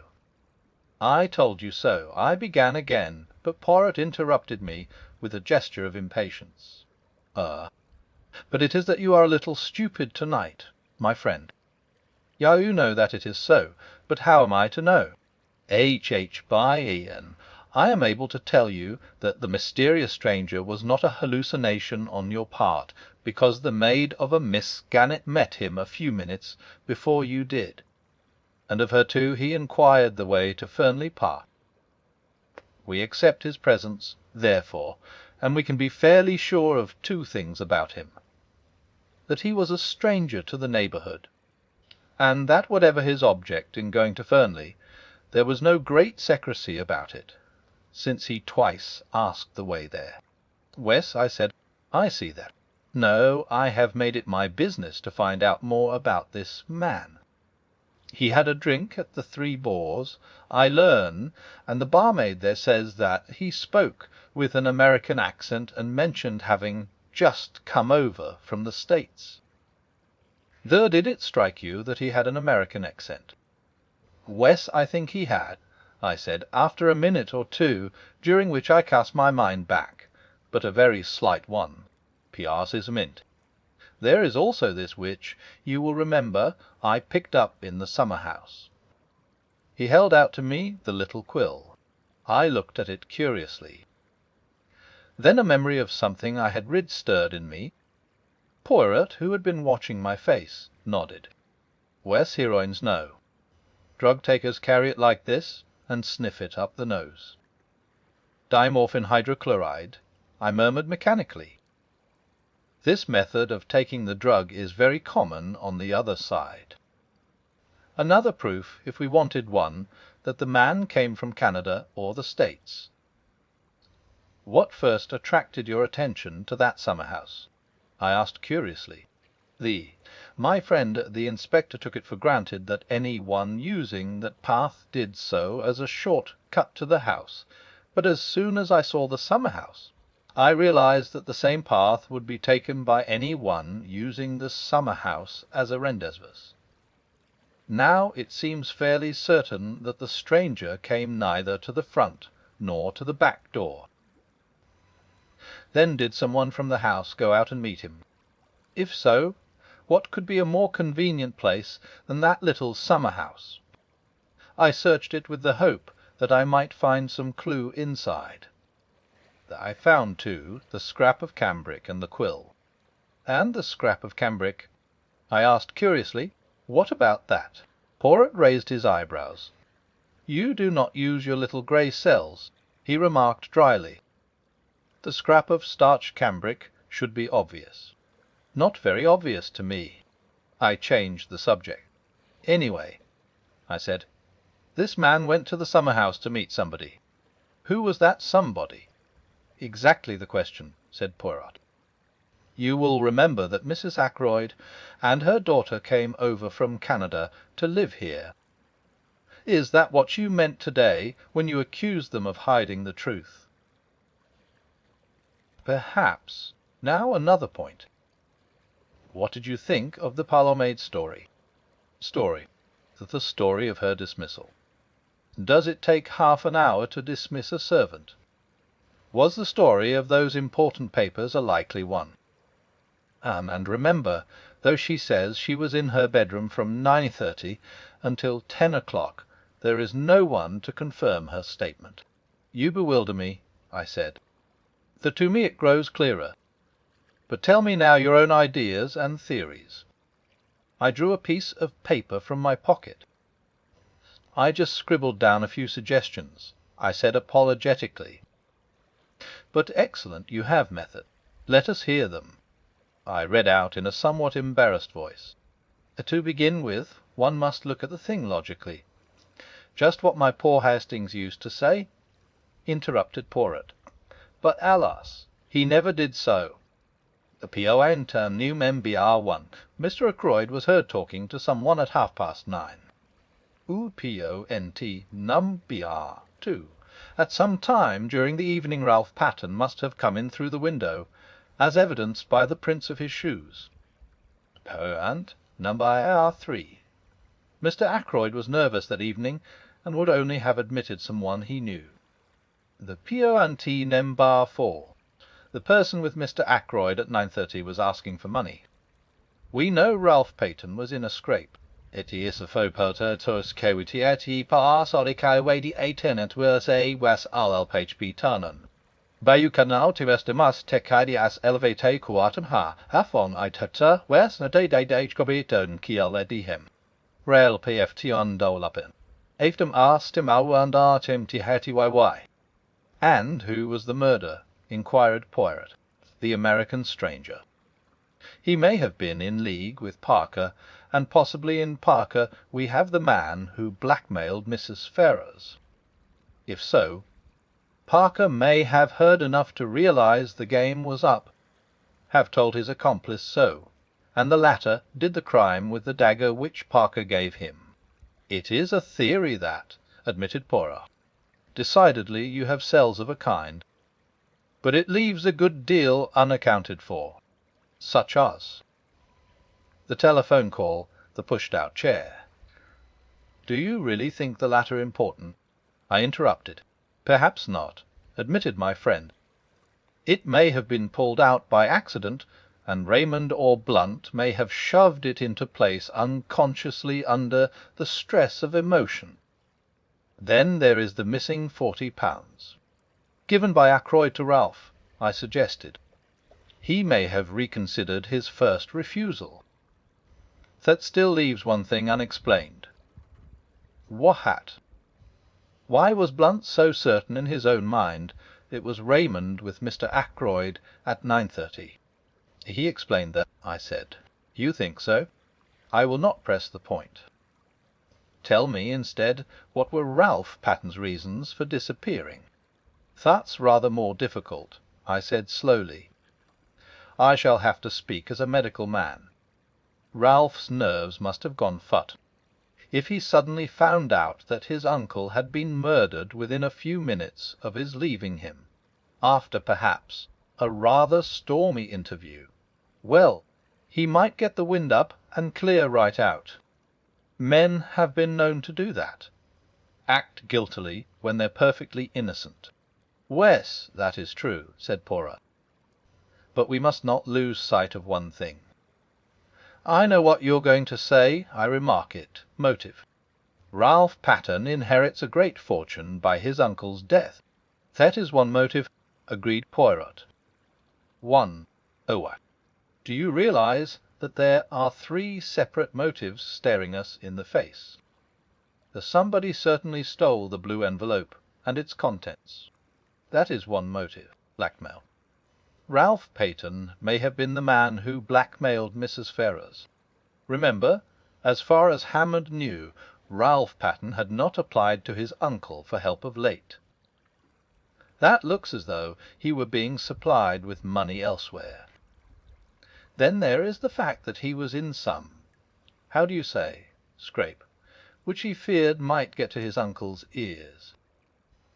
And finally there is the one you have just mentioned. Dear me, I said, rather taken aback. The case does seem black against him. Does it? Said Poirot. That is where we disagree, you and I. Three motives. It is almost too much. I am inclined to believe that, after all, Ralph Paton is innocent.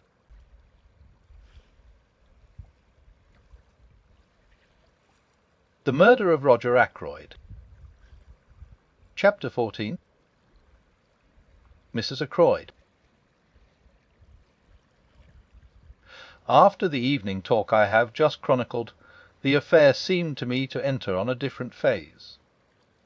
The whole thing can be divided into two parts, each clear and distinct from the other. Part I ranges from Ackroyd's death on the Friday evening to the following Monday night. It is the straightforward narrative of what occurred, as presented to Hercule Poirot. I was at Poirot's elbow the whole time. I saw what he saw. I tried my best to read his mind. As I know now, I failed in this latter task, though Poirot showed me all his discoveries. As, for instance, the gold wedding ring, he held back the vital and yet logical impressions that he formed. As I came to know later, this secrecy was characteristic of him. He would throw out hints and suggestions, but beyond that he would not go. As I say, up till the Monday evening, my narrative might have been that of Poirot himself. I played Watson to his Sherlock, but after Monday our ways diverged. Poirot was busy on his own account. I got to hear of what he was doing, because in King's Abbott you get to hear of everything, but he did not take me into his confidence beforehand, and I too had my own preoccupations. On looking back, the thing that strikes me most is the piecemeal character of this period. Every one had a hand in the elucidation of the mystery. It was rather like a jigsaw puzzle to which every one contributed their own little piece of knowledge or discovery. But their task ended there. To Poirot alone belongs the renown of fitting those pieces into their correct place. Some of the incidents seemed at the time irrelevant and unmeaning. There was, for instance, the question of the black boots. But that comes later.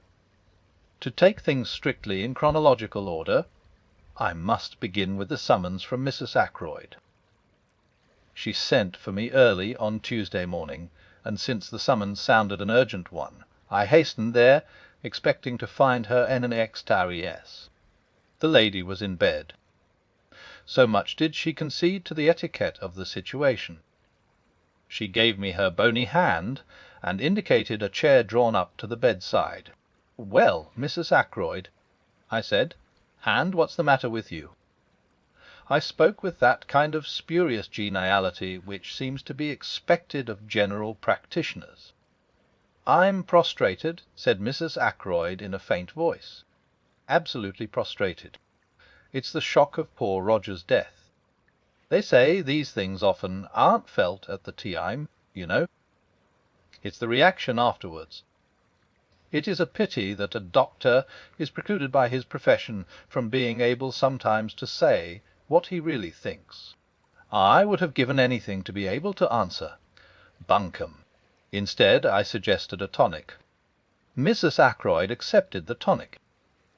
One move in the game seemed now to be concluded.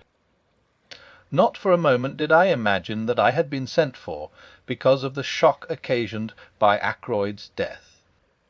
But Mrs. Ackroyd is totally incapable of pursuing a straightforward course on any subject.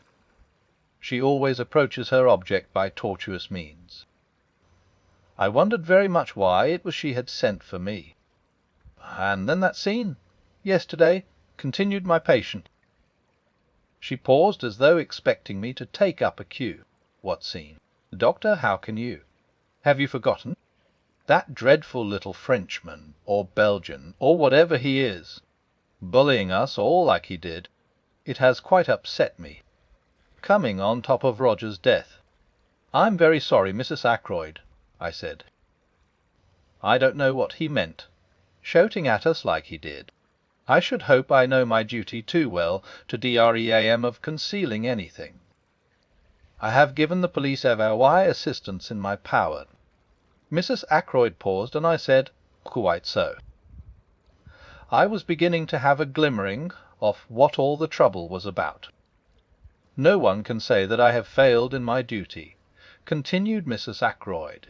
"I am sure Inspector Raglan is perfectly satisfied.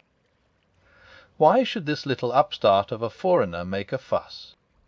A most ridiculous-looking creature he is too, just like a comic Frenchman in a review. I can't think why Flora insisted on bringing him into the case. She never said a word to me about it. Just went off and did it on her own. Flora is too independent. I am a woman of the world, and her mother. She should have come to me for advice first. I listened to all this in silence. What does he think? That's what I want to know. Does he actually imagine I'm hiding something? He positively actu me yesterday. I shrugged my shoulders. "It is surely of no consequence, Mrs. Ackroyd," I said. "Since you are not concealing anything, any remarks he may have made do not apply to you." Mrs. Ackroyd went off at a tangent after her usual fashion. "Servants are so tiresome," she said. "They gossip and talk amongst themselves. And then it gets round. And all the time there's probably nothing in it at all." "Have the servants been talking?" I asked. "What about?" Mrs. Ackroyd cast a very shrewd glance at me. It quite threw me off my balance. "I was sure you ought to know, Doctor, if any one did. You were with them. Poirot all the time, weren't you?" "Or was? Then, of course, you know. It was that girl, Ursula Bourne, wasn't it? Naturally. She's leaving. She wowelder want to make all the trouble she could. Spiteful, that's what they are. They're all alike. Now, you being there, Doctor, you must know exactly what she did say. I'm most anxious that no wrong impression should get about. After all, you don't repeat every little detail to the police, do you? There are family matters sometimes. Nothing to do with the question of the murder. But if the girl was spiteful, she may have made out all sorts of things. I was shrewd enough to see that a very real anxiety lay behind these outpourings. Poirot had been justified in his premises. Of the 6 people round the table yesterday, Mrs. Ackroyd at least had had something to hide. It was for me to discover what that something might be. "If I were you, Mrs. Ackroyd," I said brusquely, "I should make a clean breast of things." She gave a little scream. "Oh, Doctor, how can you be so abrupt? It sounds as though, and I can explain everything so simply." "Then why not do so?" I suggested. Mrs. Ackroyd took out a frilled handkerchief and became tearful. "I thought, Doctor, that you might put it to M. Poirot. Explain it, you know, because it's so difficult for a foreigner to see our point of view. And you don't know, nobody could know, what I've had to contend with. A martyrdom, a long martyrdom. That's what my life has been. I don't like to speak ill of the dead, but there it is. Not the smallest bill. But it had all to be gone over, just as though Roger had had a few miserly hundreds a year, instead of being, as Mr. Hammond told me yesterday, one of the wealthiest men in these parts." Mrs. Ackroyd paused to dab her eyes with the frilled handkerchief. "Wes," I said encouragingly, "you were talking about bills. Those dreadful bills. And some I didn't like to show Roger at all. They were things a man wouldn't understand. He would have said the things weren't necessary. And of course they mounted up, you know, and they kept coming in." She looked at me appealingly, as though asking me to condole with her on this striking peculiarity. "It's a habit they have," I agreed, and the tone altered, became quite abusive. "I assure you, Doctor, I was becoming a nervous wreck. I couldn't sleep at nights. And a dreadful fluttering round the heart. And then I got a letter from a Scotch gentleman. As a matter of fact, there were 2 letters, both Scotch gentlemen. Mr. Bruce Matheson was one, and the other were Colin MacDonald. Quite a coincidence." "Hardly that," I said dryly. "They are usually Scotch gentlemen, but I suspect a Semitic strain in their ancestry. £10 to 10,000 on note of hand alone," murmured Mrs. Ackroyd reminiscently. "I wrote to one of them, but it seemed there were difficulties." She paused.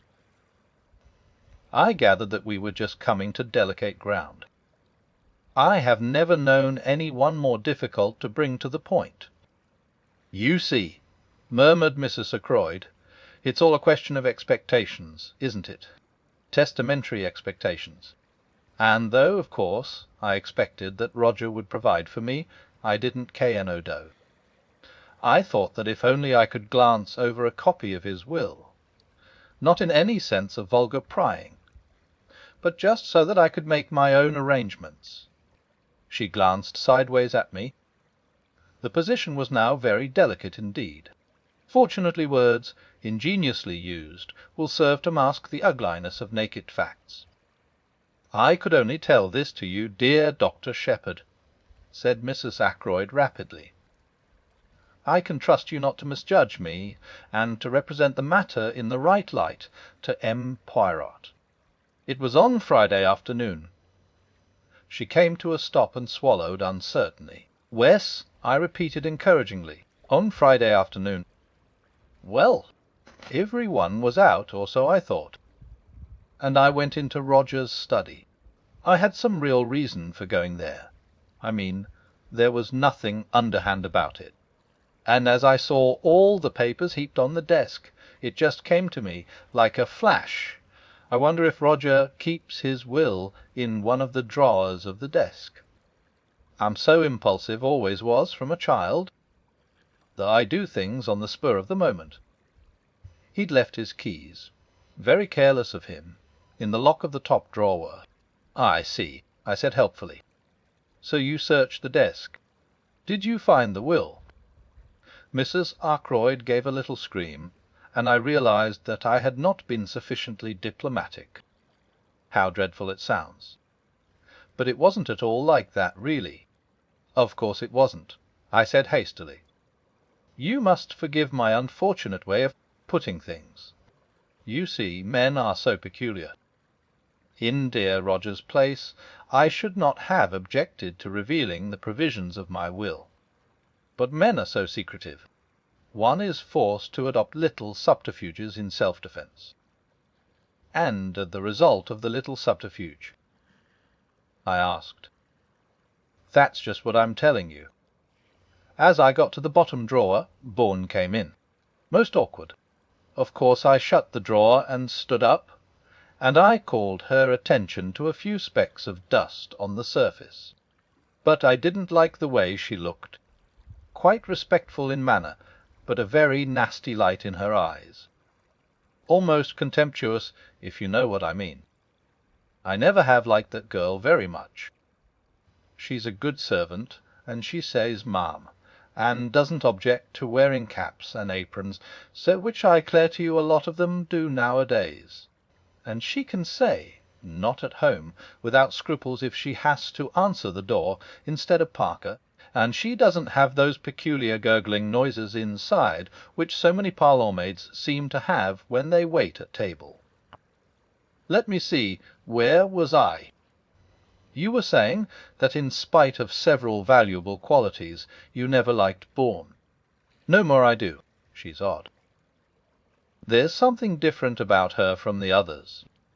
Too well educated, that's my opinion. You can't tell who are ladies and who aren't nowadays. And what happened next?" I asked. "Nothing. At least, Roger came in, and I thought he was out for a walk. And he said, 'What's all this?' and I said, 'Nothing. I just came in to fetch P&CH.' And I took P&CH and went out with it. Bourne stayed behind. I heard her asking Roger if she could speak to him for a minute. I went straight up to my room to lie down. I was very upset. There was a pause. You will explain to M. Poirot, won't you? You can see for yourself what a trivial matter the whole thing was. But, of course, when he was so stern about concealing things, I thought of this at once. Bourne may have made some extraordinary story out of it, but you can explain, can't you? That is all." I said, "You have told me everything." "Wise," said Mrs. Ackroyd. "Oh yes," she added firmly. But I had noted the momentary hesitation. and I knew that there was still something she was keeping back. It was nothing less than a flash of sheer genius that prompted me to ask the question I did. "Mrs. Ackroyd," I said, "was it you who left the silver table open?" I had my answer in the blush of guilt that even rouge and powder could not conceal. "How did you know?" she whispered. "It was you, then." "Wes, you see, there were one or two pieces of old silver. Very interesting. I had been reading up the subject, and there was an illustration of quite a small piece which had fetched an immense sum at Christie's. It looked to me just the same as the one in the silver table. I thought I would take it up to London with me when I went, and have it valued. Then, if it really was a valuable piece, just think what a charming surprise it would have been for Roger." I refrained from comments, accepting Mrs. Ackroyd's story on its merits. I even forbore to ask her why it was necessary to abstract what she wanted in such a surreptitious manner. "Why did you leave the lid open?" I asked. "Did you forget?" "I was startled," said Mrs. Ackroyd. "I heard footsteps coming along the terrace outside. I hastened out of the room, and just got up the stairs before Parker opened the front door to you." "That must have been Miss Russell," I said thoughtfully. Mrs. Ackroyd had revealed to me one fact that was extremely interesting. Whether her designs upon Ackroyd silver had been strictly honourable I neither knew nor cared. What did interest me was the fact that Miss Russell must have entered the drawing-room by the window, and that I had not been wrong when I judged her to be out of breath with running. Where had she been? I thought of the summer-house and the scrap of cambric. "I wonder if Miss Russell has her handkerchief starched," I exclaimed on the spur of the moment. Mrs. Ackroyd's start recalled me to myself, and I rose. "You think you can explain to M. Poirot?" she asked anxiously. "Oh, certainly, absolutely. I got away at last, after being forced to listen to more justifications of her conduct. The parlour maid was in the hall, and it was she who helped me on with my overcoat. I observed her more closely than I had done heretofore. It was clear that she had been crying. 'How is it,' I asked, 'that you told us that Mr. Ackroyd sent for you on Friday to his study? I hear now that it was you who asked to speak to H. For a minute the girl's eyes dropped before mine. Then she spoke. "I meant to leave in any case," she said uncertainly. I said no more. She opened the front door for me. Just as I was passing out, she said suddenly in a low voice, "Excuse me, sir, is there any news of Captain Peyton?" I shook my head, looking at her inquiringly. "He ought to come back," she said. Indeed he ought to come back." She was looking at me with appealing eyes. "Does no one know where he is?" she asked. "Do you?" I said sharply. She shook her head. "Indeed, I know nothing. But any one who was a friend to him would tell him this: he ought to come back." I lingered, thinking that perhaps the girl would say more. Her next question surprised me. "When do they think the murder was done?" "Just before 10 o'clock. That is the idea," I said. "Between 9:45 and the hour. Not earlier, not before 9:45. I looked at her attentively. She was so clearly eager for a reply in the affirmative. "That's out of the question," I said. "Miss Ackroyd saw her uncle alive at 9:45. She turned away, and her whole figure seemed to droop. A handsome girl, I said to myself as I drove off. An exceedingly handsome girl. Caroline was at home. She had had a visit from Poirot, and was very pleased and important about it. I am helping him with the case," she explained. I felt rather uneasy. "Caroline is bad enough as it is." What will she be like with her detective instincts encouraged? "Ere you going round the neighbourhood, looking for Ralph Patton's mysterious girl?" I inquired. "I might do that on my own account," said Caroline. "No, this is a special thing M. Poirot wants me to find out for him. What is it?" I asked. "He wants to know whether Ralph Patton's boots were black or brown," said Caroline with tremendous solemnity.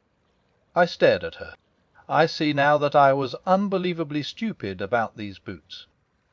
I failed altogether to grasp the point. "They were brown shoes," I said.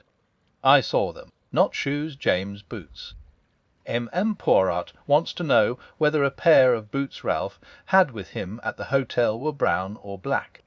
A lot hangs on it. Call me dense if you like. I didn't see." "And how are you going to find out?" I asked. Caroline said there would be no difficulty about that. Our Annie's dearest friend was Miss Gannet's maid, Clara, and Clara was walking out with the boots at the Three Boars. The whole thing was simplicity itself, and by the aid of Miss Gannet, who co-operated loyally, at once giving Clara leave of absence, the matter was rushed through at express speed. It was when we were sitting down to lunch that Caroline remarked, with will be unconcern, "About those boots of Ralph Patton's." "Well," I said, "what about them?" M. Poirot thought they were probably brown. He was wrong. They're black. And Caroline nodded her head several times. She evidently felt that she had scored a point over Poirot. I did not answer. I was puzzling over what the colour of a pair of Ralph Patton's boots had to do with the case.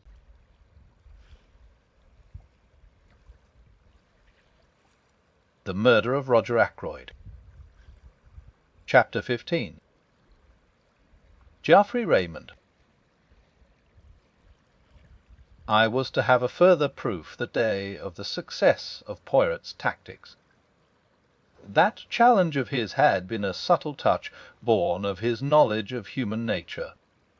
A mixture of fear and guilt had wrung the truth from Mrs. Ackroyd. She was the first to react. That afternoon, when I returned from seeing my patients, Caroline told me that Geoffrey Raymond had just left. "Did he want to see me?" I asked, as I hung up my coat in the hall. Caroline was hovering by my elbow. "It was M. Poirot he wanted to see," she said. "He'd just come from the Larches. M. Poirot was out. Mr. Raymond thought that he might be here, or that you might know where he was. I haven't the least idea." "I tried to make him wait," said Caroline, "but he said he would call back at the Larches in half an hour, and went away down the village. A great pity, because M. Poirot came in practically the minute after he left. Came in here. No, to his own house." "How do you know?" "The side window," said Caroline briefly.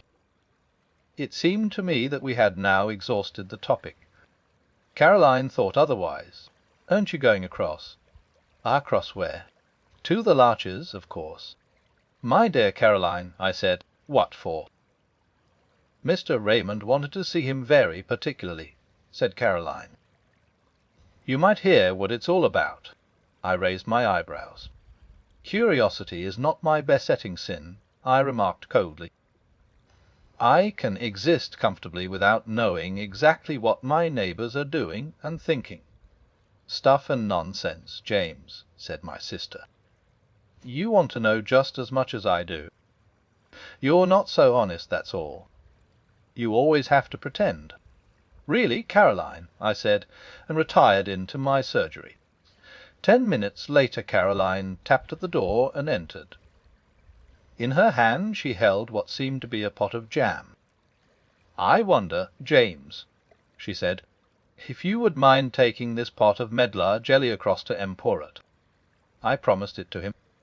He has never tasted any homemade medlar jelly. "What can't Annie go?" I asked coldly. "She's doing some mending. I can't spare her." Caroline and I looked at each other. "Very well," I said, rising. "But if I take the beastly thing, I shall just leave it at the door. You understand that?"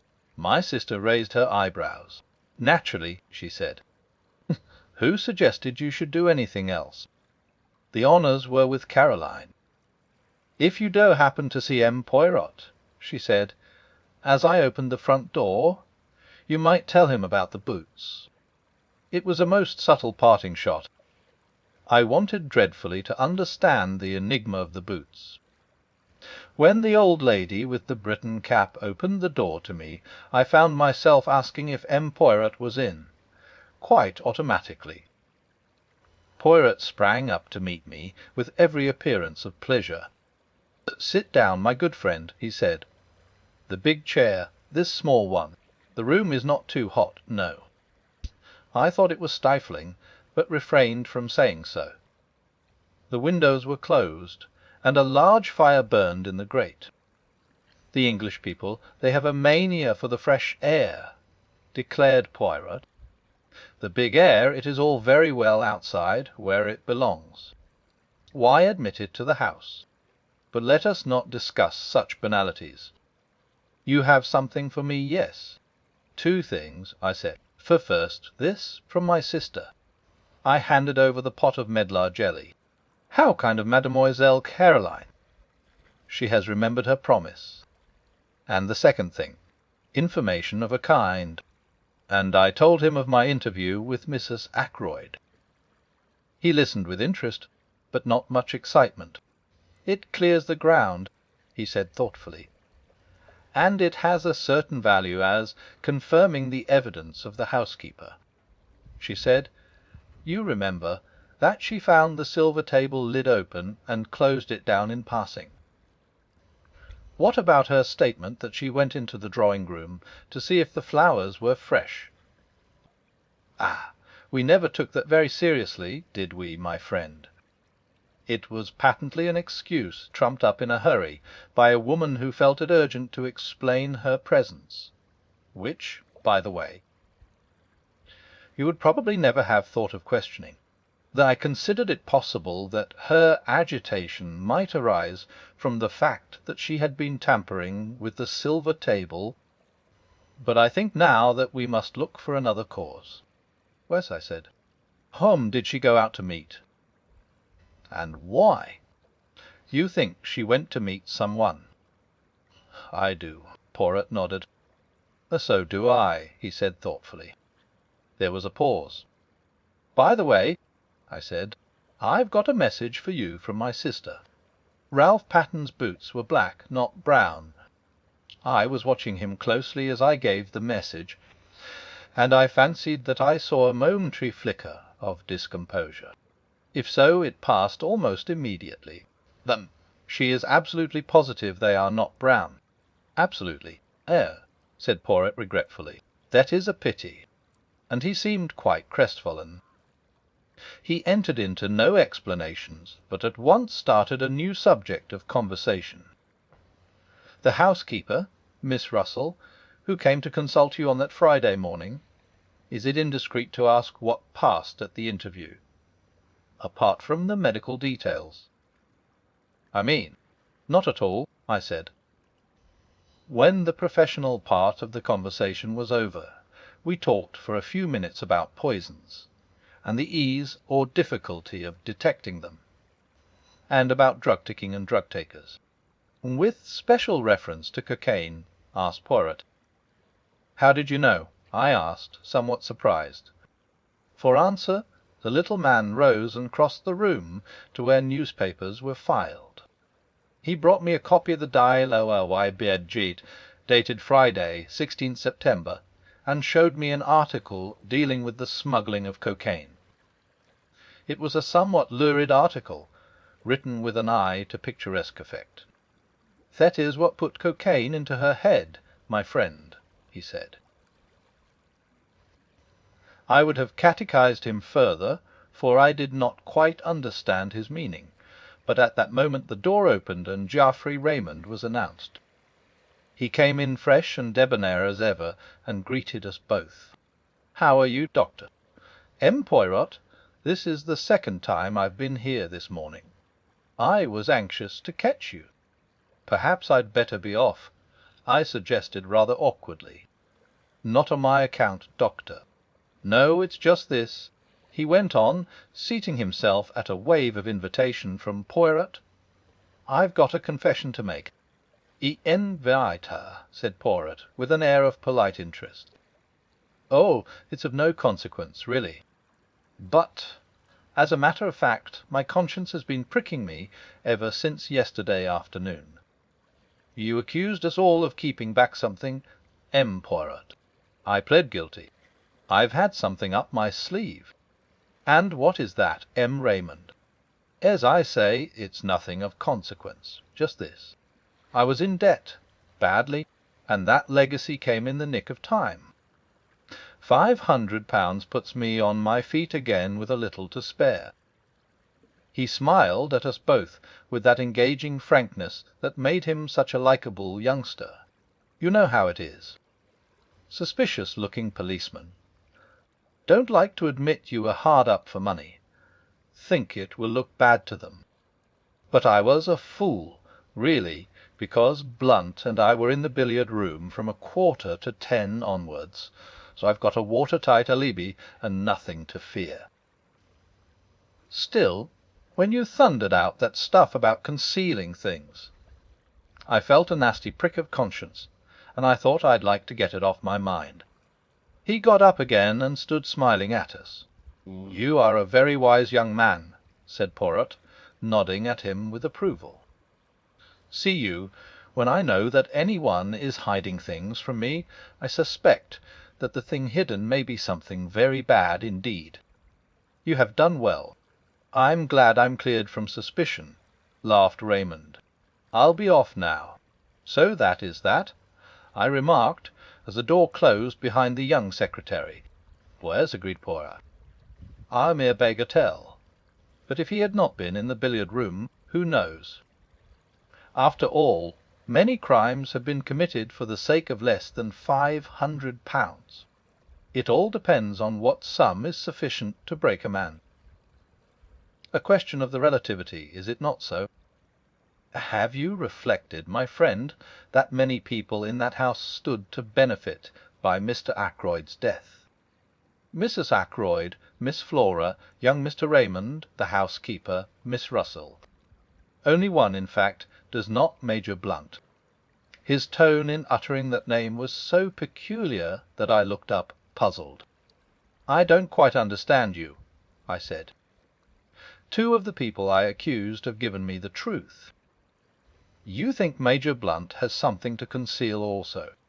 As for that, remarked Poirot nonchalantly, there is a saying, is there not, that Englishmen conceal only one thing, their love. And Major Blunt, I should say, is not good at concealments. Sometimes, I said, I wonder if we haven't rather jumped to conclusions on one point. What is that? We've assumed that the blackmailer of Mrs. Ferrars is necessarily the murderer of Mr. Ackroyd. Might we be mistaken? Poirot nodded energetically. Very good indeed. I wondered if that idea would come to you. Of course it is possible. But we must remember one point. The letter disappeared. Still, that, as you say, may not necessarily mean that the murderer took it. When you first found the body, Parker may have abstracted the letter unnoticed by you. Parker? Wes Parker. I always come back to Parker, not as the murderer. No, he did not commit the murder. But who is more suitable than he as the mysterious scoundrel who terrorized Mrs. Ferrars? He may have got his information about Mr. Ferrars's death from one of the King's paddock servants. At any rate, he is more likely to have come upon it than a casual guest, such as Blunt, for instance. Parker might have taken the letter, I admitted. It wasn't till later that I noticed it was gone. How much later? After Blunt and Raymond were in the room, or before? I can't remember, I said slowly. I think it was before. No, afterwards. Yes, I'm almost sure it was afterwards. That widens the field to 3, said Poirot thoughtfully. But Parker is the most likely. It is in my mind to try a little experiment with Parker. How say you, my friend, will you accompany me to Fernley? I acquiesced, and we set out at once. The Poirot asked to see Miss Ackroyd, and presently Flora came to us. "Mademoiselle Flora," said Poirot, "I have to confide in you a little secret. I am not yet satisfied of the innocence of Parker. I propose to make a little experiment with your assistance. I want to reconstruct some of his actions on that night. But we must think of something to tell him. Ah, I have it. I wish to satisfy myself as to whether voices in the little lobby could have been heard outside on the terrace. Now ring for Parker, if you will be so good." I did so, and presently the butler appeared, suave as ever. "You rang, sir. Wes, my good Parker, I have in mind a little experiment. I have placed Major Blunt on the terrace outside the study window. I want to see if any one there could have heard the voices of Miss Ackroyd and yourself in the lobby that night. I want to enact that little scene over again. Perhaps you would fetch the tray, or whatever it was you were carrying." Parker vanished, and we repaired to the lobby outside the study door. Presently we heard a chink in the outer hall, and Parker appeared in the doorway carrying a tray with a siphon, a decanter of whisky, and 2 glasses on it. "One moment," cried Poirot, raising his hand and seemingly very excited, "while we must have everything in order. Just as it occurred.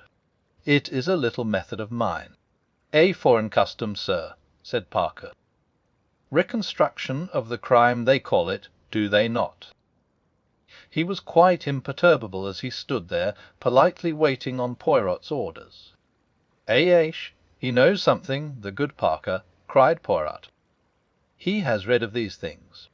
Now, I beg you, let us have everything of the most exact. You came from the outer hall. So. Mademoiselle was where?" "Mer," said Flora, taking up her stand just outside the study door. "Quite right, sir," said Parker. "I had just closed the door," continued Flora. "Wes, miss," agreed Parker. "Your hand was still on the handle, as it is now." "Then allons-y," said Poirot. "Play me the little comedy." Flora stood with her hand on the door handle, and Parker came stepping through the door from the hall, bearing the tray. He stopped just inside the door. Flora spoke. "Oh, Parker, Mr. Ackroyd doesn't want to be disturbed again tonight. Is that right?" She added in an undertone, "To the best of my recollection, Miss Flora," said Parker. "But I fancy you used the word evening instead of night." Then, raising his voice in a somewhat theatrical fashion, "Very good, miss. Shall I lock up as usual? Wes, please." Parker retired through the door. Flora followed him, and started to ascend the main staircase. "Is that enough?" she asked over her shoulder. "Admirable," declared the little man, rubbing his hands. "By the way, Parker, are you sure there were 2 glasses on the tray that evening? Who was the second one for?" "I always bring 2 glasses, sir," said Parker. "Is there anything further?" "Nothing. I thank you." Parker withdrew, dignified to the last. Poirot stood in the middle of the hall, frowning. Flora came down and joined us. "Has your experiment been successful?" she asked. "I don't quite understand, you know." Poirot smiled admiringly at her. "It is not necessary that you should," he said. "But tell me, were there indeed 2 glasses on Parker's tray that night?" Flora wrinkled her brows a minute. "I really can't remember," she said. "I think there were." "Is that the object of your experiment?" Poirot took her hand and patted it. "Put it this way," he said. "I am always interested to see if people will speak the truth." "And did Parker speak the truth?" "I rather think he did," said Poirot thoughtfully. a few minutes later saw us retracing our steps to the village. What was the point of that question about the glasses? I asked curiously. The Poirot shrugged his shoulders. One must say something, he remarked. That particular question did as well as any other. I stared at him. At any rate, my friend, he said more seriously, I know now something I wanted to know. Let us leave it at that.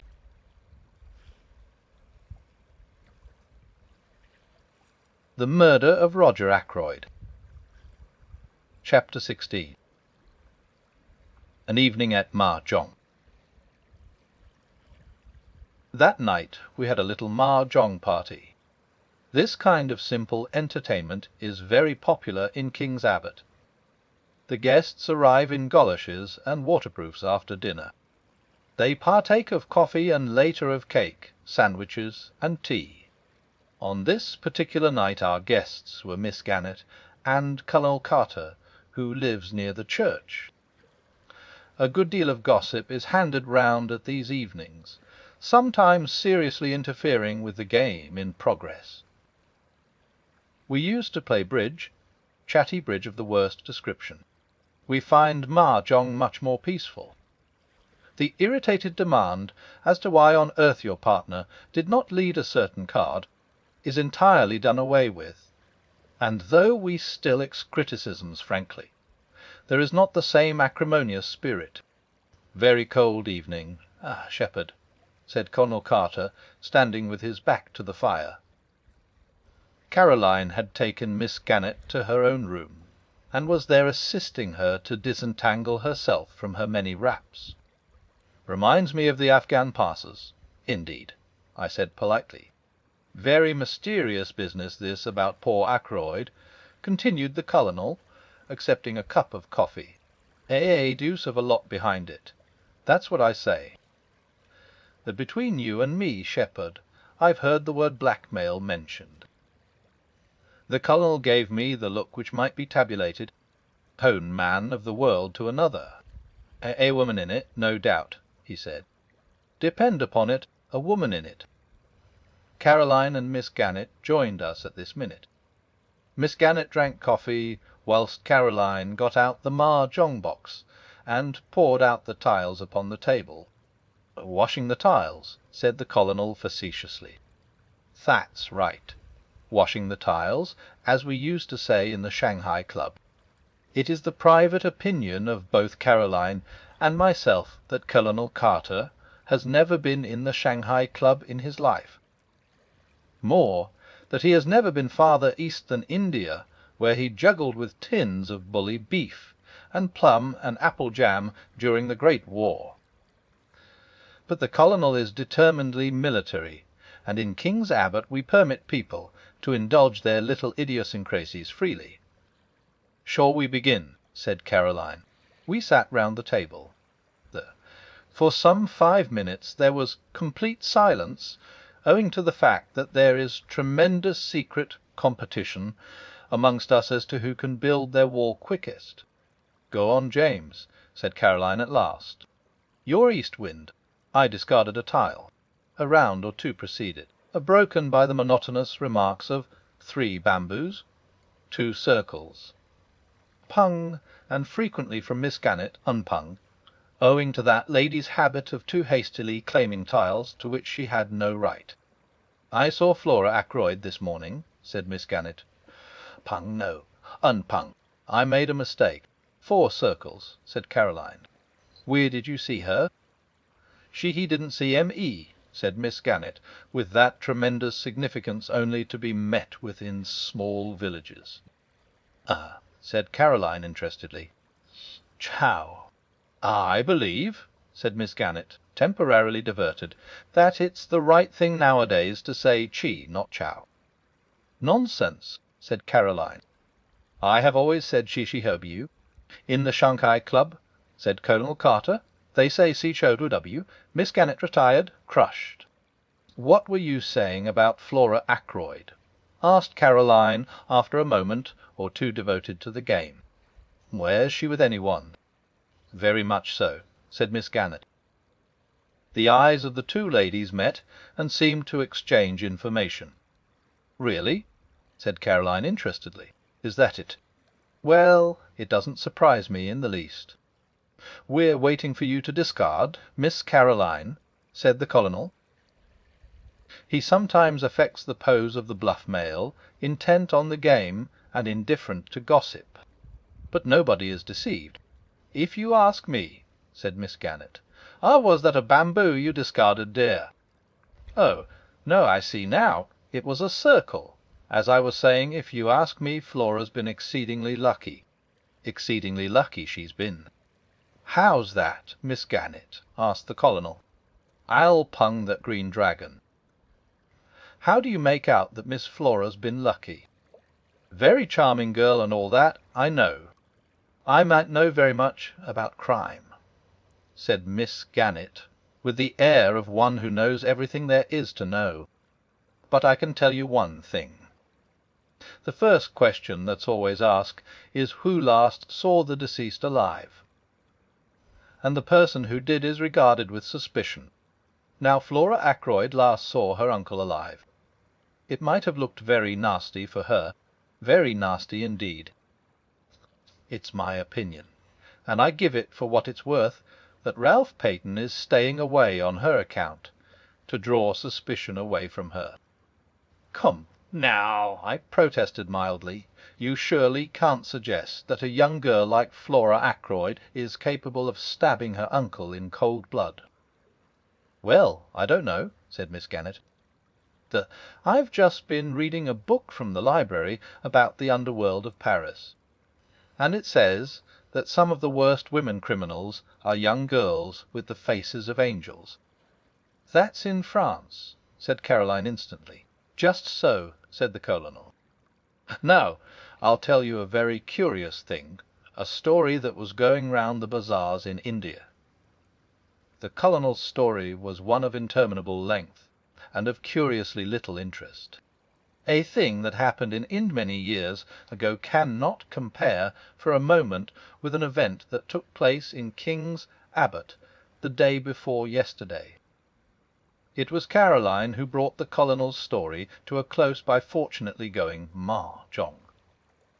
After the slight unpleasantness always occasioned by my corrections of Caroline's somewhat faulty arithmetic, we started a new hand. "East wind passes," said Caroline. "I've got an idea of my own about Ralph Peyton. 3 characters. But I'm keeping it to myself for the present." "You dear," said Miss Gannet. "Chow, I mean pung." "Wes," said Caroline firmly. "Was it all right about the boots?" asked Miss Gannet. "Thea being black, I mean." "Quite all right," said Caroline. "What was the point, do you think?" asked Miss Gannet. Caroline pursed up her lips and shook her head with an air of knowing all about it. "Pung," said Miss Gannet. "Unpung." "I suppose that now the doctor's in with M. Poirot he knows all the secrets." "Far from it," I said. "James is so modest," said Caroline. Utter concealed Kong. The Colonel gave vent to a whistle. For the moment gossip was forgotten. "Your own wind, too," he said. "And you've got 2 pungs of dragons. We must be careful. Miss Caroline's out for a big hand." We played for some minutes with no irrelevant conversation. "This M. Poirot now," said Colonel Carter. "Is he really such a great detective?" "The greatest the world has ever known," said Caroline solemnly.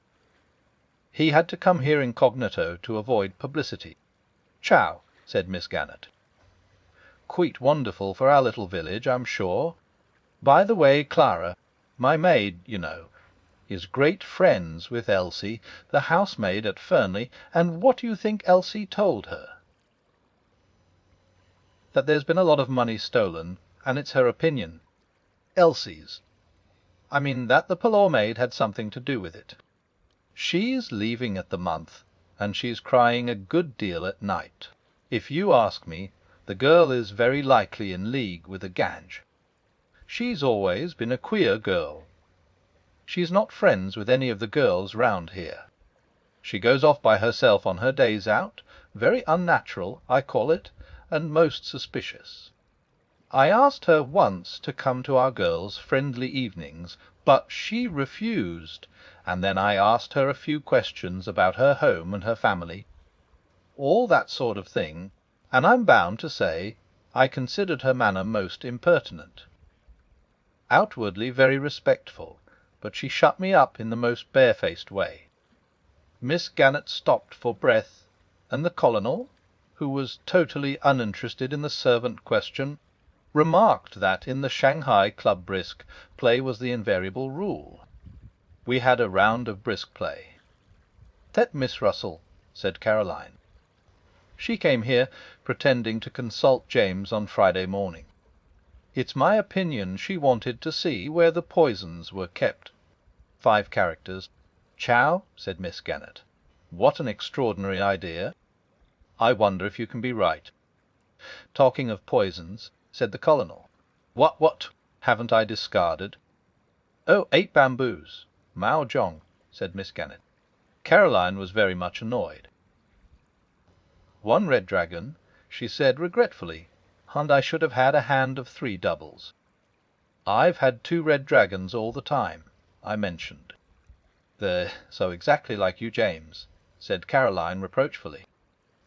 "You've no conception of the spirit of the game. I myself thought I had played rather cleverly. I should have had to pay Caroline an enormous amount if she had gone Mahjong." Miss Gannett's Mahjong was of the poorest variety possible, as Caroline did not fail to point out to her. East wind passed, and we started a new hand in silence. "What I was going to tell you just now was this," said Caroline. "Wes," said Miss Gannett encouragingly. "My idea about Ralph Peyton, I mean." "Wes, dear," said Miss Gannett, still more encouragingly. "How? It's a sign of weakness to choose so early," said Caroline severely. "You should go for a big hand." "I know," said Miss Gannett. "You were saying about Ralph Peyton, you know." "Whiz. Well, I've a pretty shrewd idea where he is." We all stopped to stare at her. "This is very interesting, Miss Caroline," said Colonel Carter. "Your own idea. Well, not exactly. I'll tell you about it. You know the big map of the county we have in the hall?" We all said yes. "As M. Poirot was going out the other day, he stopped and looked at it, and he made some remark. I can't remember exactly what it was. Something about Cranchester being the only big town anywhere near us. Which is true, of course. But after he had gone, it came to me suddenly." "What came to you?" "His meaning. Of course Ralph is in Cranchester." It was at that moment that I knocked down the rack that held my pieces.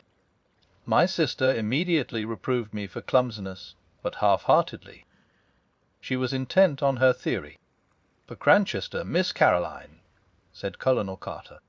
"Surely not Cranchester. It's so near." "That's exactly it," cried Caroline triumphantly. "It seems quite clear by now that he didn't get away from here by train. He must simply have walked into Cranchester. And I believe he's there still. No one would dream of his being so near at hand. I pointed out several objections to the theory, but when once Caroline has got something firmly into her head, nothing dislodges it." "And you think M. Poirot has the same idea?" said Miss Gannett thoughtfully. "It's a curious coincidence, but I was out for a walk this afternoon on the Cranchester road, and he passed me in a car coming from that direction." We all looked at each other. "Why, dear me," said Miss Gannett suddenly, "I mahjong all the time, and I never noticed it." Caroline's attention was distracted from her own inventive exercises. She pointed out to Miss Gannett that a hand consisting of mixed suits and too many chose was hardly worth going mahjong on. Miss Gannett listened imperturbably and collected her counters. "Wes, dear, I know what you mean," she said. But it rather depends on what kind of a hand you have to start with, doesn't it? You'll never get the big hands if you don't go for them," urged Caroline. "Well, we must all play our own way, mustn't we?" said Miss Gannett. She looked down at her counters. "After all, I'm up, so far." Caroline, who was considerably down, said nothing. East wind passed, and we set to once more. Annie brought in the tea things. Caroline and Miss Gannett were both slightly ruffled, as is often the case during one of these festive evenings. "If you would only play a little quicker, dear," said Caroline, as Miss Gannett hesitated over her discard. The Chinese put down the tiles so quickly it sounds like little birds pattering. For some few minutes we played like the Chinese. "You haven't contributed much to the sum of information, Shepherd," said Colonel Carter genially. "You're a sly dog." Hand in glove with the great detective, and not a hint as to the way things are going. "James is an extraordinary creature," said Caroline. "He can naughty bring himself to part with information." She looked at me with some disfavour. "I assure you," I said, "that I don't know anything. Poirot keeps his own counsel." "Wise man," said the Colonel with a chuckle. "He doesn't give himself away. But they're wonderful fellows, these foreign detectives. Up to all sorts of dodges, I believe." "Pung," said Miss Gannett in a tone of quiet triumph. "And Mahjong." The situation became more strained. It was annoyance at Miss Gannett's going Mahjong for the third time running which prompted Caroline to say to me as we built a fresh wall: "You are too tiresome, James. You sit there like a dead head, and say nothing at all." "But, my dear," I protested, "I have really nothing to say, that is, of the kind you mean." "Nonsense," said Caroline as she sorted her hand. "You, Memuesti, know something interesting." I did not answer for a moment. I was overwhelmed and intoxicated. I had read of there being such a thing as the perfect winning, going Mahjong on one's original hand. I had never hoped to hold the hand myself. With suppressed triumph, I laid my hand face upwards on the table. "As they say in the Shanghai Club," I remarked, "Tin Ho, the perfect winning." The Colonel's eyes nearly bulged out of his head. "Upon my soul," he said, "what an extraordinary thing! I never saw that happen before." It was then that I went on, goaded by Caroline's gibes, and rendered reckless by my triumph. "And as to anything interesting," I said. "What about a gold wedding ring with a date and frumar inside?" I pass over the scene that followed. I was made to say exactly where this treasure was found. I was made to reveal the date. "March 13th," said Caroline. "Just 6 months ago." Ah! Out of the babel of excited suggestions and suppositions 3 theories were evolved. 1. That of Colonel Carter that Ralph was secretly married to Flora. The first or most simple solution. 2. That of Miss Gannett that Roger Ackroyd had been secretly married to Mrs. Ferrars. That of my sister that Roger Ackroyd had married his housekeeper, Miss Russell. A fourth or super theory was propounded by Caroline later as we went up to bed. "Mark my words," she said suddenly, "I shouldn't be at all surprised if Geoffrey Raymond and Flora weren't married." "Surely it would be from G, not from R, then," I suggested. "You never know. Some girls call men by their surnames." "And you heard what Miss Gannett said this evening about Flora's carryings on?" Strictly speaking, I had not heard Miss Gannett say anything of the kind, but I respected Caroline's knowledge of innuendos. "How about Hector Blunt?" I hinted. "If it's anybody, nonsense," said Caroline. "I dare say he admires her, may even be in love with her. But depend upon it, a girl isn't going to fall in love with a man old enough to be her father, when there's a good-looking young secretary about. She may encourage Major Blunt just as a blind. Girls are very artful. But there's one thing I do tell you, James Shepherd. Flora Ackroyd does not care a penny piece for Ralph Peyton, and never has. You can take it from me. I took it from her meekly.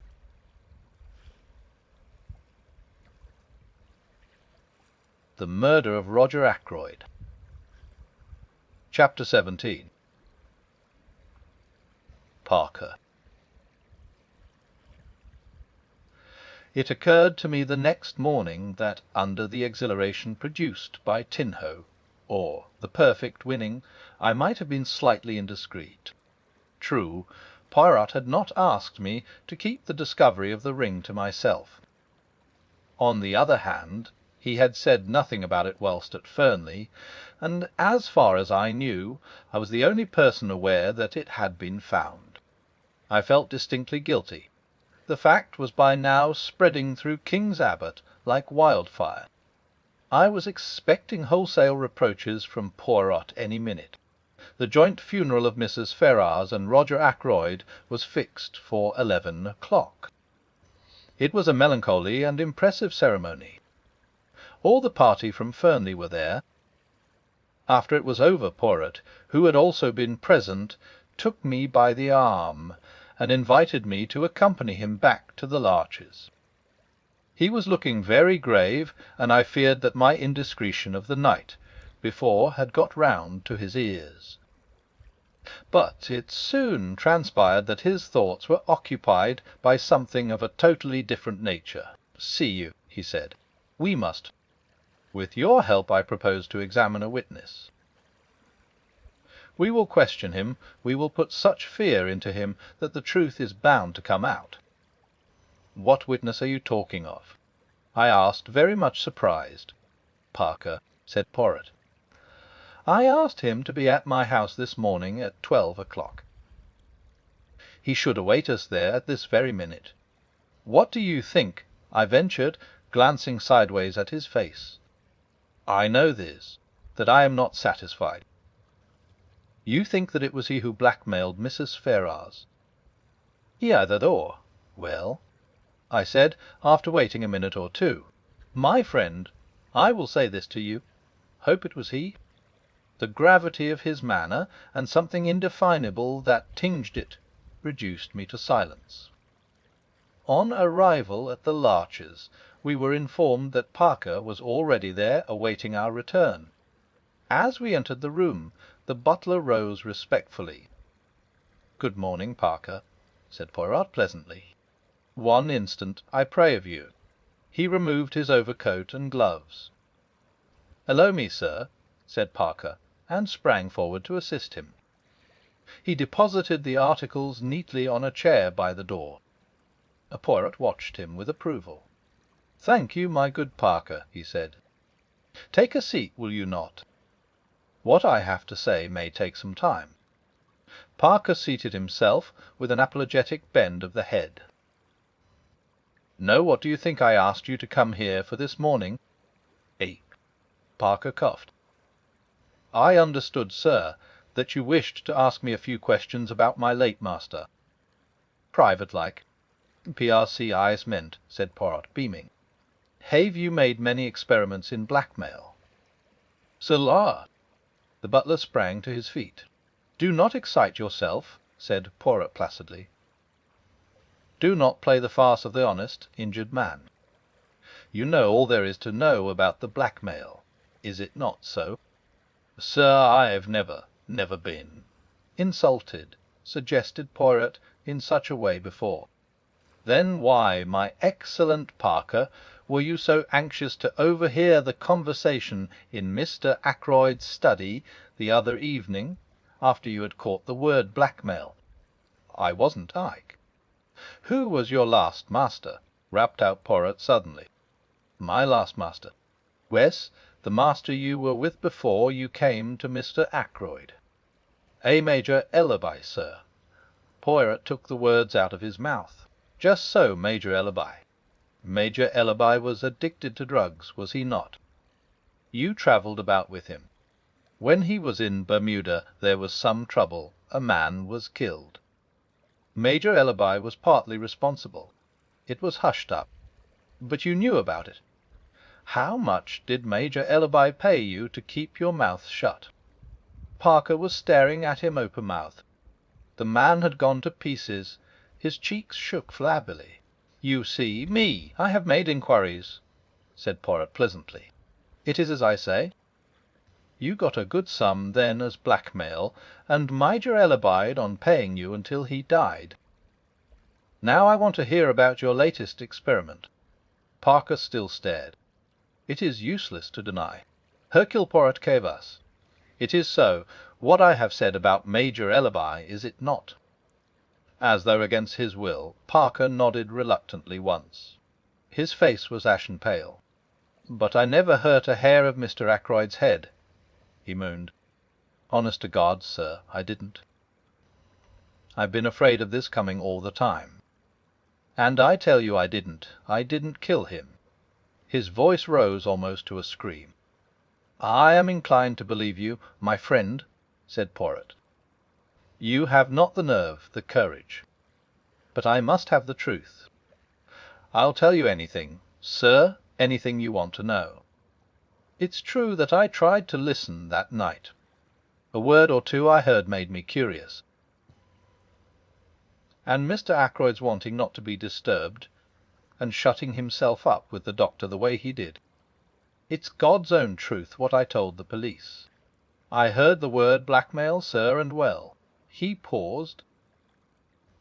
"You thought there might be something in it for you," suggested Poirot smoothly. "Well, well, yes, I did, sir. I thought that if Mr. Ackroyd was being blackmailed, why shouldn't I have a share of the pickings?" A very curious expression passed over Poirot's face. He leaned forward. "Had you any reason to suppose before that night that Mr. Ackroyd was being blackmailed?" "No, indeed, sir. It was a great surprise to me. Such a regular gentleman in all his habits." "How much did you overhear?" "Not very much, sir. There seemed what I might call a spite against me. Of course I had to attend to my duties in the pantry. And when I did creep along once or twice to the study it was no use. The first time Dr. Shepherd came out and almost caught me in the act, and another time Mr. Raymond passed me in the big hall, and went that way. So I knew it was no use, and when I went with the tray, Miss Flora headed me off."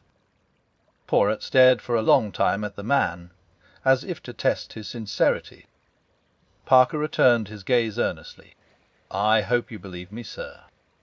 I've been afraid all along the police would rake up that old business with Major Ellerby, and be suspicious of me in consequence." "Bien, bien," said Poirot at last. "I am disposed to believe you. But there is one thing I must request of you: to show me your bank book. You have a bank book, I presume?" "Wes, sir. As a matter of fact, I have it with me now." With no sign of confusion, he produced it from his pocket. Poirot took the slim, green-covered book and perused the entries. "Aha! I perceive you have purchased 500 of National Savings certificates this year. Wes, I have already over £1,000 saved, the result of my connection with my late master, Major Ellerby. And I have had quite a little flutter on some horses this year. Very successful. If you remember, sir, a rank outsider won the Jubilee. I was fortunate enough to back it. 20. Poirot handed him back the book. "I will wish you good morning. I believe that you have told me the truth. If you have not, so much the worse for you, my friend." When Parker had departed, Poirot picked up his overcoat once more. "Going out again?" I asked. "Why, yes. We will pay a little visit to the good M. Hammond. You believe Parker's story. It is credible enough on the face of it. It seems clear that, unless he is a very good actor indeed, he genuinely believes it was Ackroyd himself who was the victim of blackmail. If so, He knows nothing at all about the Mrs. Ferrars business. Then in that case, who PRCIs minent? Who? But our visit to M. Hammond will accomplish one purpose. It will either clear Parker completely or else. Well, I fall into the bad habit of leaving my sentences unfinished this morning, said Poirot apologetically. You must bear with me. By the way, I said rather sheepishly, I've got a confession to make. I'm afraid I have inadvertently let out something about that ring. What ring? The ring you found in the goldfish pond. Ah, yes, said Poirot, smiling broadly. I hope you're not annoyed. It was very careless of me. But not at all, my good friend, not at all. I laid no commands upon you. You were at liberty to speak of it if you so wished. She was interested, your sister. She was indeed. It created a sensation. All sorts of theories are flying about. And yet it is so simple. The true explanation leapt to the eye, did it not? Did it? I said dryly. Poirot laughed. The wise man does not commit himself, he observed. Is not that so? But here we are at Mr. Hammond's. The lawyer was in his office, and we were ushered in without any delay. He rose and greeted us in his dry, precise manner. Poirot came at once to the point. Monsieur, I desire from you certain information, that is, if you will be so good as to give it to me. You acted, I understand, for the late Mrs. Ferrars of King's Paddock. I noticed the swift gleam of surprise which showed in the lawyer's eyes before his professional reserve came down once more like a mask over his face. Certainly. All her affairs passed through our hands. Very good. Now, before I ask you to tell me anything, I should like you to listen to the story Dr. Shepherd will relate to you. You have no objection, have you, my friend, to repeating the conversation you had with Mr. Ackroyd last Friday night? Not in the least, I said, and straightway began the recital of that strange evening. Hammond listened with close attention. That is all, I said when I had finished. Blackmail, said the lawyer thoughtfully. You are surprised? Asked Poirot. The lawyer took off his pince-nez and polished them with his handkerchief. No, he replied, I can hardly say that I am surprised. I have suspected something of the kind for some time. That brings us, said Poirot, to the information for which I am asking. If any one can give us an idea of the actual sums paid, you are the man, Monsieur God. I see no object in withholding the information, said Hammond, after a moment or two. During the past year, Mrs. Ferrars has sold out certain securities, and the money for them was paid into her account and not reinvested. As her income was a large one, and she lived very quietly after her husband's death, it seems certain that these sums of money were paid away for some special purpose. I once sounded her on the subject, and she said that she was obliged to support several of her husband's poor relations. I let the matter drop, of course. Until now I have always imagined that the money was paid to some woman who had had a claim on Ashley Ferrars. I never dreamed that Mrs. Ferrars herself was involved. And the amount? Asked Poirot. In all, I should say the various sums totalled at least £20,000. £20,000, I exclaimed, in 1 year. Mrs. Ferrars was a very wealthy woman, said Poirot dryly. And the penalty for murder is not a pleasant one. Is there anything else that I can tell you? Inquired Mr. Hammond. I thank you, no, said Poirot, rising. All my excuses for having deranged you. Not at all, not at all. The word derange, I remarked when we were outside again, is applicable to mental disorder only. "Wretch!" cried Poirot. "Never will my English be quite perfect. A curious language." I should then have said disarranged est I fis pas. Disturbed is the word you had in mind. I thank you, my friend. The word exact, you are zealous for it. E.H. by N, what about our friend Parker now? With £20,000 in hand, would he have continued being a butler? Bien se passe. It is, of course, possible that he banked the money under another name, but I am disposed to believe he spoke the truth to us. If he is a scoundrel, he is a scoundrel on a mean scale. He has not the big ideas. That leaves us as a possibility Raymond or, well, Major Blunt. Surely not Raymond, I objected, since we know that he was desperately hard up for a matter of £500. That is what he says, yes. And as to Hector Blunt. I will tell you something as to the good Major Blunt, interrupted Poirot. It is my business to make inquiries. I make them. E.H. by N. That legacy of which he speaks, I have discovered that the amount of it was close upon £20,000. What do you think of that? I was so taken aback that I could hardly speak. It's impossible, I said at last. A well-known man like Hector Blunt. Poirot shrugged his shoulders. Who knows? At least he is a man with big ideas. I confess that I hardly see him as a blackmailer, but there is another possibility that you have not even considered. What is that? The fire, my friend. Ackroyd himself may have destroyed that letter, blue envelope and all, after you left him. I hardly think that likely, I said slowly, and yet, of course, it may be so. He might have changed his mind.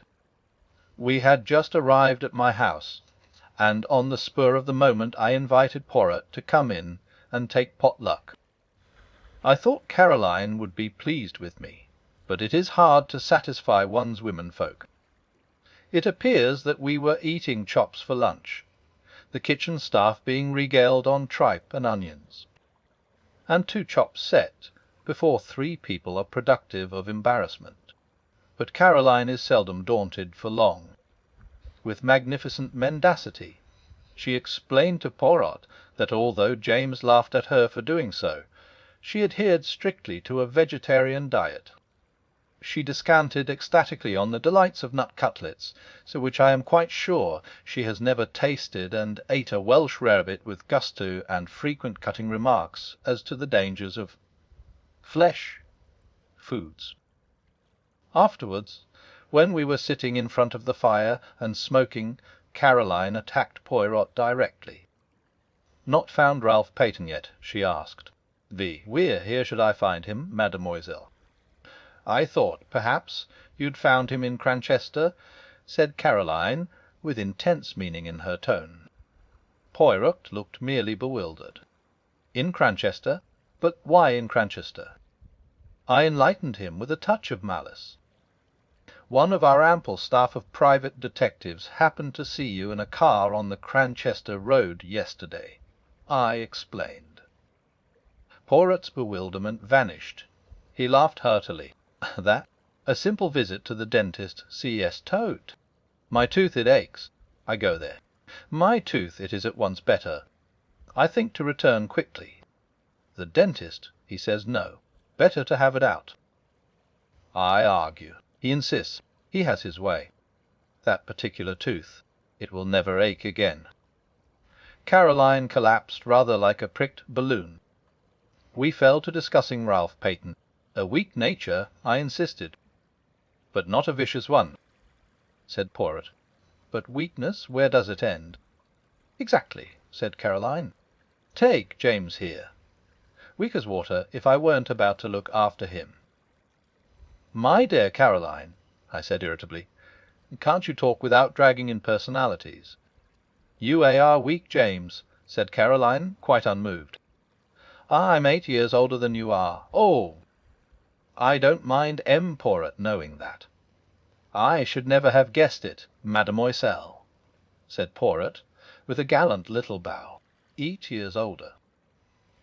"But I've always considered it my duty to look after you." "With a bad bringing up. Heaven knows what mischief you might have got into by now. I might have married a beautiful adventuress, I murmured, gazing at the ceiling and blowing smoke rings. Adventuress, said Caroline with a snort. If we're talking of adventuresses. She left the sentence unfinished. Well, I said, with some curiosity. Nothing. But I can think of some one not 100 miles away. Then she turned to Poirot suddenly. James sticks to it that you believe some one in the house committed the murder. All I can say is you're wrong. I should not like to be wrong, said Poirot. It is not, how do you say, my envy ta? I've got the facts pretty clearly, continued Caroline, taking no notice of Poirot's remark, from James and others. As far as I can see, of the people in the house, only 2 cowards have had the chance of doing it. Ralph Paton and Flora Ackroyd. My dear Caroline. No, James, don't interrupt me. I know what I'm talking about. Parker met her outside the door, didn't he? He didn't hear her uncle saying good night to her. She could have killed him then and there. Caroline, I'm not saying she D.I.D. James. I'm saying she could have done. As a matter of fact, though Flora is like all these young girls nowadays, they're with no veneration for their betters, and thinking they know best on every subject under the sun, I don't for a minute believe she'd kill even a chicken. But there it is. Mr. Raymond and Major Blunt have alibis. Mrs. Ackroyd's got an alibi. Even that Russell woman seems to have one, and a good job for her it is she has. Who is left? Only Ralph and Flora. And say what you will, I don't believe Ralph Paton is a murderer. The boy we've known all our lives.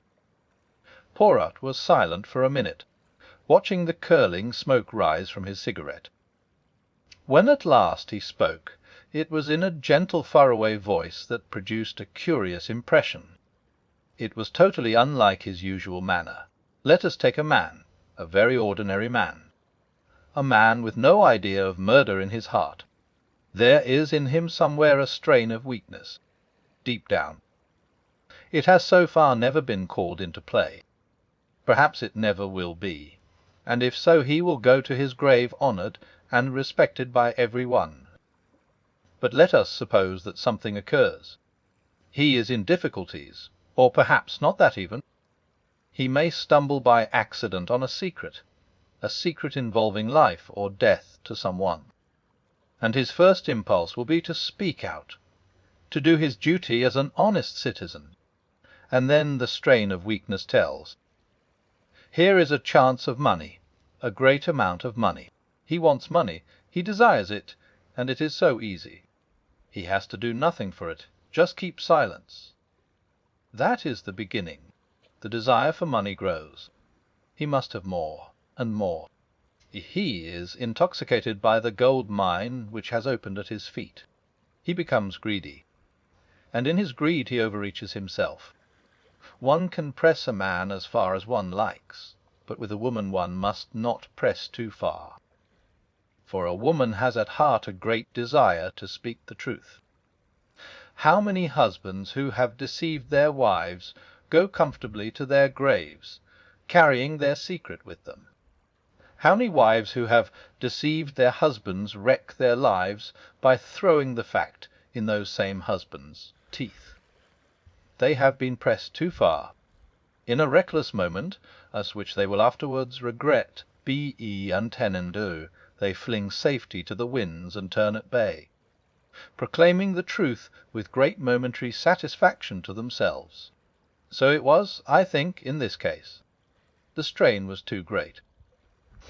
And so there came your proverb, the death of the goose that laid the golden eggs. But that is not the end. Exposure faced the man of whom we are speaking. And he is not the same man he was, say, a year ago. His moral fibre is blunted. He is desperate. He is fighting a losing battle, and he is prepared to take any means that come to his hand, for exposure means ruin to him. And so the dagger strikes. He was silent for a moment. It was as though he had laid a spell upon the room. I cannot try to describe the impression his words produced. There was something in the merciless analysis and the ruthless power of vision which struck fear into both of us. Afterwards, he went on softly, the danger removed, he will be himself again, normal, kindly. But if the need again arises, then once more he will strike. Caroline roused herself at last. "You are speaking of Ralph Patterne," she said. "You may be right, you may not, but you have no business to condemn a man unheard." The telephone bell rang sharply. I went out into the hall and took off the receiver. "What?" I said. "Where's Dr. Shepherd speaking." I listened for a minute or two, then replied briefly. Replacing the receiver, I went back into the drawing-room. "Poirot," I said, "they have detained a man at Liverpool. His name is Charles Kent, and he is believed to be the stranger who visited Fernley that night. They want me to go to Liverpool at once and identify him."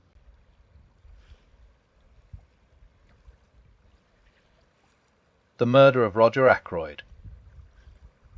Chapter 18. Charles Kent. Half an hour later saw Poirot, myself, and Inspector Raglan in the train on the way to Liverpool. The inspector was clearly very excited. One may get a line on the blackmailing part of the business, if on nothing else. He declared jubilantly, "He's a rough customer, this fellow, by what I heard over the phone. Takes dope, too. We ought to find it easy to get what we want out of him. If there was the shadow of a motive, nothing's more likely than that he killed Mr. Ackroyd. But in that case, why is young Patterne keeping out of the way? The whole thing's a muddle, that's what it is. By the way, Poirot, you were quite right about those fingerprints. They were Mr. Ackroyd's own. I had rather the same idea myself, but I dismissed it as hardly feasible." I smiled to myself. Inspector Raglan was so very plainly saving his face. "As regards this man," said Poirot, "qui is not yet arrested, no, detained under suspicion. And what account does he give of himself?" "Precious little," said the inspector with a grin. "He's a wary bird, I gather. A lot of abuse, but very little more.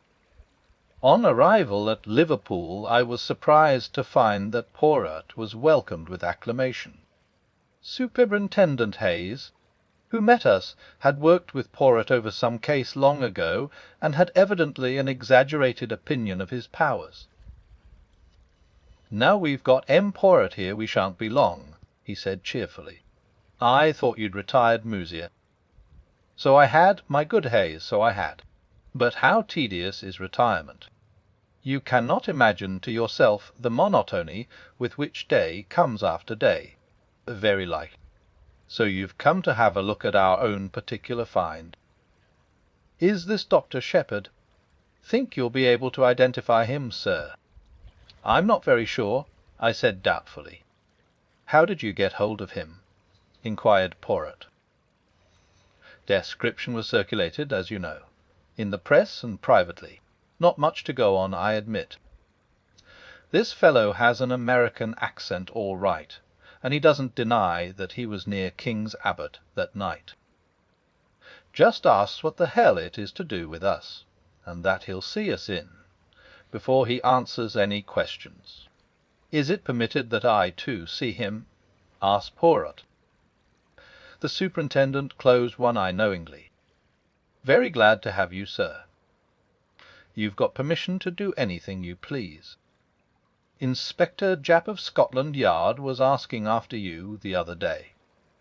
Said he'd heard you were connected unofficially with this case. Where's Captain Patterne hiding, sir? Can you tell me that?" "I doubt if it would be wise at the present juncture," said Poirot primly, and I bit my lips to prevent a smile. The little man really did it very well. After some further parley, we were taken to interview the prisoner. He was a young fellow, I should say not more than 22 or 3. Tall, thin, with slightly shaking hands, and the evidences of considerable physical strength somewhat run to seed. His hair was dark, but his eyes were blue and shifty, seldom meeting a glance squarely. I had all along cherished the illusion that there was something familiar about the figure I had met that night, but if this were indeed he, I was completely mistaken. He did not remind me in the least of any one I knew. "Now then, Kent," said the superintendent, "stand up. Here are some visitors come to see you. Recognize any of them." Kent glared at us sullenly, but did not reply. I saw his glance waver over the 3 of us, and come back to rest on me. "Well, sir," said the superintendent to me, "what do you say?" "The height's the same," I said, "and as far as general appearance goes it might well be the man in question. Beyond that I couldn't go." "What the hell's the meaning of all this?" asked Kent. "What have you got against me? Come on out with it. What am I supposed to have done?" I nodded my head. "It's the man," I said. "I recognize the voice." "Recognize my voice, do you? Where do you think you heard it before?" "On Friday evening last, outside the gates of Fernley Park." "You asked me the way there." "I did I?" "Do you admit it?" asked the inspector. "I don't admit anything." "Not till I know what you've got on me." "Have you not read the papers in the last few days?" asked Poirot, speaking for the first time. The man's eyes narrowed. "So that's it, is it? I saw an old gent had been croaked at Fernley. Trying to make out I did the job, are you?" "You were there that night," said Poirot quietly. "How do you know, mister?" "By this." Poirot took something from his pocket and held it out. It was the goose quill we had found in the summer-house. At the sight of it the man's face changed. He half held out his hand. "The snow?" said Poirot thoughtfully. "No, my friend, it is empty. It lay where you dropped it in the summer-house that night." Charles Kent looked at him uncertainly. "You seem to know a hell of a lot about everything, you little foreign cock-duck. Perhaps you remember this: the papers say that the old gent was croaked between 9:45 and 10 o'clock. That is so, agreed Poirot. "Wes, but is it really so?" "That's what I'm getting at." "This gentleman will tell you," said Poirot. He indicated Inspector Raglan. The latter hesitated, glanced at Superintendent Hayes, then at Poirot, and finally, as though receiving sanction, he said, "That's right. Between 9:45 and 10 o'clock." "Then you've nothing to keep me here for," said Kent. "I was away from Fernley Park by 25 minutes past 9. You can ask at the Dog and Whistle. That's a saloon about a mile out of Fernley on the road to Cranchester. I kicked up a bit of a row there, I remember. As near as nothing to 9:45 it was. How about that?" Inspector Raglan wrote down something in his notebook. "Well?" demanded Kent. "Inquiries will be made," said the inspector. "If you've spoken the truth, you won't have anything to complain about. What were you doing at Fernley Park, anyway?" "Went there to meet some one." "Hoo-ho!" "That's none of your business. You'd better keep a civil tongue in your head, my man." The superintendent warned him. "To hell with a civil tongue. I went there on my own business, and that's all there is to it. If I was clear away before the murder was done, that's all that concerns the cops." "Your name, it is Charles Kent," said Poirot. "Where were you born?" The man stared at him. Then he grinned. "I'm a full-blown Britisher, all right," he said. "Wes," said Poirot meditatively, "I think you are." "I fancy you were born in Kent." The man stared. "Why's that?" "Because of my name." "What's that to do with it?" is a man whose name is Kent bound to be born in that particular county? Under certain circumstances I can imagine he might be, said Poirot very deliberately. Under certain circumstances, you comprehend.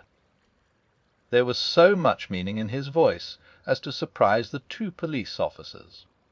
As for Charles Kent, he flushed a brick red, and for a moment I thought he was going to spring at Poirot.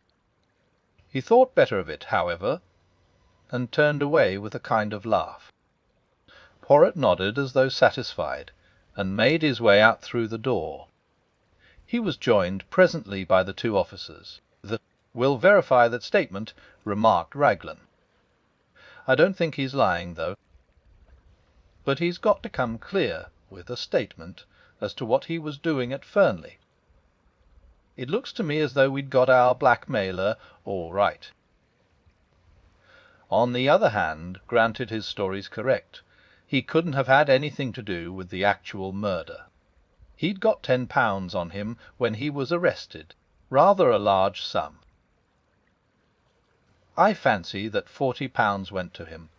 The numbers of the notes didn't correspond, but of course he'd have changed them first thing. Mr. Ackroyd must have given him the money, and he made off with it as fast as possible. What was that about Kent being his birthplace? What's that got to do with it?" "Nothing whatever," said Poirot mildly. "A little idea of mine, that was all. I am famous for my little ideas." "You really?" said Raglan, studying him with a puzzled expression. The superintendent went into a roar of laughter. "Many's the time I've heard Inspector Japp say that. M. Poirot and his little ideas. Too fanciful for me, he'd say, but always something in them." "You mock yourself at me," said Poirot, smiling. "But never mind. The old ones they laugh last sometimes, when the young, clever ones do not laugh at all." And nodding his head at them in a sage manner, he walked out into the street. He and I lunched together at an hotel. I know now that the whole thing lay clearly unravelled before him. He had got the last thread he needed to lead him to the truth. But at the time I had no suspicion of the fact. I overestimated his general self-confidence, and I took it for granted that the things which puzzled me must be equally puzzling to him. My chief puzzle was what the man Charles Kent could have been doing at Fernley. Again I put the question to myself, and could get no satisfactory reply. At last I ventured a tentative query to Poirot. His reply was immediate. "Mon ami, I do not think I know." "Really?" I said incredulously. "Yes, indeed. I suppose now that to you it would not make sense if I said that he went to Fernley that night because he was born in Kent." I stared at him. "It certainly doesn't seem to make sense to me," I said dryly. Said Poirot pityingly. "Well, no matter. I have still my little idea."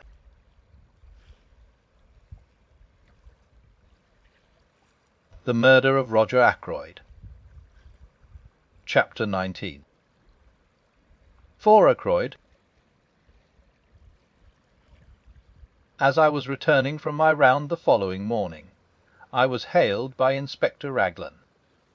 I pulled up, and the inspector mounted on the step. "Good morning, Dr. Shepherd," he said. "Well, that alibi is all right enough. Charles Kent's. The barmaid at the Dog and Whistle, Sally Jones, she remembers him perfectly. Picked out his photograph from among 5 others. It was just 9:45 when he came into the bar, and the Dog and Whistle is well over a mile from Fernley Park. The girl mentions that he had a lot of money on him. She saw him take a handful of notes out of his pocket. Rather surprised her, it did, seeing the class of fellow he was, with a pair of boots clean dropping off him. That's where that £40 went right enough. The man still refuses to give an account of his visit to Fernley. Obstinate as a mule he is. I had a chat with Hayes at Liverpool over the wire this morning. Hercule Poirot says he knows the reason the man went there that night. I observed." "Does he?" cried the inspector eagerly. "Yes," I said maliciously. "He says he went there because he was born in Kent." I felt a distinct pleasure in passing on my own discomfiture. Raglan stared at me for a moment or two uncomprehendingly. Then a grin overspread his weaselly countenance, and he tapped his forehead significantly. "A bit gone here," he said. "I've thought so for some time. Poor old chap! So that's why he had to give up and come down here. In the family, very likely. He's got a nephew who's quite off his crumpet." "Poirot has?" I said, very surprised. "Yes." "Hasn't he ever mentioned him to you?" "Quite docile, I believe, and all that, but mad as a hatter, poor lad." "Who told you that?" Again a grin showed itself on Inspector Raglan's face. "Your sister, Miss Shepherd. She told me all about it. Really, Caroline is amazing. She never rests until she knows the last details of everybody's family secrets. Unfortunately, I have never been able to instill into her the decency of keeping them to herself. Jump in, Inspector," I said, opening the door of the car. "We'll go up to the Larches together and acquaint our Belgian friend with the latest news. Might as well, I suppose. After all, even if he is a bit balmy, it was a useful tip he gave me about those fingerprints. He's got a bee in his bonnet about the man Kent, but who knows? There may be something useful behind it." Poirot received us with his usual smiling courtesy. He listened to the information we had brought him, nodding his head now and then. "Seems quite O.K., doesn't it?" said the inspector, rather gloomily. A chap can't be murdering someone in one place when he's drinking in the bar in another place a mile away. You going to release him?" "Don't see what else we can do. We can't very well hold him for obtaining money on false pretences. Can't prove a ruddy thing." The inspector tossed a match into the grate in a disgruntled fashion. Poirot retrieved it and put it neatly in a little receptacle designed for the purpose. His action was purely mechanical. I could see that his thoughts were on something very different. "If I were you," he said at last, "I should not release the man Charles Kent yet." "What do you mean?" Raglan stared at him. "What I say. I should not release him yet." "You don't think he can have had anything to do with the murder, do you?" "I think probably not, but one cannot be certain yet." "But haven't I just told you?" Poirot raised a hand protestingly. "My, so you—" "I heard. I am not deaf nor stupid, thank the good God. But see you approach the matter from the wrong premises is not that the word." The inspector stared at him heavily. "I don't see how you make that out. Look here, we know Mr. Ackroyd was alive at 9:45. You admit that, don't you?" Poirot looked at him for a moment, then shook his head with a quick smile. "I admit nothing that is not. Whodunit. Well, we've got proof enough of that. We've got Miss Flora Ackroyd's evidence. That she said good night to her uncle. But me, I do not always believe what a young lady tells me. No, not even when she is charming and beautiful. But hang it all, man, Parker saw her coming out of the door." "No." Poirot's voice rang out with sudden sharpness. "That is just what he did not see. I satisfied myself of that by a little experiment the other day. You remember, Doctor? The Parker saw her outside of the door with her hand on the handle. He did not see her come out of the room. But where else could she have been? Perhaps on the stairs. The stairs. That is my little idea. Yes. But those stairs only lead to Mr. Ackroyd's bedroom." "Precisely." And still the inspector stared. You think she'd been up to her uncle's bedroom. Well, why not? Why should she lie about it? That is just the question. It depends on what she was doing there, does it not? You mean the money. Hang it all, you don't suggest that it was Miss Ackroyd who took that £40. I suggest nothing, said Poirot. But I will remind you of this. Life was not very easy for that mother and daughter. There were bills. There was constant trouble over small sums of money. Roger Ackroyd was a peculiar man over money matters. The girl might be at her wit's end for a comparatively small sum. Figure to yourself, then, what happens. She has taken the money. She descends the little staircase. When she is half-way down, she hears the chink of glass from the hall. She has not a doubt of what it is. Parker coming to the study. At all costs she must not be found on the stairs. Parker will not forget it. He will think it odd. If the money is missed, Parker is sure to remember having seen her come down those stairs. She has just time to rush down to the study door, with her hand on the handle to show that she has just come out, when Parker appears in the doorway. She says the first thing that comes into her head, a repetition of Roger Ackroyd's orders earlier in the evening, and then goes upstairs to her own room. Wes, but later, persisted the inspector. She must have realized the vital importance of speaking the truth. Why, the whole case hinges on it. Afterwards, said Poirot dryly, it was a little difficult for Mademoiselle Flora. She is told simply that the police are here, and that there has been a robbery. Naturally, she jumps to the conclusion that the theft of the money has been discovered. Her one idea is to stick to her story. When she learns that her uncle is dead, she is panic-stricken. Young women do not faint nowadays, Monsieur, without considerable provocation. H. there it is.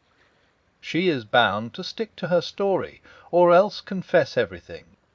And a young and pretty girl does not like to admit that she is a thief, especially before those whose esteem she is anxious to retain. Raglan brought his fist down with a thump on the table. I'll not believe it, he said. It's not credible. And you've known this all along. The possibility has been in my mind from the first, admitted Poirot. I was always convinced that Mademoiselle Flora was hiding something from us. To satisfy myself, I made the little experiment I told you of. Dr. Shepherd accompanied me. A test for Parker, you said it was, I remarked bitterly. Memon AMI, said Poirot apologetically. As I told you at the time, one must say something. The inspector rose. There's only one thing for it, he declared. We must tackle the young lady right away. You'll come up to Fernley with me, M. Poirot. Certainly. Dr. Shepherd will drive us up in his car. I acquiesced willingly. On inquiry for Miss Ackroyd, we were shown into the billiard-room. Flora and Major Hector Blunt were sitting on the long window-seat. "Good morning, Miss Ackroyd," said the inspector. "Can we have a word or two alone with you?" Blunt got up at once and moved to the door. "What is it?" asked Flora nervously. "Don't go, Major Blunt." "He can stay, can't he?" she asked, turning to the inspector. "That's as you like," said the inspector dryly. "There's a question or two it's my duty to put to you, miss, but I'd prefer to do so privately, and I dare say you'd prefer it also." Flora looked keenly at him. I saw her face grow whiter. Then she turned and spoke to Blunt. "I want you to stay, please. Yes, I mean it. Whatever the inspector has to say to me, I'd rather you heard it." Raglan shrugged his shoulders. "Well, if you will have it so, that's all there is to it. Now, Miss Ackroyd, M. Poirot here has made a certain suggestion to me. He suggests that you weren't in the study at all last Friday night, that you never saw Mr. Ackroyd to say good night to him, that instead of being in the study you were on the stairs leading down from your uncle's bedroom when you heard Parker coming across the hall." Flora's gaze shifted to Poirot. He nodded back at her. "Mademoiselle, the other day, when we sat round the table, I implored you to be frank with me. What one does not tell to Papa Poirot finds out. It was that, was it not? See, I will make it easy for you. You took the money, did you not?" "The money?" said Blunt sharply. There was a silence which lasted for at least a minute. Then Flora drew herself up and spoke. "Poirot is right. I took that money. I stole. I am a thief. Yes, a common, vulgar little thief. Now you know, I am glad it has come out. It's been a nightmare these last few days." She sat down suddenly and buried her face in her hands. She spoke huskily through her fingers. "You don't know what my life has been since I came here. Wanting things, scheming for them, lying, cheating, running up bills, promising to pay. Oh, I hate myself when I think of it all. That's what brought us together. Ralph and I, we were both weak. I understood him, and I was sorry, because I'm the same underneath.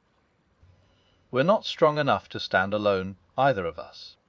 We're weak, miserable, despicable things." She looked at Blunt and suddenly stamped her foot.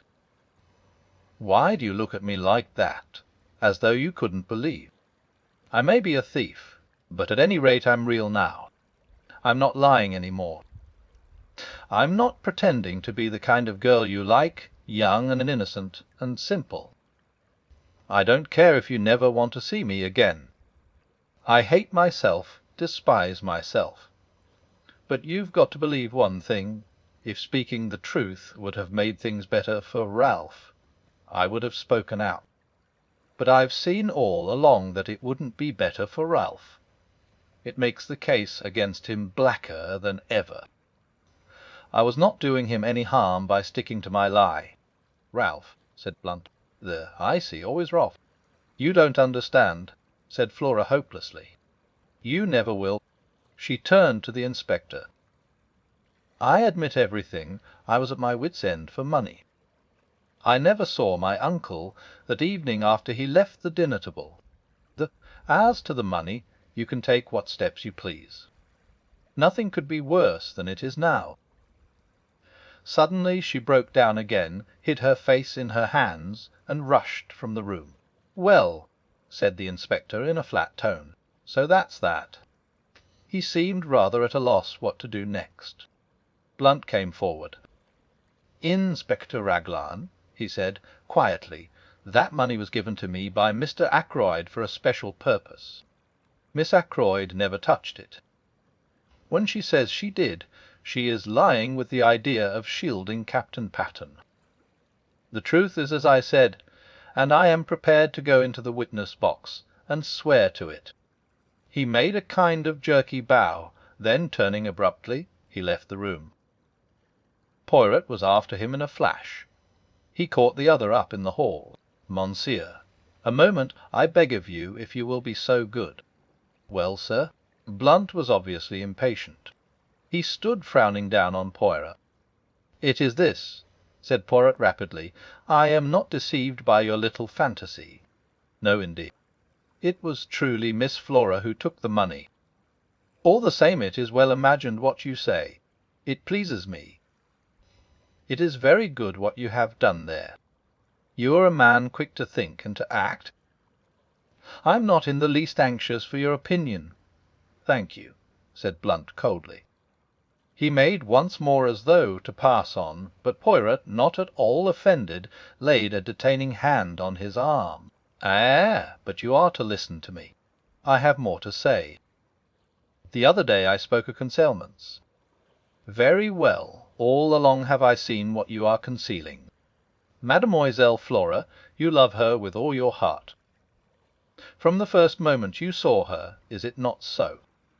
Oh, let us not mind saying these things.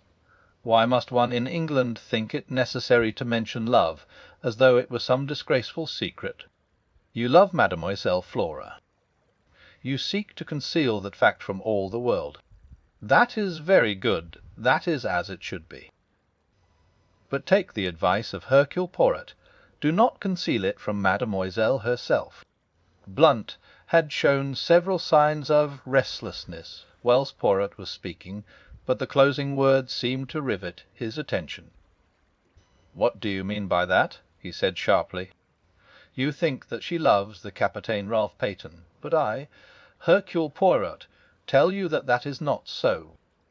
Mademoiselle Flora accepted Captain Peyton to please her uncle, and because she saw in the marriage a way of escape from her life here, which was becoming frankly insupportable to her. She liked him, and there was much sympathy and understanding between them. But love, it is not Captain Patten Mademoiselle Flora loves." "What the devil do you mean?" asked Blunt. I saw the dark flush under his tan. "You have been blind, Monsieur, blind. She is loyal, the little one. Ralph Peyton is under a cloud. She is bound in honour to stick by him. I felt it was time I put in a word to help on the good work. My sister told me the other night," I said encouragingly, "that Flora had never cared a penny piece for Ralph Patten, and never would. My sister is always right about these things." Blunt ignored my well-meant efforts. He spoke to Poirot. "Do you really think?" He began and stopped. He is one of those inarticulate men who find it hard to put things into words. Poirot knows no such disability. If you doubt me, ask her yourself, Monsieur. But perhaps you no longer care to. The affair of the money." Blunt gave a sound like an angry laugh. "Think I'd hold that against her? Roger was always a queer chap about money. She got in a mess and didn't dare tell him. Poor kid, poor lonely kid." Poirot looked thoughtfully at the side door. "Mademoiselle Flora went into the garden, I think," he murmured. "I've been every kind of a fool," said Blunt abruptly. "A rum conversation we've been having, like one of those Danish plays. But you're a sound fellow, M. Poirot. Thank you." He took Poirot's hand and gave it a grip which caused the other to wince in anguish. Then he strode to the side door and passed out into the garden. "Not every kind of a fool," murmured Poirot, tenderly nursing the injured member. "Only one kind, the fool in love."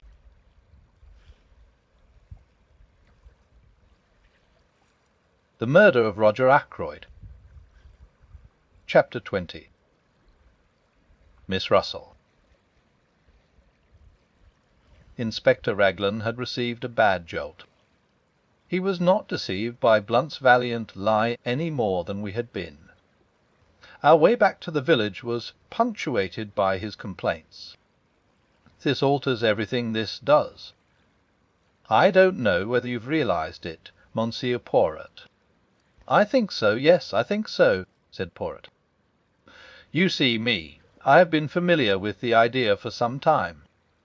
Inspector Raglan, who had only had the idea presented to him a short half-hour ago, looked at Poirot unhappily, and went on with his discoveries. Those alibis now, worthless, absolutely worthless. Got to start again. Find out what every one was doing from 9:30 onwards. 9:30. That's the time we've got to hang on to. You were quite right about the man, Kent. We don't release H. Aim yet awhile. Let me see now. 9:45 at the Dog and Whistle. He might have got there in a quarter of an hour if he ran. It's just possible that it was Ashwy's voice Mr. Raymond heard talking to Mr. Ackroyd, asking for money which Mr. Ackroyd refused. But one thing's clear. It wasn't he who sent the telephone message. The station is half a mile in the other direction. Over a mile and a half from the Dog and Whistle, and he was at the Dog and Whistle until about 10 minutes past 10. Dang that telephone call. We always come up against it." "We do indeed," agreed Poirot. "It is curious. It's just possible that if Captain Patterne climbed into his uncle's room and found him there murdered, Hatie may have sent it. Got the wind up, thought he'd be accused, and cleared out. That's possible, isn't it? Why should he have telephoned? May have had doubts if the old man was really dead. Thought he'd get the doctor up there as soon as possible, but didn't want to give himself away. Yes, I say now, how's that for a theory? Something in that, I should say." The inspector swelled his chest out importantly. He was so plainly delighted with himself that any words of ours would have been quite superfluous. "We arrived back at my house at this minute, and I hurried into my surgery patients, who had all been waiting a considerable time, leaving Poirot to walk to the police station with the inspector. Having dismissed the last patient, I strolled into the little room at the back of the house, which I call my workshop. I am rather proud of the home-made, wireless set I turned out. Caroline hates my workroom. I keep my tools there, and Annie is not allowed to rake havoc with a dustpan and brush. I was just adjusting the interior of an alarm clock, which had been denounced as wholly unreliable by the household, when the door opened and Caroline put her head in. "Oh, there you are, James," she said with deep disapproval. "M. Poirot wants to see you." "Well," I said, rather irritably, for her sudden entrance had startled me, and I had let go of a piece of delicate mechanism. "If he wants to see me, he can come in here." "In here?" said Caroline. "That's what I said. In here." Caroline gave a sniff of disapproval and retired. She returned in a moment or two, ushering in Poirot, and then retired again, shutting the door with a bang. "Eh, aha, my friend," said Poirot, coming forward and rubbing his hands. "You have not got rid of me so easily, you see." "The finished with the inspector?" I asked. "For the moment, yes." "And you have seen all the patients?" "Where's?" Poirot sat down and looked at me, tilting his egg-shaped head on one side, with the air of one who savours a very delicious joke. "You are in error," he said at last. "You have still one patient to see." "Not you?" I exclaimed in surprise. "Art not me bien entendu?" "Me, I have the health magnificent. No, to tell you the truth, it is a little hampiata of mine. There is someone I wish to see. You understand.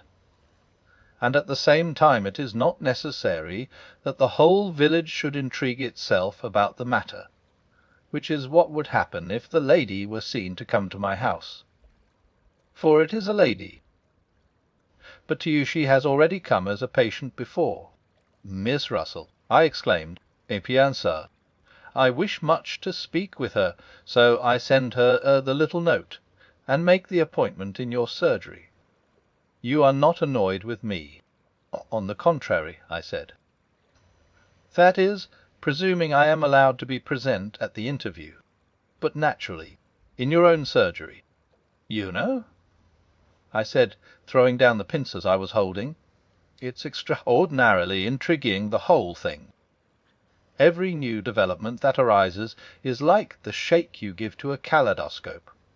The thing changes entirely in aspect. Now, why are you so anxious to see Miss Russell?" Poirot raised his eyebrows. "Surely it is obvious," he murmured. "There you go again," I grumbled. "According to you everything is obvious. But you leave me walking about in a fog." Poirot shook his head genially at me. "You mock yourself at me. Take the matter of Mademoiselle Flora.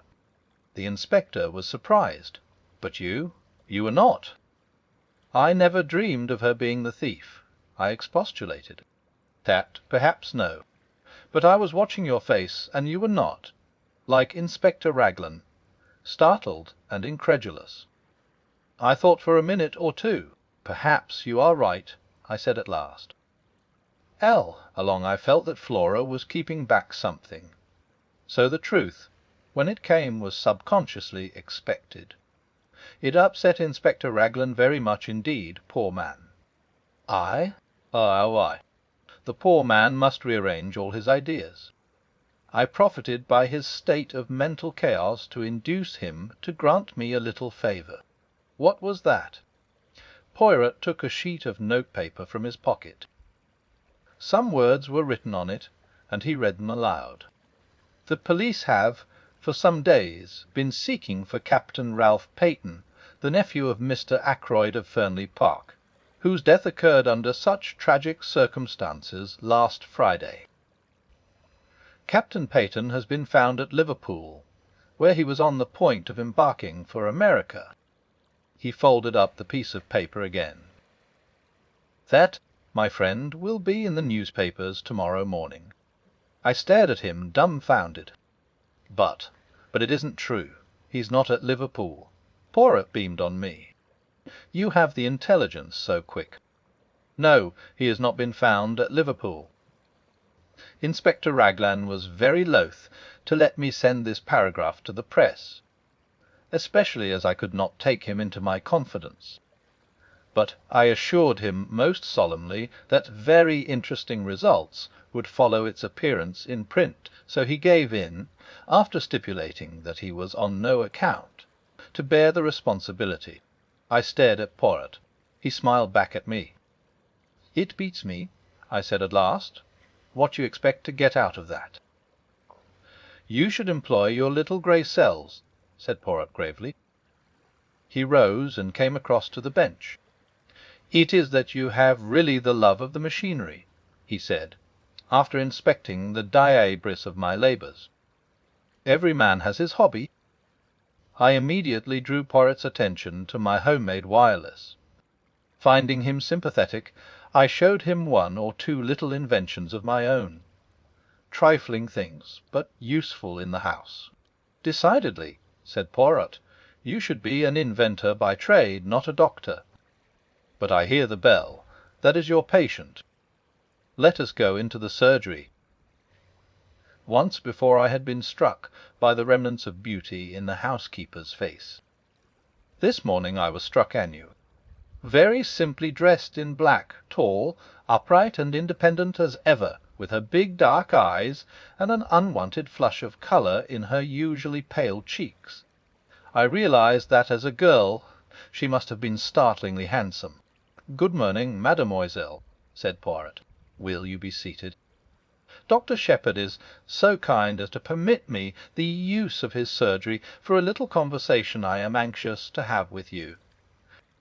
Miss Russell sat down with her usual composure. If she felt any inward agitation, it did not display itself in any outward manifestation. "It seems a queer way of doing things, if you'll allow me to say so," she remarked. "Miss Russell, I have news to give you." "Indeed." "Charles Kent has been arrested at Liverpool." Not a muscle of her face moved. She merely opened her eyes a trifle wider and asked, with a tinge of defiance, "Well, what of it?" But at that moment it came to me, the resemblance that had haunted me all along, something familiar in the defiance of Charles Kent's manner. The two voices, one rough and coarse, the other painfully ladylike, were strangely the same in timbre. It was of Miss Russell that I had been reminded that night outside the gates of Fernley Park. I looked at Poirot, full of my discovery, and he gave me an imperceptible nod. In answer to Miss Russell's question, he threw out his hands in a thoroughly French gesture. "I thought you might be interested. That is all," he said mildly. "Well, I'm not particularly," said Miss Russell. "Who is this Charles Kent, anyway?" "He is a man, mademoiselle, who was at Fernley on the night of the murder." "Really? Fortunately for him, he has an alibi. At 9:45 he was at a public house a mile from here." "Lucky for him," commented Miss Russell. "But we still do not know what he was doing at Fernley." Who it was he went to meet, for instance. "I'm afraid I can't help you at all," said the housekeeper politely.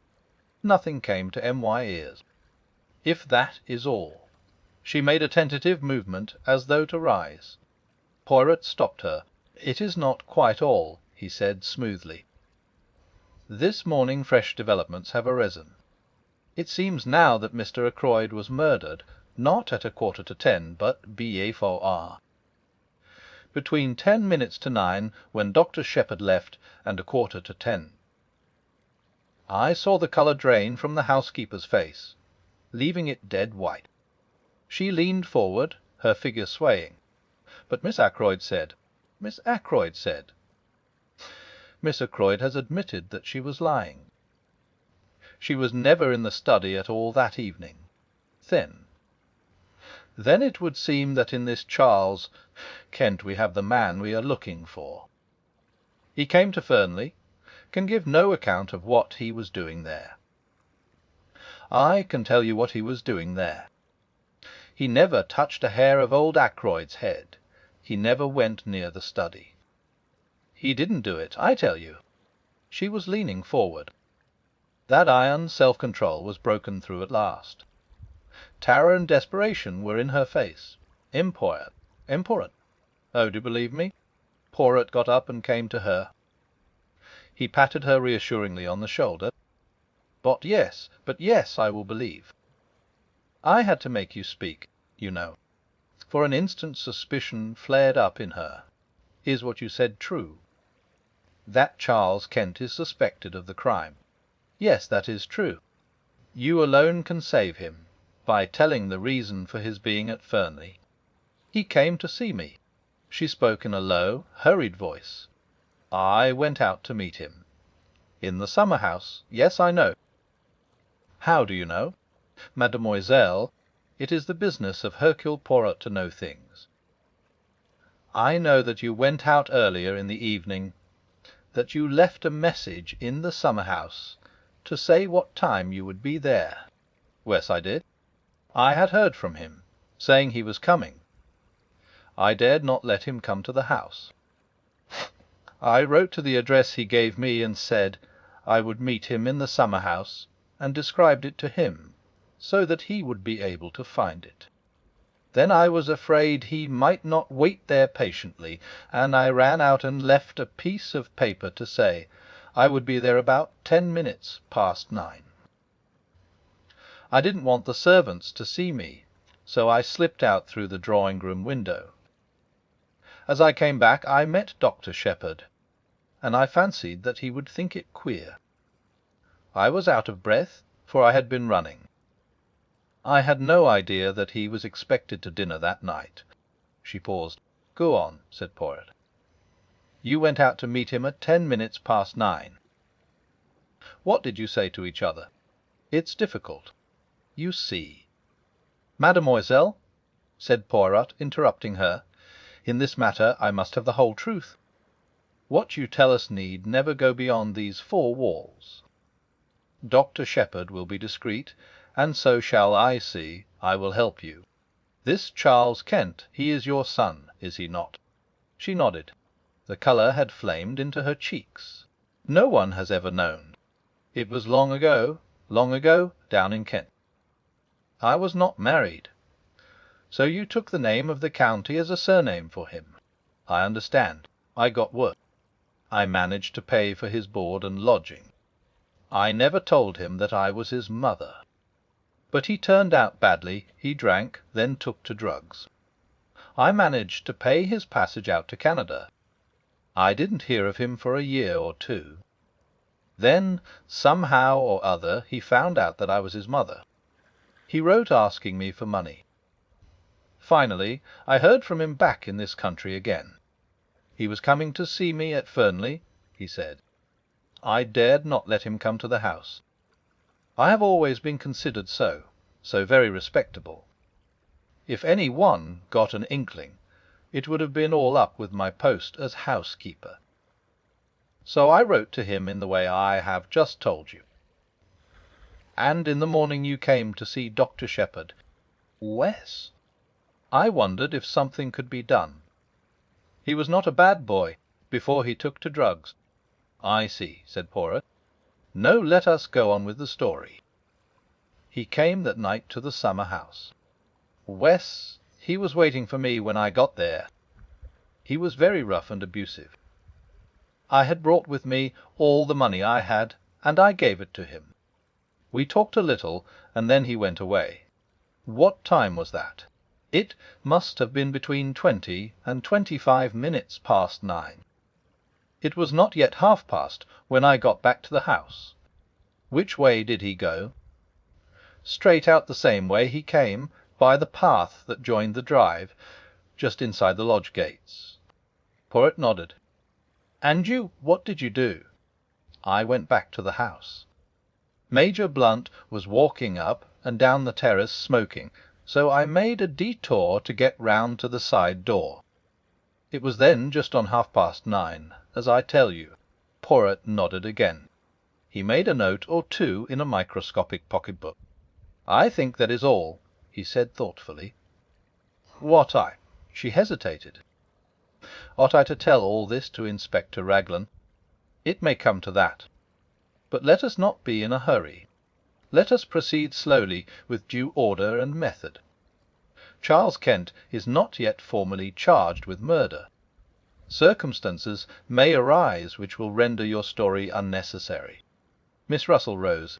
"Thank you very much, M. Poirot," she said. "You have been very kind indeed. You do believe me, don't you? That Charles had nothing to do with this wicked murder?" "There seems no doubt that the man who was talking to Mr. Ackroyd in the library at 9:30 could not possibly have been your son. Be of good courage, mademoiselle. All will yet be well." Miss Russell departed. Poirot and I were left together. "So that's that," I said. "Every time we come back to Ralph Paton. How did you manage to spot Miss Russell as the person Charles Kent came to meet? Did you notice the resemblance?" I had connected her with the unknown man long before we actually came face to face with him. As soon as we found that quill. The quill suggested dope, and I remembered your account of Miss Russell's visit to you. Then I found the article on cocaine in that morning's paper. It all seemed very clear. She had heard from someone that morning. Someone addicted to drugs. She read the article in the paper, and she came to you to ask a few tentative questions. She mentioned cocaine, since the article in question was on cocaine. Then, when you seemed too interested, she switched hurriedly to the subject of detective stories and untraceable poisons. I suspected a son or a brother, or some other undesirable male relation. But I must go. It is the time of the lunch. Stay and lunch with us, I suggested. Poirot shook his head. A faint twinkle came into his eye. Not again today. I should not like to force Mademoiselle Caroline to adopt a vegetarian diet 2 days in succession. It occurred to me that there was not much which escaped Hercule Poirot.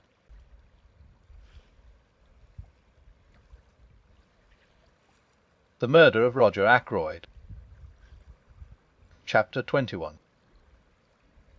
The paragraph in the paper. Caroline, of course, had not failed to see Miss Russell come to the surgery door. I had anticipated this, and had ready an elaborate account of the lady's bad knee. But Caroline was not in a cross-questioning mood. Her point of view was that she knew what Miss Russell had really come for, and that I didn't. "Pumping you, James?" said Caroline. "Pumping you in the most shameless manner, I've not a doubt. It's no good interrupting. I dare say you hadn't the least idea she was doing it even. Men are so simple. She knows that you are in M. Poirot's confidence, and she wants to find out things. Do you know what I think, James? I couldn't begin to imagine. You think so many extraordinary things. It's no good being sarcastic. of the... I think Miss Russell knows more about Mr. Ackroyd's death than she is prepared to admit." Caroline leaned back triumphantly in her chair. "Do you really think so?" I said absently. "You are very dull to-day, James. No animation about you. It's that liver of yours." Our conversation then dealt with purely personal matters. The paragraph inspired by Poirot de L'Aille appeared in our daily paper the next morning. I was in the dark as to its purpose, but its effect on Caroline was immense. She began by stating, most untruly, that she had said as much all along. I raised my eyebrows, but did not argue. Caroline, however, must have felt a prick of conscience, for she went on. "I mayn't have actually mentioned Liverpool, but I knew he'd try to get away to America. That's what Crippen did. Without much success, I reminded her. Poor boy, and so they've caught him. I consider, James, that it's your duty to see that he isn't hung. Well, what do you expect me to do? Why, you're a medical man, aren't you? You've known him from a boy upwards. Not mentally responsible. That's the line to take, clearly. I read only the other day that they're very happy in Broadmoor. It's quite like a high-class club." But Caroline's words had reminded me of something.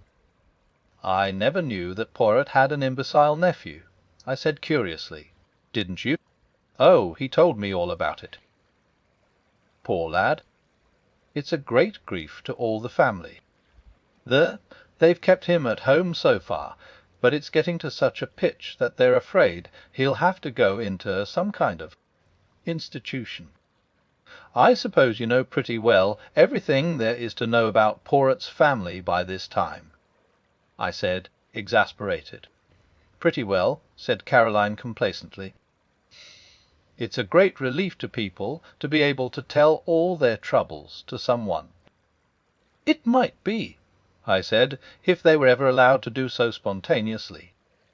Whether they enjoy having confidences screwed out of them by force is another matter." Caroline merely looked at me with the air of a Christian martyr enjoying martyrdom. "You are so self-contained, James," she said. "You hate speaking out, or parting with any information yourself, and you think everybody else must be just like you. I should hope that I never screw confidences out of anybody. For instance, if M. Poirot comes in this afternoon, as he said he might do, I shall not dream of asking him who it was arrived at his house early this morning." "Early this morning?" I queried. "Very early," said Caroline. "Before the milk came. I just happened to be looking out of the window. The blind was flapping. It was a man. He came in a closed car, and he was all muffled up. I couldn't get a glimpse of his face. But I will tell you my idea, and you'll see that I'm right." "What's your idea?" Caroline dropped her voice mysteriously. A Home Office expert," she breathed. "A Home Office expert," I said, amazed. "My dear Caroline, mark my words, James, you'll see that I'm right. That Russell woman was here that morning after your poisons. Roger Ackroyd might easily have been poisoned in his food that night." I laughed out loud. "Nonsense," I cried. "He was stabbed in the neck. You know that as well as I do." "After death, James," said Caroline, to make a false clue. My good woman," I said, "I examined the body, and I know what I'm talking about. That wound wasn't inflicted after death. It was the cause of death, and you need make no mistake about it."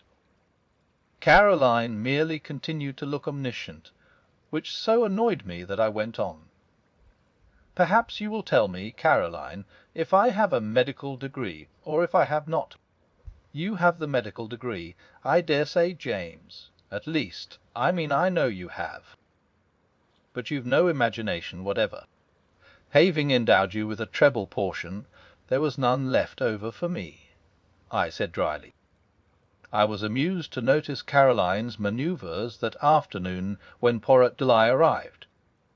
My sister, without asking a direct question, skirted the subject of the mysterious guest in every way imaginable.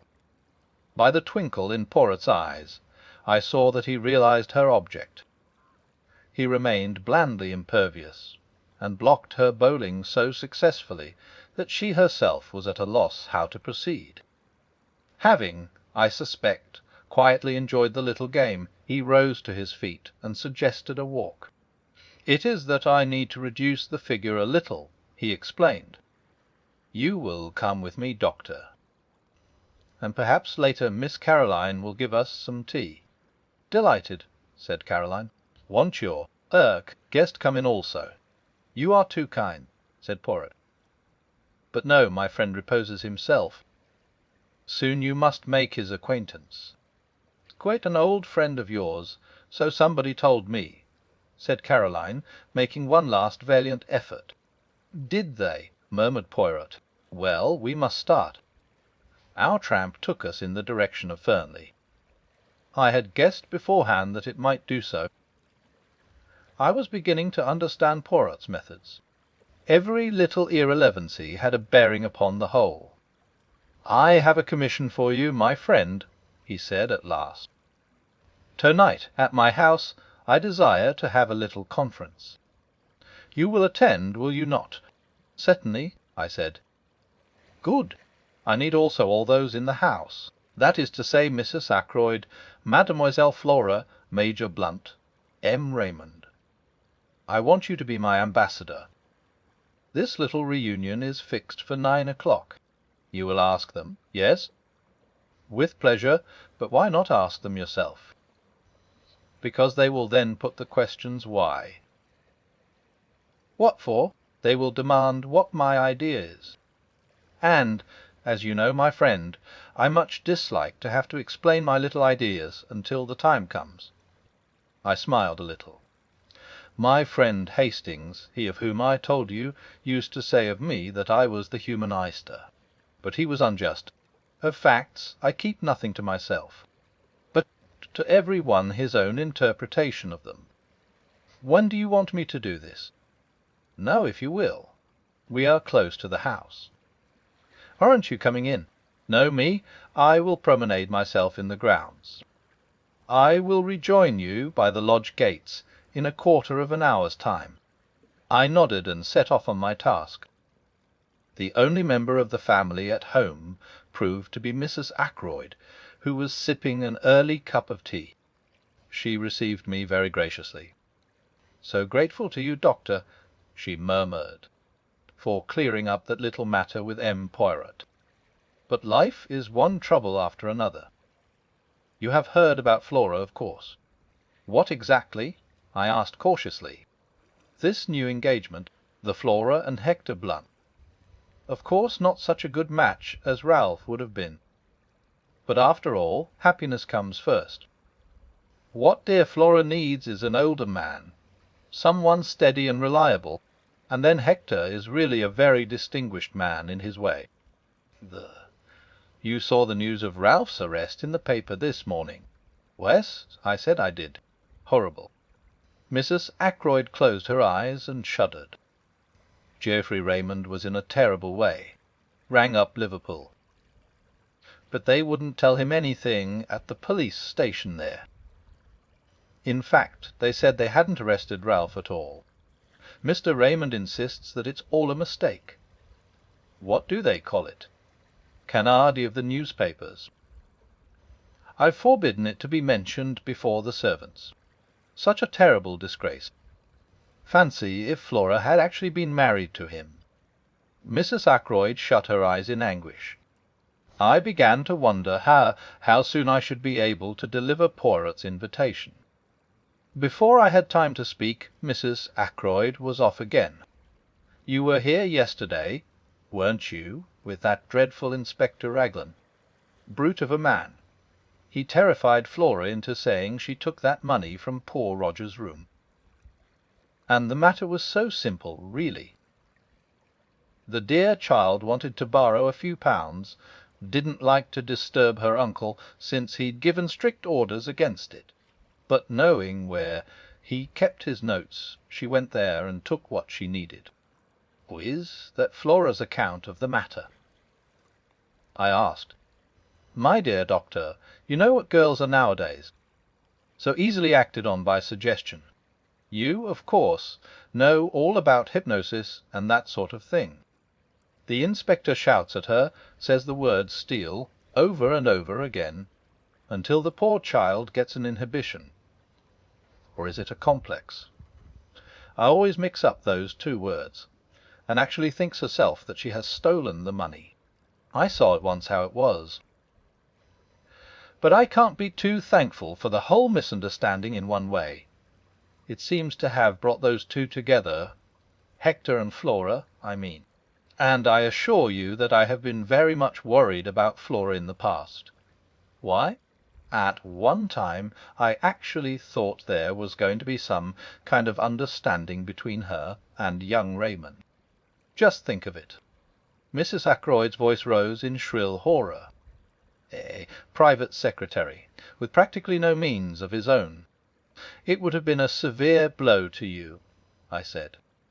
No, Mrs. Ackroyd, I've got a message for you from M. Hercule Poirot. For me. Mrs. Ackroyd looked quite alarmed. I hastened to reassure her, and I explained what Poirot wanted. Certainly, said Mrs. Ackroyd rather doubtfully. Suppose we must come if M. Poirot says so. But what is it all about? I like to know beforehand. I assured the lady truthfully that I myself did not any more than she did. Very well, said Mrs. Ackroyd at last, rather grudgingly. I will tell the others, and we will be there at 9 o'clock. Thereupon I took my leave, and joined Poirot at the agreed meeting-place. I've been longer than a quarter of an hour, I'm afraid, I remarked. But once that good lady starts talking, it's a matter of the utmost difficulty to get a word in edgeways. It is of no matter, said Poirot. I have been well amused. This park is magnificent. We set off homewards. When we arrived, to our great surprise, Caroline, who had evidently been watching for us, herself opened the door. She put her fingers to her lips. Her face was full of importance and excitement. "Ursula Bourne," she said, "the parlour maid from Fernley. She's here. I've put her in the dining-room. She's in a terrible way, poor thing. Says she must see M. Poirot at once. I've done all I could. Taken her a cup of hot tea. It really goes to one's heart to see any one in such a state. In the dining-room, asked Poirot. This way, I said, and flung open the door. Ursula Bourne was sitting by the table. Her arms were spread out in front of her, and she had evidently just lifted her head from where it had been buried. Her eyes were red with weeping. "Ursula Bourne," I murmured. But Poirot went past me with outstretched hands. "No," he said, "that is not quite right, I think. It is not Ursula Bourne, is it, my child, but Ursula Patten, Mrs. Ralph Patten."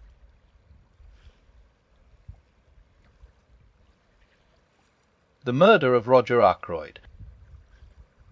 Chapter 22. Ursula's story. For a moment or two the girl looked mutely at Poirot. Then, her reserve breaking down completely, she nodded her head once, and burst into an outburst of sobs. Caroline pushed past me, and putting her arm round the girl, patted her on the shoulder. "There, there, my dear," she said soothingly. "It will be all right. You'll see, everything will be all right.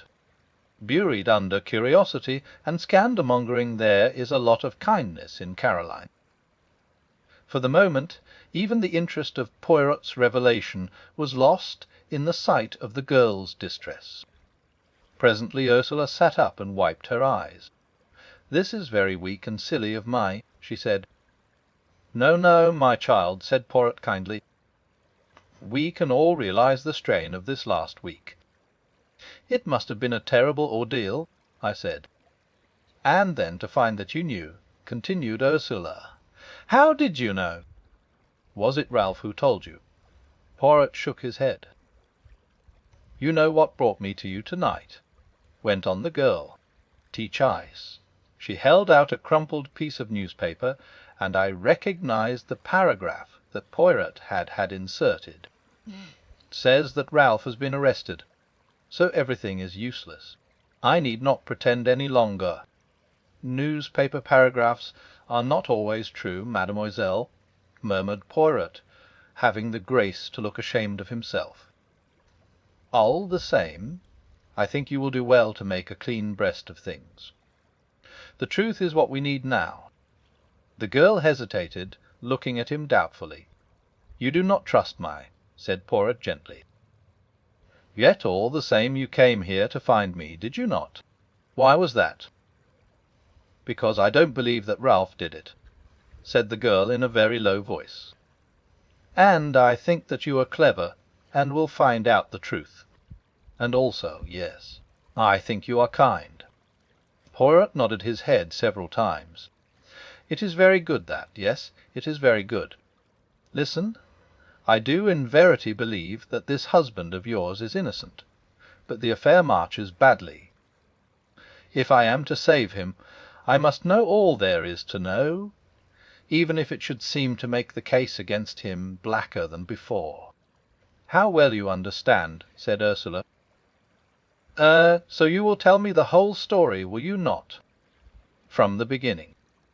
You're not going to send Emmy away, I hope," said Caroline, settling herself comfortably in an armchair. "What I want to know," she continued, "is why this child was masquerading as a parlour maid. Masquerading. I creep. That's what I said. Why did you do it, child?" "For a wager." "For a living," said Ursula dryly. And encouraged, she began the story which I reproduce here in my own words. Ursula Bourne, it seemed, was one of a family of 7 impoverished Irish gentlefolk. On the death of her father, most of the girls were cast out into the world to earn their own living. Ursula's eldest sister was married to Captain Folliot. It was she whom I had seen that Sunday, and the cause of her embarrassment was clear enough now. Determined to earn her living, and not attracted to the idea of being a nursery governess, the one profession open to an untrained girl, Ursula preferred the job of parlour maid. She scorned to label herself a lady parlour maid. She would be the real thing, her reference being supplied by her sister.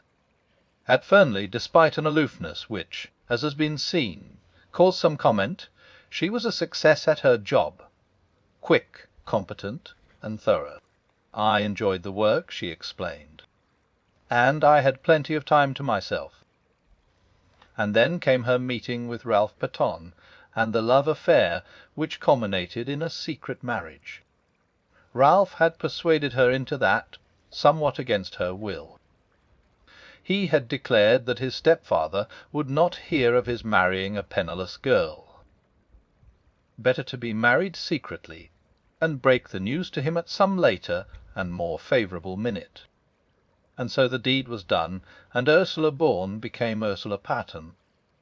Ralph had declared that he meant to pay off his debts, find a job, and then, when he was in a position to support her, and independent of his adopted father, they would break the news to him. But to people like Ralph Paton, turning over a new leaf is easier in theory than in practice. He hoped that his stepfather, whilst still in ignorance of the marriage, might be persuaded to pay his debts and put him on his feet again. But the revelation of the amount of Ralph's liabilities merely enraged Roger Ackroyd, and he refused to do anything at all. Some months passed, and then Ralph was bidden once more to Fernley. Roger Ackroyd did not beat about the bush.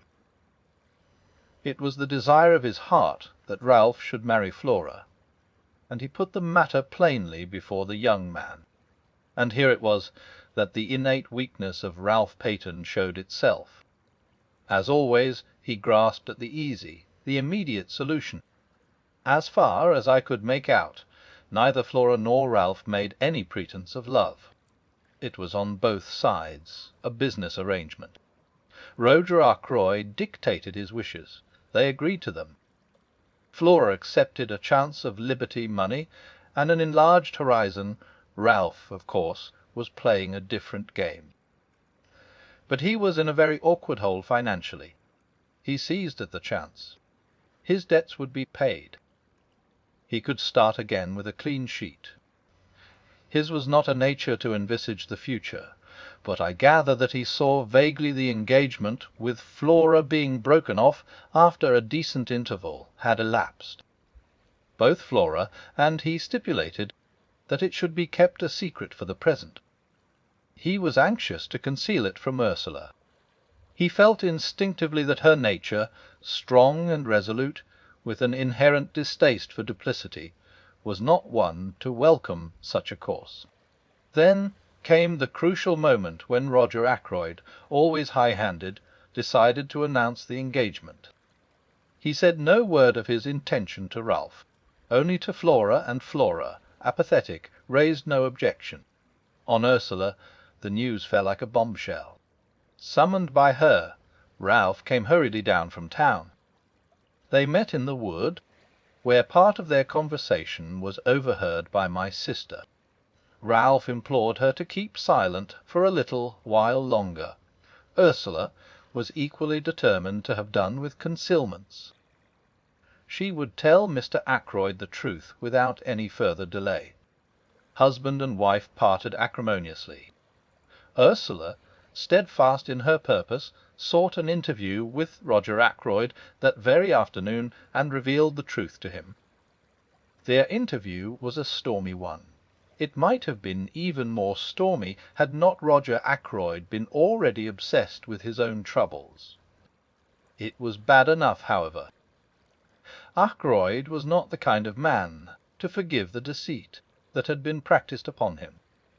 His rancour was mainly directed to Ralph, but Ursula came in for her share, since he regarded her as a girl who had deliberately tried to untrap the adopted son of a very wealthy man. Unforgivable things were said on both sides. That same evening Ursula met Ralph by appointment in the small summer house, stealing out from the house by the side door in order to do so. Their interview was made up of reproaches on both sides. Ralph charged Ursula with having irretrievably ruined his prospects by her ill-timed revelation. Ursula reproached Ralph with his duplicity. They parted at last. A little over half an hour later came the discovery of Roger Ackroyd's body. Since that night Ursula had neither seen nor heard from Ralph. As the story unfolded itself, I realized more and more what a damning series of facts it was. Alive! Ackroyd could hardly have failed to alter his will. I knew him well enough to realize that to do so would be his first thought. His death came in the nick of time for Ralph and Ursula Patton. Small wonder the girl had held her tongue, and played her part so consistently. My meditations were interrupted. It was Poirot's voice speaking, and I knew from the gravity of his tone that he, too, was fully alive to the implications of the position. "Mademoiselle, I must ask you one question, and you must answer it truthfully, for on it everything may hang. What time was it when you parted from Captain Ralph Paton in the summer house? Now take a little minute, so that your answer may be very exact." The girl gave a half laugh, bitter enough in all conscience. "Do you think I haven't gone over that again and again in my own mind? It was just 9:30 when I went out to meet him. Major Blunt was walking up and down the terrace, so I had to go round through the bushes to avoid him. It must have been about 27 minutes to 10 when I reached the summer house. Ralph was waiting for me. I was with him 10 minutes. Not longer, for it was just 9:45 when I got back to the house. I saw now the insistence of her question the other day. If only Ackroyd could have been proved to have been killed before 9:45, and not after. I saw the reflection of that thought in Poirot's next question. Who left the summer-house first? I did. Leaving Ralph Paton in the summer-house. Yes, but you don't think. Mademoiselle, it is of no importance what I think. What did you do when you got back to the house? I went up to my room. And stayed there until when? Until about 10 o'clock. Is there anyone who can prove that? Prove? That I was in my room, you mean? Oh, no. But surely, oh, I see. They might think. They might think. I saw the dawning horror in her eyes. Poirot finished the sentence for her.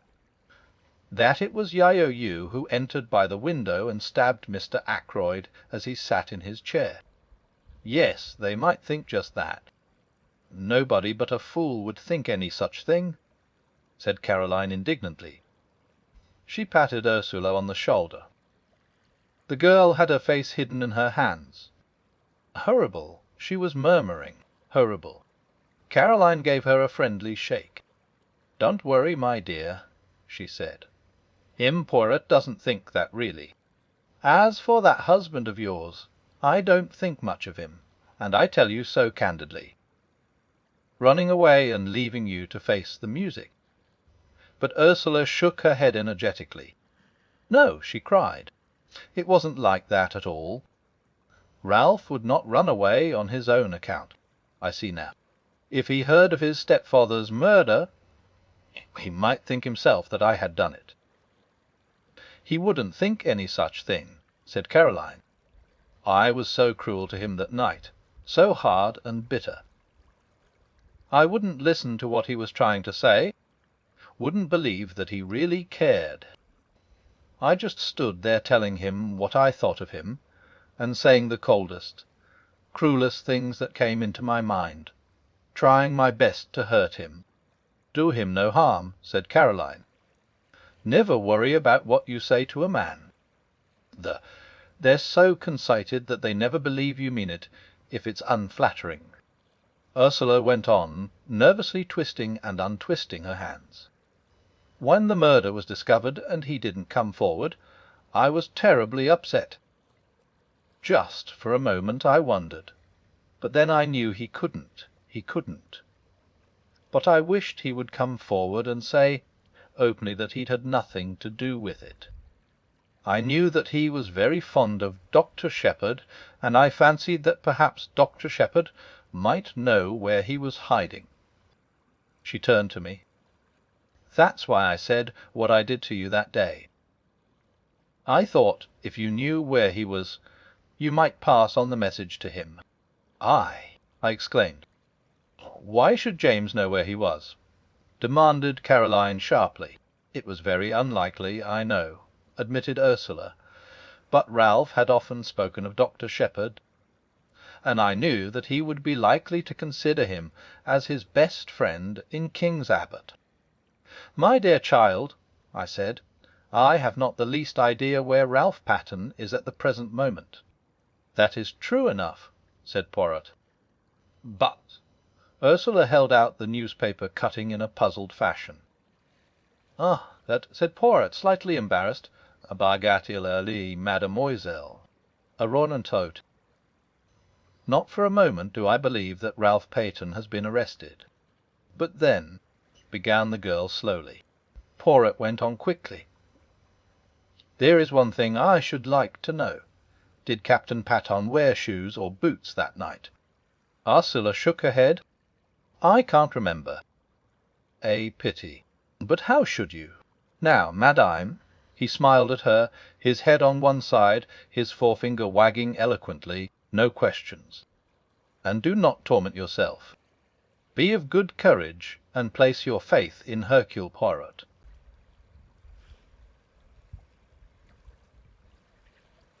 The Murder of Roger Ackroyd. Chapter 23. Poirot's little reunion. And now, said Caroline, rising, That child is coming upstairs to lie down. Don't you worry, my dear. M. Poirot will do everything he can for you. Be sure of that." "I ought to go back to Fernley," said Ursula uncertainly. But Caroline silenced her protests with a firm hand. "Nonsense. You're in my hands for the time being. You'll stay here for the present, anyway. M. Poirot." "Quite will be the best plan," agreed the little Belgian. "This evening I shall want Mademoiselle, I beg her pardon, madam, to attend my little reunion. 9 o'clock at my house. It is most necessary that she should be there." Caroline nodded, and went with Ursula out of the room. The door shut behind them. Poirot dropped down into a chair again. "So far, so good," he said. "Things are straightening themselves out. They're getting to look blacker and blacker against Ralph Patten." I observed gloomily. Poirot nodded. "Yes, that is so. But it was to be expected, was it not?" I looked at him, slightly puzzled by the remark. He was leaning back in the chair, his eyes half closed, the tips of his fingers just touching each other. Suddenly he sighed and shook his head. "What is it?" I asked. "It is that there are moments when a great longing for my friend Hastings comes over me. That is the friend of whom I spoke to you, the one who resides now in the Argentan. Always, when I have had a big case, he has been by my side. And he has helped me. Yes, often he has helped me. For he had a knack, that one of stumbling over the truth unawares, without noticing it himself, bien entendu. At times he has said something particularly foolish, and behold, that foolish remark has revealed the truth to me. And then, too, it was his practice to keep a written record of the cases that proved interesting." I gave a slight embarrassed cough. "As far as that goes," I began, and then stopped. Poirot sat upright in his chair. His eyes sparkled. "But yes. What is it that you would say?" "Well, as a matter of fact, I've read some of Captain Hastings's narratives, and I thought, why not try my hand at something of the same kind? Seemed a pity not to. Unique opportunity. Probably the only time I'll be mixed up with anything of this kind." I felt myself getting hotter and hotter, and more incoherent, as I floundered through the above speech. Poirot sprang from his chair. I had a moment's terror that he was going to embrace me French fashion, but mercifully he refrained. "But this is magnificent. You have then written down your impressions of the case as you went along?" "They." I nodded. "Perplexing," cried Poirot. "Let me see them this instant." I was not quite prepared for such a sudden demand. I racked my brains to remember certain details. "I hope you won't mind," I stammered. "I may have been a little personnel now and then." "I comprehend perfectly. You have referred to me as comic, as perhaps ridiculous now and then. It matters not at all. Hastings, he also was not always polite. Me, I have the mind above such trivialities." Still somewhat doubtful, I rummaged in the drawers of my desk and produced an untidy pile of manuscript, which I handed over to him. With an eye on possible publication in the future, I had divided the work into chapters, and the night before I had brought it up to date with an account of Miss Russell's visit. Poirot had therefore 20 chapters. I left him with them. I was obliged to go out to a case at some distance away, and it was past 8 o'clock when I got back, to be greeted with a plate of hot dinner on a tray, and the announcement that Poirot and my sister had supped together at 7:30. That the former had then gone to my workshop to finish his reading of the manuscript. "I hope, James," said my sister, "that you've been careful in what you say about me in it." My jaw dropped. I had not been careful at all. "Not that it matters very much. said Caroline, reading my expression correctly. "Im Poirot will know what to think. He understands me much better than you do." I went into the workshop. Poirot was sitting by the window. The manuscript lay neatly piled on a chair beside him. He laid his hand on it and spoke. "E.H. Bine," he said, "I congratulate you on your modesty." "Oh," I said, rather taken aback.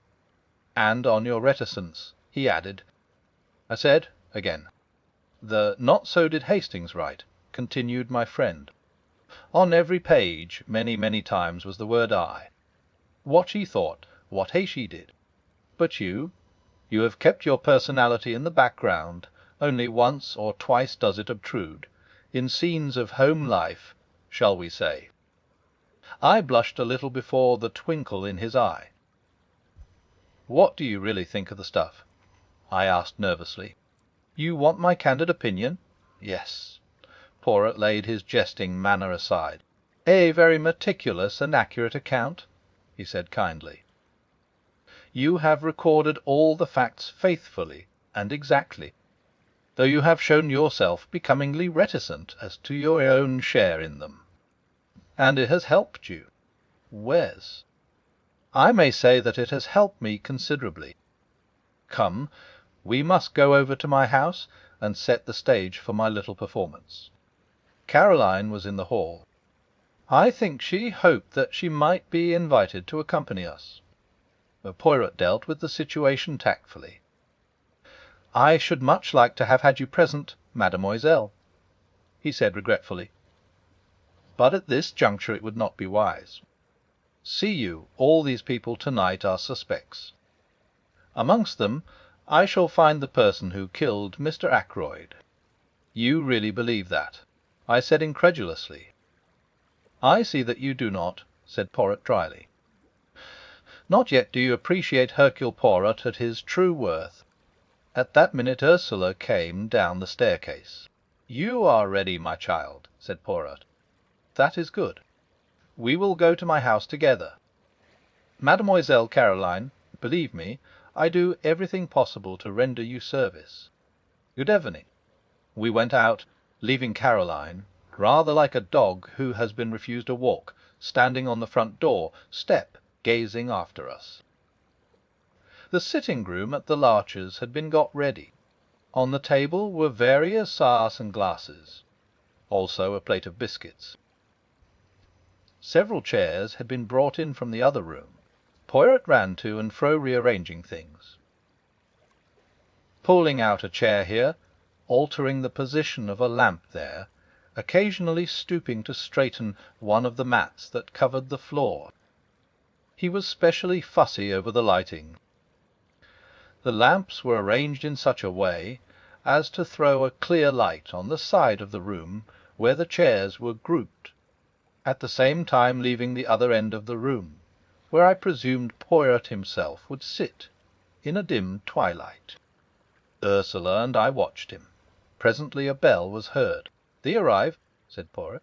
"Good, all is in readiness." The door opened, and the party from Fernley filed in. Poirot went forward and greeted Mrs. Ackroyd and Flora. "It is most good of you to come," he said. "And Major Blunt and Mr. Raymond." The secretary was debonair as ever. "What's the great idea?" he said, laughing. "Some scientific machine. Do we have bands round our wrists which register guilty heartbeats? There is such an invention, isn't there?" "I have read of it, yes," admitted Poirot. "But I am old-fashioned. I use the old methods. I work only with the little grey cells. Now let us begin. But first I have an announcement to make to you all." He took Ursula's hand and drew her forward. "This lady is Mrs. Ralph Peyton. She was married to Captain Peyton last March." A little shriek burst from Mrs. Ackroyd. "Ralph!" "Married last March. Oh, but it's absurd. How could he be?" She stared at Ursula as though she had never seen her before. "Married to Bourne," she said. "Really, M. Poirot, I don't believe you." Ursula flushed and began to speak, but Flora forestalled her. Going quickly to the other girl's side, she passed her hand through her arm. "You must not mind our being surprised," she said. "You see, we had no idea of such a thing. You and Ralph have kept your secret very well. I am very glad about it." "You are very kind, Miss Ackroyd," said Ursula in a low voice, "and you have every right to be exceedingly angry. Ralph behaved very badly, especially to you." "You needn't worry about that," said Flora, giving her arm a consoling little pat. "Ralph was in a corner and took the only way out. I should probably have done the same in his place. I do think he might have trusted me with the secret, though I wouldn't have let him down." Poirot rapped gently on a table and cleared his throat significantly. "The board meeting's going to begin," said Flora. "Poirot hints that we mustn't talk. But just tell me one thing. Where is Ralph? You must know if any one does." "But I don't," cried Ursula, almost in a wail. "That's just it, I don't." "Isn't he detained at Liverpool?" asked Raymond. "It said so in the paper." "He is not at Liverpool," said Poirot shortly. "In fact, I remarked, no one knows where he is." "Excepting Hercule Poirot," said Raymond. The Poirot replied seriously to the other's banter. "Men, I know everything. Remember that." Geoffrey Raymond lifted his eyebrows. "Everything?" He whistled. That's a tall order." "Do you mean to say you can really guess where Ralph Peyton is hiding?" I asked incredulously. "You call it guessing. I call it knowing my friend." "In Cranchester?" I hazarded. "No," replied Poirot gravely, "not in Cranchester." He said no more, but at a gesture from him the assembled party took their seats. As they did so, the door opened once more, and two other people came in and sat down near the door.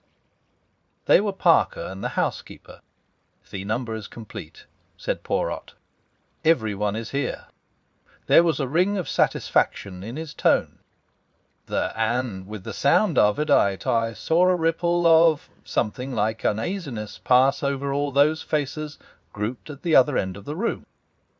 There was a suggestion in all this as of a trap that had closed. Poirot read from a list in an important manner. "Mrs. Ackroyd, Miss Flora Ackroyd, Major Blunt, Mr. Geoffrey Raymond, Mrs. Ralph Peyton, John Parker, Elizabeth Russell." He laid the paper down on the table. "What's the meaning of all this?" began Raymond. "The list I have just read," said Poirot, "is a list of suspected persons. Every one of you present had the opportunity to kill Mr. Ackroyd." With a cry Mrs. Ackroyd sprang up, her throat working. "I don't like it," she wailed. "I don't like it. I would much prefer to go home." "You cannot go home, madam," said Poirot sternly, "until you have heard what I have to say." He paused a moment, then cleared his throat. "I will start at the beginning. When Miss Ackroyd asked me to investigate the case, I went up to Fernley Park with the good Dr. Shepherd. I walked with him along the terrace, where I was shown the footprints on the window sill. From there Inspector Raglan took me along the path which leads to the drive. My eye was caught by a little summer house, and I searched it thoroughly. I found two things: a scrap of starched cambric and an empty goose quill. The scrap of cambric immediately suggested to me a maid's apron. When Inspector Raglan showed me his list of the people in the house, I noticed at once that one of the maids, Ursula Bourne, the parlour maid, had no real alibi. According to her own story, she was in her bedroom from 9:30 until 10. But supposing that instead she was in the summer house? If so, she must have gone there to meet someone. Now we know from Dr. Shepherd that someone from outside D.I.D. come to the house that night. The stranger whom he met just by the gate.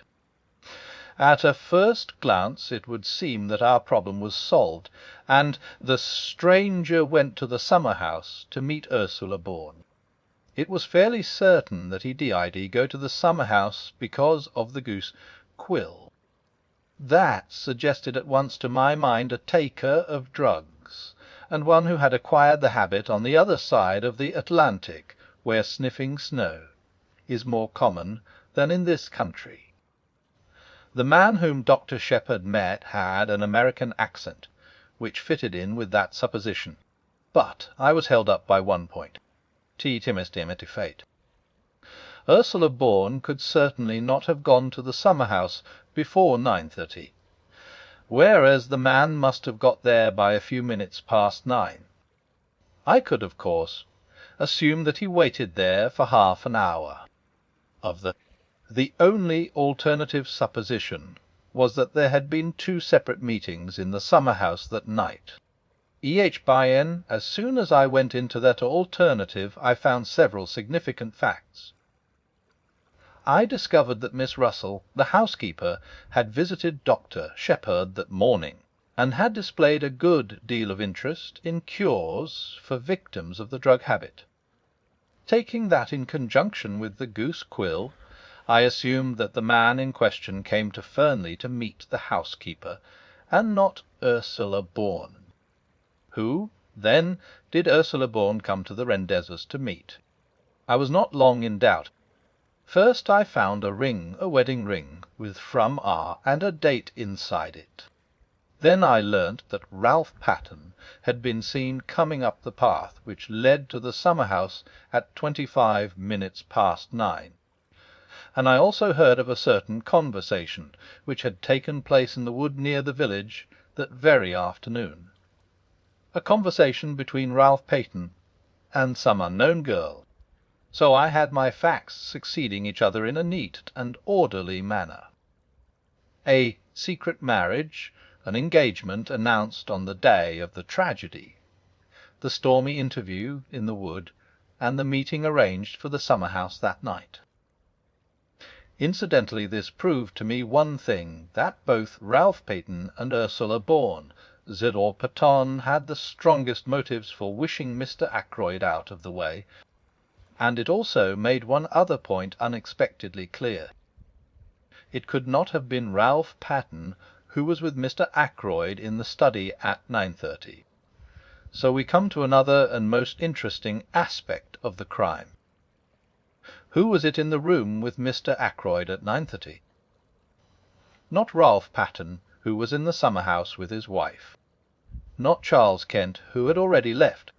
Who then? I posed my cleverest, my most audacious question, where san and why owen I te chim. Poirot leaned forward and shot the last words triumphantly at us, drawing back afterwards with the air of one who has made a decided hit. Raymond, however, did not seem impressed, and lodged a mild protest. I don't know if you're trying to make me out a liar, M. Poirot, but the matter does not rest on my evidence alone. Except, perhaps, as to the exact words used.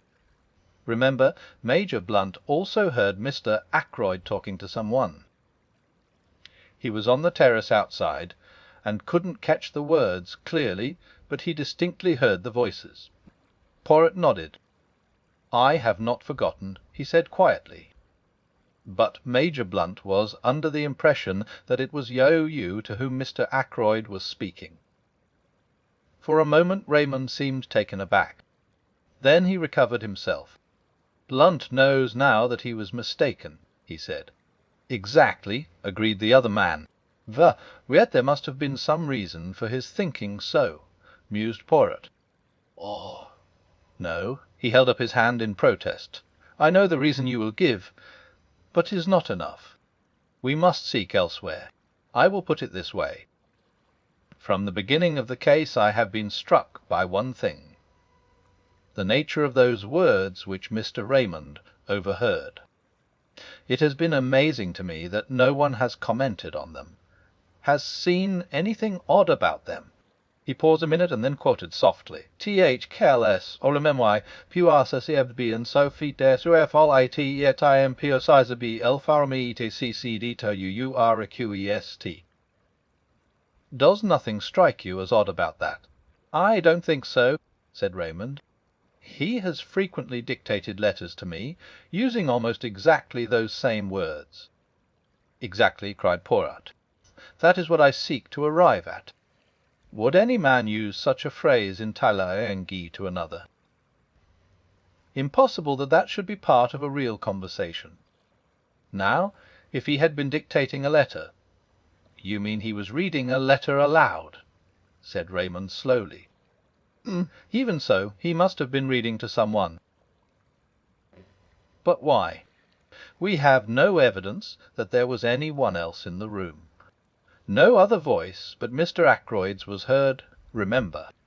Surely a man wouldn't read letters of that type aloud to himself, not unless he was, well, going balmy." "You have all forgotten one thing," said Poirot softly. "The stranger who called at the house the preceding Wednesday." They all stared at him. "But yes," said Poirot, nodding encouragingly, "on Wednesday. The young man was not of himself important, but the firm he represented interested me very much." "The dictaphone company?" gasped Raymond. "I see it now. A dictaphone. That's what you think." Poirot nodded. "Mr. Ackroyd had promised to invest in a dictaphone, you remember. Me, I had the curiosity to inquire of the company in question. Their reply is that Mr. Ackroyd died he purchase a dictaphone from their representative. Why he concealed the matter from you, I do not know. The he must have meant to surprise me with it," murmured Raymond. "He had quite a childish love of surprising people. Meant to keep it up his sleeve for a day or so. Probably was playing with it like a new toy. Yes, it fits in. You're quite right. No one would use quite those words in casual conversation." "It explains, too," said Poirot, "why Major Blunt thought it was you who were in the study. Such scraps as came to him were fragments of dictation, and so his subconscious mind deduced that you were with him. His conscious mind was occupied with something quite different. The white figure he had caught a glimpse of. He fancied it was Miss Ackroyd. Really, of course, it was Ursula Bourne's white apron he saw as she was stealing down to the summer house." Raymond had recovered from his first surprise. "All the same," he remarked, "this discovery of yours, brilliant though it is, I'm quite sure I should never have thought of it, leaves the essential position unchanged. Mr. Ackroyd was alive at 9:30, since he was speaking into the dictaphone. It seems clear that the man Charles Kent was really off the premises by then. As to Ralph Peyton—" He hesitated, glancing at Ursula. Her colour flared up, but she answered steadily enough. "Ralph and I parted just before 9:45. He never went near the house, I am sure of that. He had no intention of doing so. The last thing on earth he wanted was to face his stepfather. He would have funked it badly. It isn't that I doubt your story for a moment," explained Raymond. "I've always been quite sure Captain Paton was innocent. But one has to think of a court of law, and the questions that would be asked. He is in a most unfortunate position, but if he were to come forward—" Poirot interrupted. "That is your advice, yes?" "That he should come forward. Certainly, if you know where he is." "I perceive that you do not believe that I do know. And yet I have told you just now that I know everything. The truth of the telephone call, of the footprints on the window sill, of the hiding place of Ralph Peyton." "Where is he?" said Blunt sharply. "Not very far away," said Poirot, smiling. "In Cranchester, I asked." Poirot turned towards me. "Always you ask me that. The idea of Cranchester it is with you, and I'd fexy."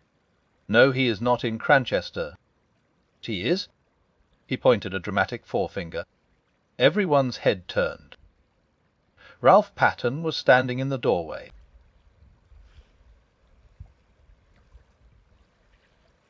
The Murder of Roger Ackroyd. Chapter 24. Ralph Paton's Story. It was a very uncomfortable minute for M.E. I hardly took in what happened next, but there were exclamations and cries of surprise. When I was sufficiently master of myself to be able to realize what was going on, Ralph Patten was standing by his wife, her hand in his, and he was smiling across the room at me. Poirot, too, was smiling, and at the same time shaking an eloquent finger at me. "Hey, have I not told you at least 30x times that it is useless to conceal things from Hercule Poirot?" he demanded. "That in such a case he finds out." He turned to the others. "One day, you remember, we held a little seance about a table, just the 6 of us. I accused the other 5 persons present of concealing something from me. 4 of them gave up their secret. Dr. Shepherd did not give up his. But all along I have had my suspicions. Dr. Shepherd went to the Three Boars that night hoping to find Ralph. He did not find him there, but supposing, I said to myself, that he met him in the street on his way home. Dr. Shepherd was a friend of Captain Patten's, and he had come straight from the scene of the crime. He must know that things looked very black against him. Perhaps he knew more than the general public did. I did, I said ruefully. I suppose I might as well make a clean breast of things now. I went to see Ralph that afternoon. At first he refused to take me into his confidence, but later he told me about his marriage and the hole he was in. As soon as the murder was discovered, I realized that once the facts were known, suspicion could not fail to attach to Ralph, or, if not to him, to the girl he loved. That night I put the facts plainly before him. The thought of having possibly to give evidence which might incriminate his wife made him resolve at all costs to. I hesitated, and Ralph filled up the gap. "To do a bunk," he said graphically. "You see, Ursula left me to go back to the house. I thought it possible that she might have attempted to have another interview with my stepfather. He had already been very rude to her that afternoon. It occurred to me that he might have so insulted her, in such an unforgivable manner, that without knowing what she was doing." He stopped. Ursula released her hand from his and stepped back. "You thought that, Ralph? You actually thought that I might have done it? Let us get back to the culpable conduct of Dr. Shepherd," said Poirot dryly. Dr. Shepherd consented to do what he could to help him. He was successful in hiding Captain Paton from the police. "We hear?" asked Raymond, "in his own house." "Ah, no, indeed," said Poirot. "You should ask yourself the question that I did. If the good doctor is concealing the young man, what place would he choose? It must necessarily be somewhere nearer hand. I think of Cranchester. A hotel. No lodgings. Even more emphatically, no. Where then? Ah, I have it. A nursing home. A home for the mentally unfit. I test my theory. I invent a nephew with mental trouble. I consult Mademoiselle Shepherd as to suitable homes. She gives me the names of 2 near Cranchester, to which her brother has sent patients. I make inquiries. Yes, at one of them a patient was brought there by the doctor himself early on Saturday morning. That patient, though known by another name, I had no difficulty in identifying as Captain Paton. After certain necessary formalities, I was allowed to bring him away. He arrived at my house in the early hours of yesterday morning. I looked at him ruefully. "Caroline's Home Office expert," I murmured. And to think I never guessed. You see now why I drew attention to the reticence of your manuscript," murmured Poirot. "It was strictly truthful as far as it went, but it did not go very far, my friend? I was too abashed to argue." "Dr. Shepherd has been very loyal," said Ralph. "He has stood by me through thick and thin. He did what he thought was the best. I see now, from what M. Poirot has told me, that it was not really the best. I should have come forward and faced the music. You see, in the home we never saw a newspaper. I knew nothing of what was going on. Dr. Shepherd has been a model of discretion," said Poirot dryly. "But me, I discover all the little secrets. It is my business." "No, we can have your story of what happened that night," said Raymond impatiently. "You know it already," said Ralph. "There's very little for me to add. I left the summer house about 9:45, and tramped about the lanes, trying to make up my mind as to what to do next, what line to take. I'm bound to admit that I've not the shadow of an alibi, but I give you my solemn word that I never went to the study, that I never saw my stepfather alive or dead. Whatever the world thinks, I'd like all of you to believe me." "No alibi," murmured Raymond. "That's bad. I believe you, of course, but it's a bad business." "It makes things very simple, though," said Poirot in a cheerful voice. "Very simple indeed." We all stared at him. "You see what I mean?" "No, just this. To save Captain Patterne, the real criminal must confess." He beamed round at us all. "But yes, I mean what I say. See now, I did not invite Inspector Ragland to be present. That was for a reason. I did not want to tell him all that I knew. At least I did not want to tell him tonight." He leaned forward, and suddenly his voice and his whole personality changed. He suddenly became dangerous. "I who speak to you. I know the murderer of Mr. Ackroyd is in this room now. It is to the murderer I speak. You understand." There was a tense silence. Into the midst of it came the old Breton woman with a telegram on a salver. Poirot tore it open. Blunt's voice rose abrupt and resonant. "The murderer is amongst us, you say. You know which—" Poirot had read the message. He crumpled it up in his hand. "I know. Now." He tapped the crumpled ball of paper. "What is that?" said Raymond sharply. "A wireless message. From a steamer now on her way to the United States." There was a dead silence. Poirot rose to his feet, bowing. "Messieurs et mesdames, this reunion of mine is at an end. Remember tatiet kaistia inospi tarajula thi maramanji."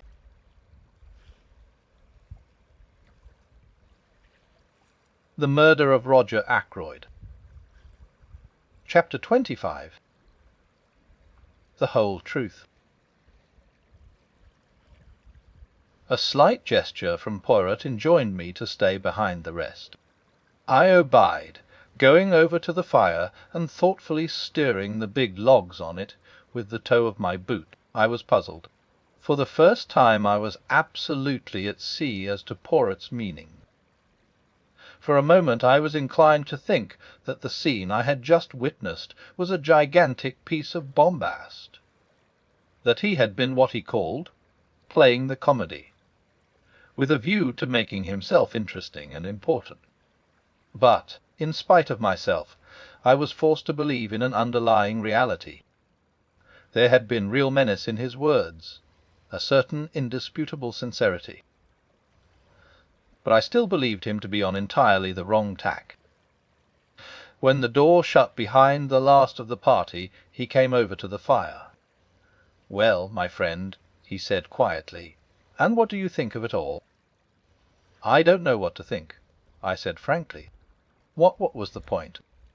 Why not go straight to Inspector Ragland with the truth instead, giving the guilty person this elaborate warning? Poirot sat down and drew out his case of tiny Russian cigarettes. He smoked for a minute or two in silence. Then, "Use your little grey cells," he said.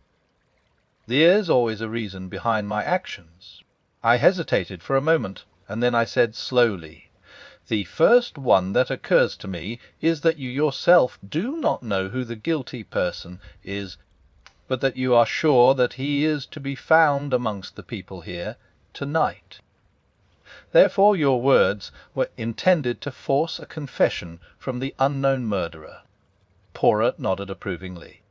"A clever idea, but not the truth.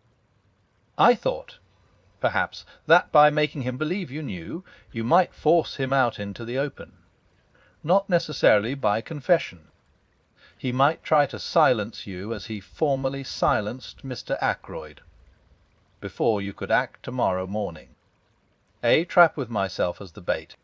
Emas I, mane am I, but I am not sufficiently heroic for that. Then I fail to understand you. Surely you are running the risk of letting the murderer escape by thus putting him on his guard." Poirot shook his head. "He cannot escape," he said gravely. "There is only one way out, and that way does not lead to freedom." "You really believe that one of those people here tonight committed the murder?" I asked incredulously. "Wes, my friend, which one?" There was a silence for some minutes. Then Poirot tossed the stump of his cigarette into the grate, and began to speak in a quiet, reflective tone. "I will take you the way that I have travelled myself. Step by step you shall accompany me, and see for yourself that all the facts point indisputably to one person. Now, to begin with, there were two facts, and one little discrepancy in time which especially attracted my attention. The first fact was the telephone call. If Ralph Patten were indeed the murderer, the telephone call became meaningless and absurd. Therefore, I said to myself, Ralph Patten is not the murderer. I satisfied myself that the call could not have been sent by any one in the house. Yet I was convinced that it was amongst those present on the fatal evening that I had to look for my criminal. Therefore I concluded that the telephone call must have been sent by an accomplice. I was not quite pleased with that deduction, but I let it stand for the minute. I next examined the motivee for the call. That was difficult. I could only get at it by judging its result, which was that the murder was discovered that night instead of, in all probability, the following morning. You agree with that? Wes, I admitted. Wes. As you say, Mr. Ackroyd, having given orders that he was not to be disturbed, nobody would have been likely to go to the study that night. Inti aspa. The affair marches, does it not? But matters were still obscure. What was the advantage of having the crime discovered that night in preference to the following morning? The only idea I could get hold of was that the murderer, knowing the crime was to be discovered at a certain time, could make sure of being present when the door was broken in, or at any rate immediately afterwards. And now we come to the second fact: the chair pulled out from the wall. Inspector Raglan dismissed that as of no importance. I, on the contrary, have always regarded it as of supreme importance. In your manuscript you have drawn a neat little plan of the study. If you had it with you this minute, you would see that. The chair being drawn out in the position indicated by Parker, it would stand in a direct line between the door and the window. The window, I said quickly. You too have my first idea. I imagined that the chair was drawn out so that something connected with the window should not be seen by any one entering through the door. But I soon abandoned that supposition, for though the chair was a grandfather with a high back, it obscured very little of the window, only the part between the sash and the ground. No, men, am I? But remember that just in front of the window there stood a table with books and magazines upon it. Now that table was completely hidden by the drawn-out chair, and immediately I had my first shadowy suspicion of the truth, supposing that there had been something on that table not intended to be seen. Something placed there by the murderer. As yet I had no inkling of what that something might be, but I knew certain very interesting facts about it. For instance, it was something that the murderer had not been able to take away with him at the time that he committed the crime. At the same time, it was vital that it should be removed as soon as possible after the crime had been discovered. And so, the telephone message and the opportunity for the murderer to be on the spot when the body was discovered. Now 4 people were on the scene before the police arrived: yourself, Parker, Major Blunt, and Mr. Raymond. Parker I eliminated at once, since at whatever time the crime was discovered, he was the one person certain to be on the spot.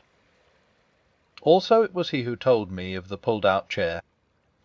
Parker, then, was cleared of the murder, that is. I still thought it possible that he had been blackmailing Mrs. Ferrars. Raymond and Blunt, however, remained under suspicion since, if the crime had been discovered in the early hours of the morning, it was quite possible that they might have arrived on the scene too late to prevent the object on the round table being discovered. No, what was that object? You heard my arguments tonight in reference to the scrap of conversation overheard. As soon as I learned that a representative of a dictaphone company had called, the idea of a dictaphone took root in my mind. You heard what I said in this room not half an hour ago. They all agreed with my theory, but one vital fact seems to have escaped them. Granted that a dictaphone was being used by Mr. Ackroyd that night, why was no dictaphone found? I never thought of that, I said. We know that a dictaphone was supplied to Mr. Ackroyd, but no dictaphone has been found amongst his effects. So, if something was taken from that table, why should not that something be the dictaphone? But there were certain difficulties in the way. The attention of every one was, of course, focused on the murdered man. I think any one could have gone to the table unnoticed by the other people in the room. But a dictaphone has a certain bulk. It cannot be slipped casually into a pocket. There must have been a receptacle of some kind capable of holding it. You see where I am arriving. The figure of the murderer is taking shape.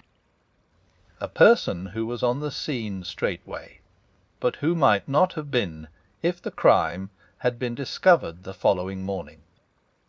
A person carrying a receptacle into which the dictaphone might be fitted. I interrupted. But why remove the dictaphone? What was the point? You are like Mr. Raymond. You take it for granted that what was heard at 9:30 was Mr. Ackroyd's voice speaking into a dictaphone. But consider this useful invention for a little minute.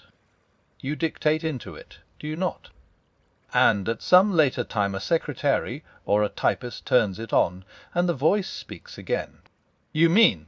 I gasped. Poirot nodded. Wes, I mean that. Maesta iti carebus alaimag daid.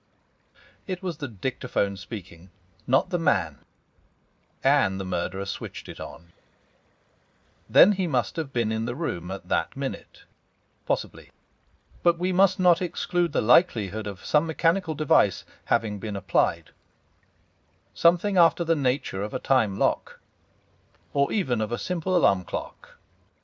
But in that case we must add 2 qualifications to our imaginary portrait of the murderer. It must be someone who knew of Mr. Ackroyd's purchase of the dictaphone, and also someone with the necessary mechanical knowledge. I had got thus far in my own mind when we came to the footprints on the window ledge. Here there were three conclusions open to me. A1. They might really have been made by Ralph Paton. He had been at Fernley that night, and might have climbed into the study and found his uncle dead there. That was one hypothesis. 2. There was the possibility that the footmarks might have been made by somebody else who happened to have the same kind of studs in his shoes. But the inmates of the house had shoes soled with crepe rubber, and I decline to believe in the coincidence of some one from outside having the same kind of shoes as Ralph Paton wore. Charles Kent, as we know from the barmaid of the Dog and Whistle, had on a pair of boots clean dropping off him. Saithryth those prints were made by someone deliberately trying to throw suspicion on Ralph Paton. To test this last conclusion, it was necessary to ascertain certain facts. One pair of Ralph's shoes had been obtained from the Three Boars by the police. Neither Ralph nor any one else could have worn them that evening, since they were downstairs being cleaned. According to the police theory, Ralph was wearing another pair of the same kind, and I found out that it was true that he had two pairs.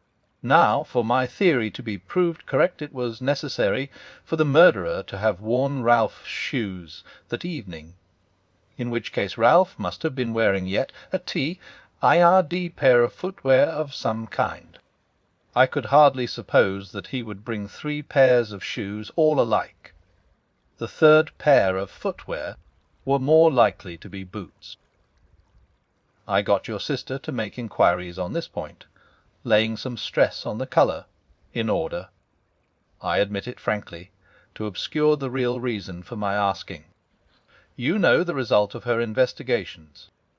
Ralph Paton Hatter had a pair of boots with him. The first question I asked him when he came to my house yesterday morning was what he was wearing on his feet on the fatal night. He replied at once that he had worn both. He was still wearing them, in fact, having nothing else to put on. So we get a step further in our description of the murderer, a person who had the opportunity to take these shoes of Ralph Paton's from the Three Boars that day. He paused, and then said, with a slightly raised voice, "There is one further point. The murderer must have been a person who had the opportunity to purloin the dagger from the silver table. You might argue that any one in the house might have done so, but I will recall to you that Miss Ackroyd was very positive that the dagger was not there when she examined the silver table." He paused again. "Let us recapitulate, now that all is clear. A person who was at the Three Boars earlier that day. A person who knew Croyd well enough to know that he had purchased a dictaphone. A person who was of a mechanical turn of mind, who had the opportunity to take the dagger from the silver table before Miss Flora arrived, who had with him a receptacle suitable for hiding the dictaphone, such as a black bag, and who had the study to himself for a few minutes after the crime was discovered, while Parker was telephoning for the police. In fact,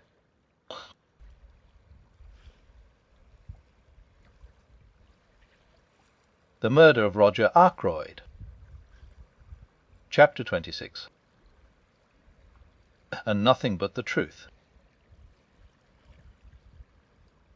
There was a dead silence for a minute and a half. Then I laughed. "You're mad," I said.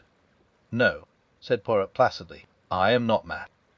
It was the little discrepancy in time that first drew my attention to you." "Right at the beginning. A discrepancy in time?" I queried, puzzled.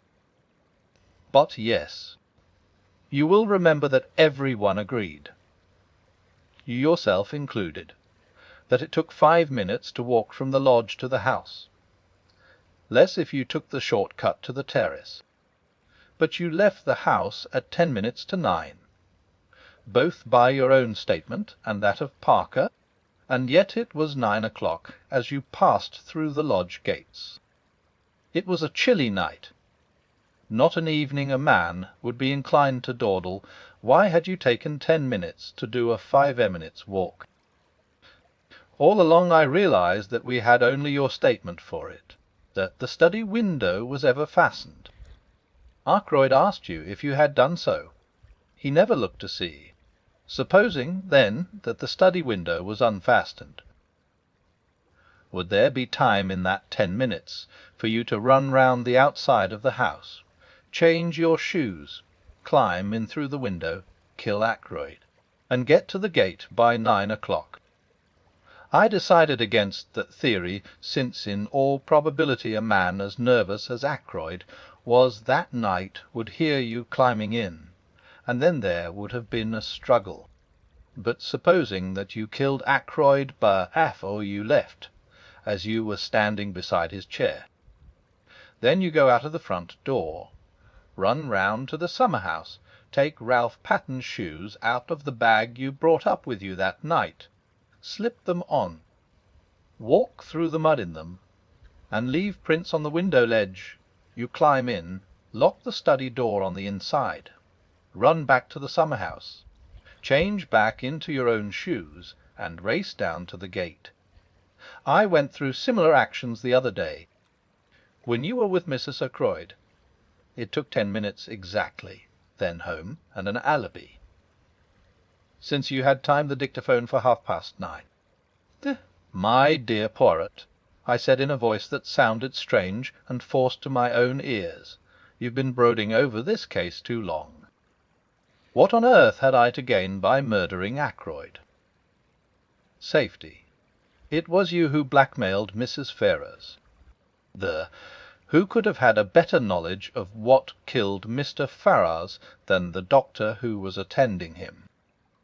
When you spoke to me that first day in the garden, you mentioned a legacy received about a year ago. I have been unable to discover any trace of a legacy. You had to invent some way of accounting for Mrs. Ferrars's £20,000. It has not done you much good. You lost most of it in speculation. Then you put the screw on too hard, and Mrs. Ferrars took a way out that you had not expected.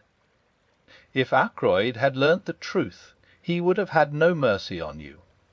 You were ruined for ever.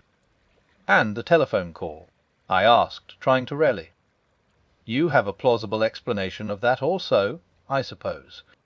I will confess to you that it was my greatest stumbling block when I found that a call had actually been put through to you from King's Abbott station. I at first believed that you had simply invented the story. It was a very clever touch, that.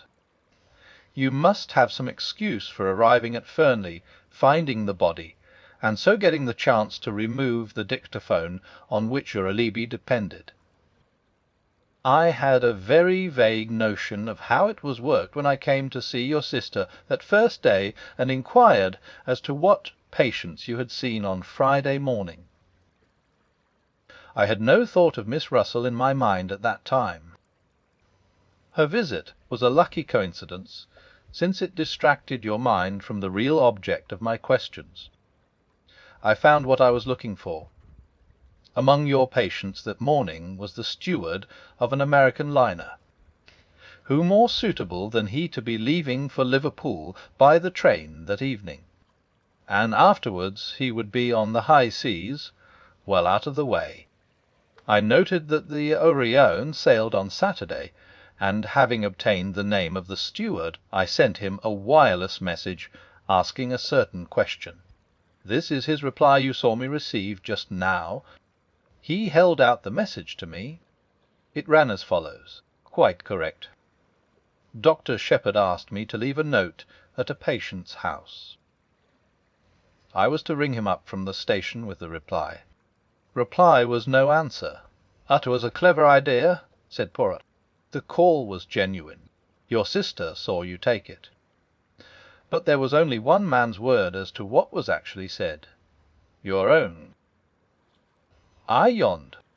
All this, I said, is very interesting, but hardly in the sphere of practical politics. You think not? Remember what I said. The truth goes to Inspector Raglan in the morning.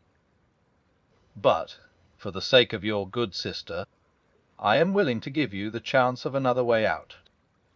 There might be, for instance, an overdose of a sleeping draught. You comprehend me, but Captain Ralph Peyton must be cleared. Ave sans dia. I should suggest that you finish that very interesting manuscript of yours, but abandoning your former reticence. You seem to be very prolific of suggestions, I remarked. Are you sure you've quite finished? Know that you remind me of the fact. It is true that there is one thing more. It would be most unwise on your part to attempt to silence me as you silenced M. Ackroyd. That kind of business does not succeed against Hercule Poirot. You understand. My dear Poirot, I said, smiling a little, whatever else I may be, I am not a fool. I rose to my feet. Well, well, I said, with a slight yawn, I must be off home. Thank you for a most interesting and instructive evening. Poirot also rose and bowed with his accustomed politeness as I passed out of the room.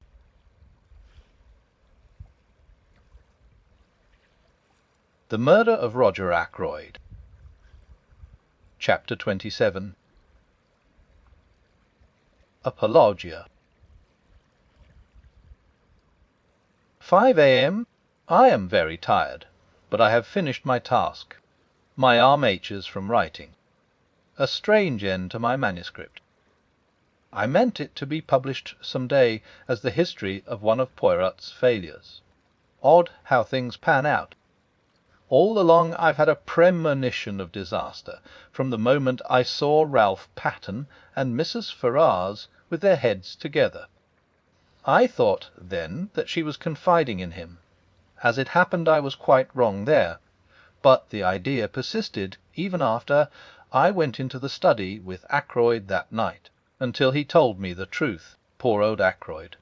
I'm always glad that I gave him a chance. I urged him to read that letter before it was too late. Or, let me be honest, didn't I subconsciously realize that with a pie-headed chap like him, it was my best chance of getting him outed to read it? His nervousness that night was interesting psychologically. He knew danger was close at hand, and yet he never suspected me. The dagger was an afterthought. I'd brought up a very handy little weapon of my own, but when I saw the dagger lying in the silver table, it occurred to me at once how much better it would be to use a weapon that couldn't be traced to me. I suppose I must have meant to murder him all along. As soon as I heard of Mrs. Ferrars's death, I felt convinced that she would have told him everything before she died. When I met him and he seemed so agitated, I thought that perhaps he knew the truth, but that he couldn't bring himself to believe it, and was going to give me the chance of refuting it. So I went home and took my precautions. If the trouble were after all only something to do with Ralph, well, no harm would have been done. The dictaphone he had given me 2 days before to adjust. Something had gone a little wrong with it, and I persuaded him to let me have a go at it. Instead of sending it back, I did what I wanted to it, and took it up with me in my bag that evening. I am rather pleased with myself as a writer. What could be neater, for instance, than the following? T-A-T-R-W-B-R-B-O-H I-H-T-N-T-Y menentis T-O-D. Itis Jester Hunmenutas Teodena left Sim Tiatiras Tilel Uanaid.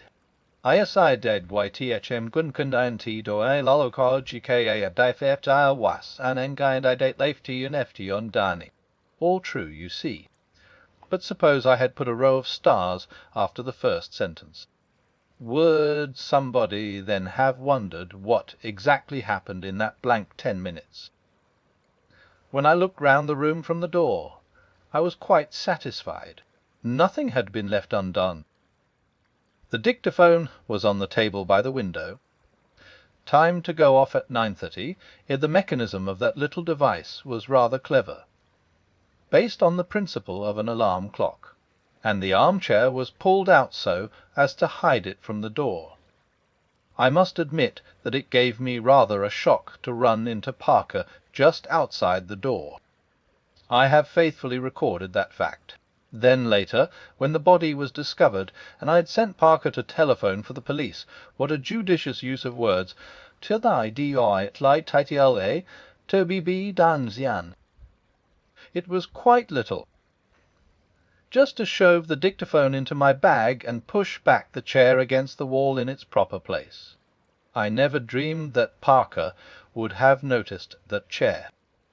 Logically, he ought to have been so agog over the body as to be blind to everything else. But I hadn't reckoned with the trained servant complex. I wish I could have known beforehand that Flora was going to say she'd seen her uncle alive at 9:45. That puzzled me more than I can say. In fact, all through the case there have been things that puzzled me hopelessly. Every one seems to have taken a hand. My greatest fear all through has been Caroline. I have fancied she might guess. Curious the way she spoke that day of my strain of weakness. Well, she will never know the truth. There is, as Poirot said, one way out. I can trust him. He and Inspector Raglan will manage it between them. I should not like Caroline to know. She is fond of me, and then, too, she is proud.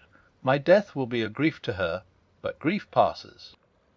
When I have finished writing, I shall enclose this whole manuscript in an envelope and address it to Poirot.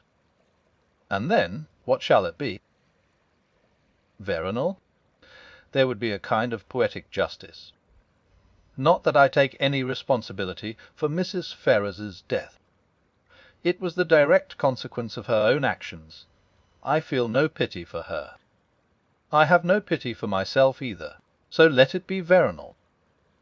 But I wish Hercule Poirot had never retired from work, and come here to grow vegetable marrows.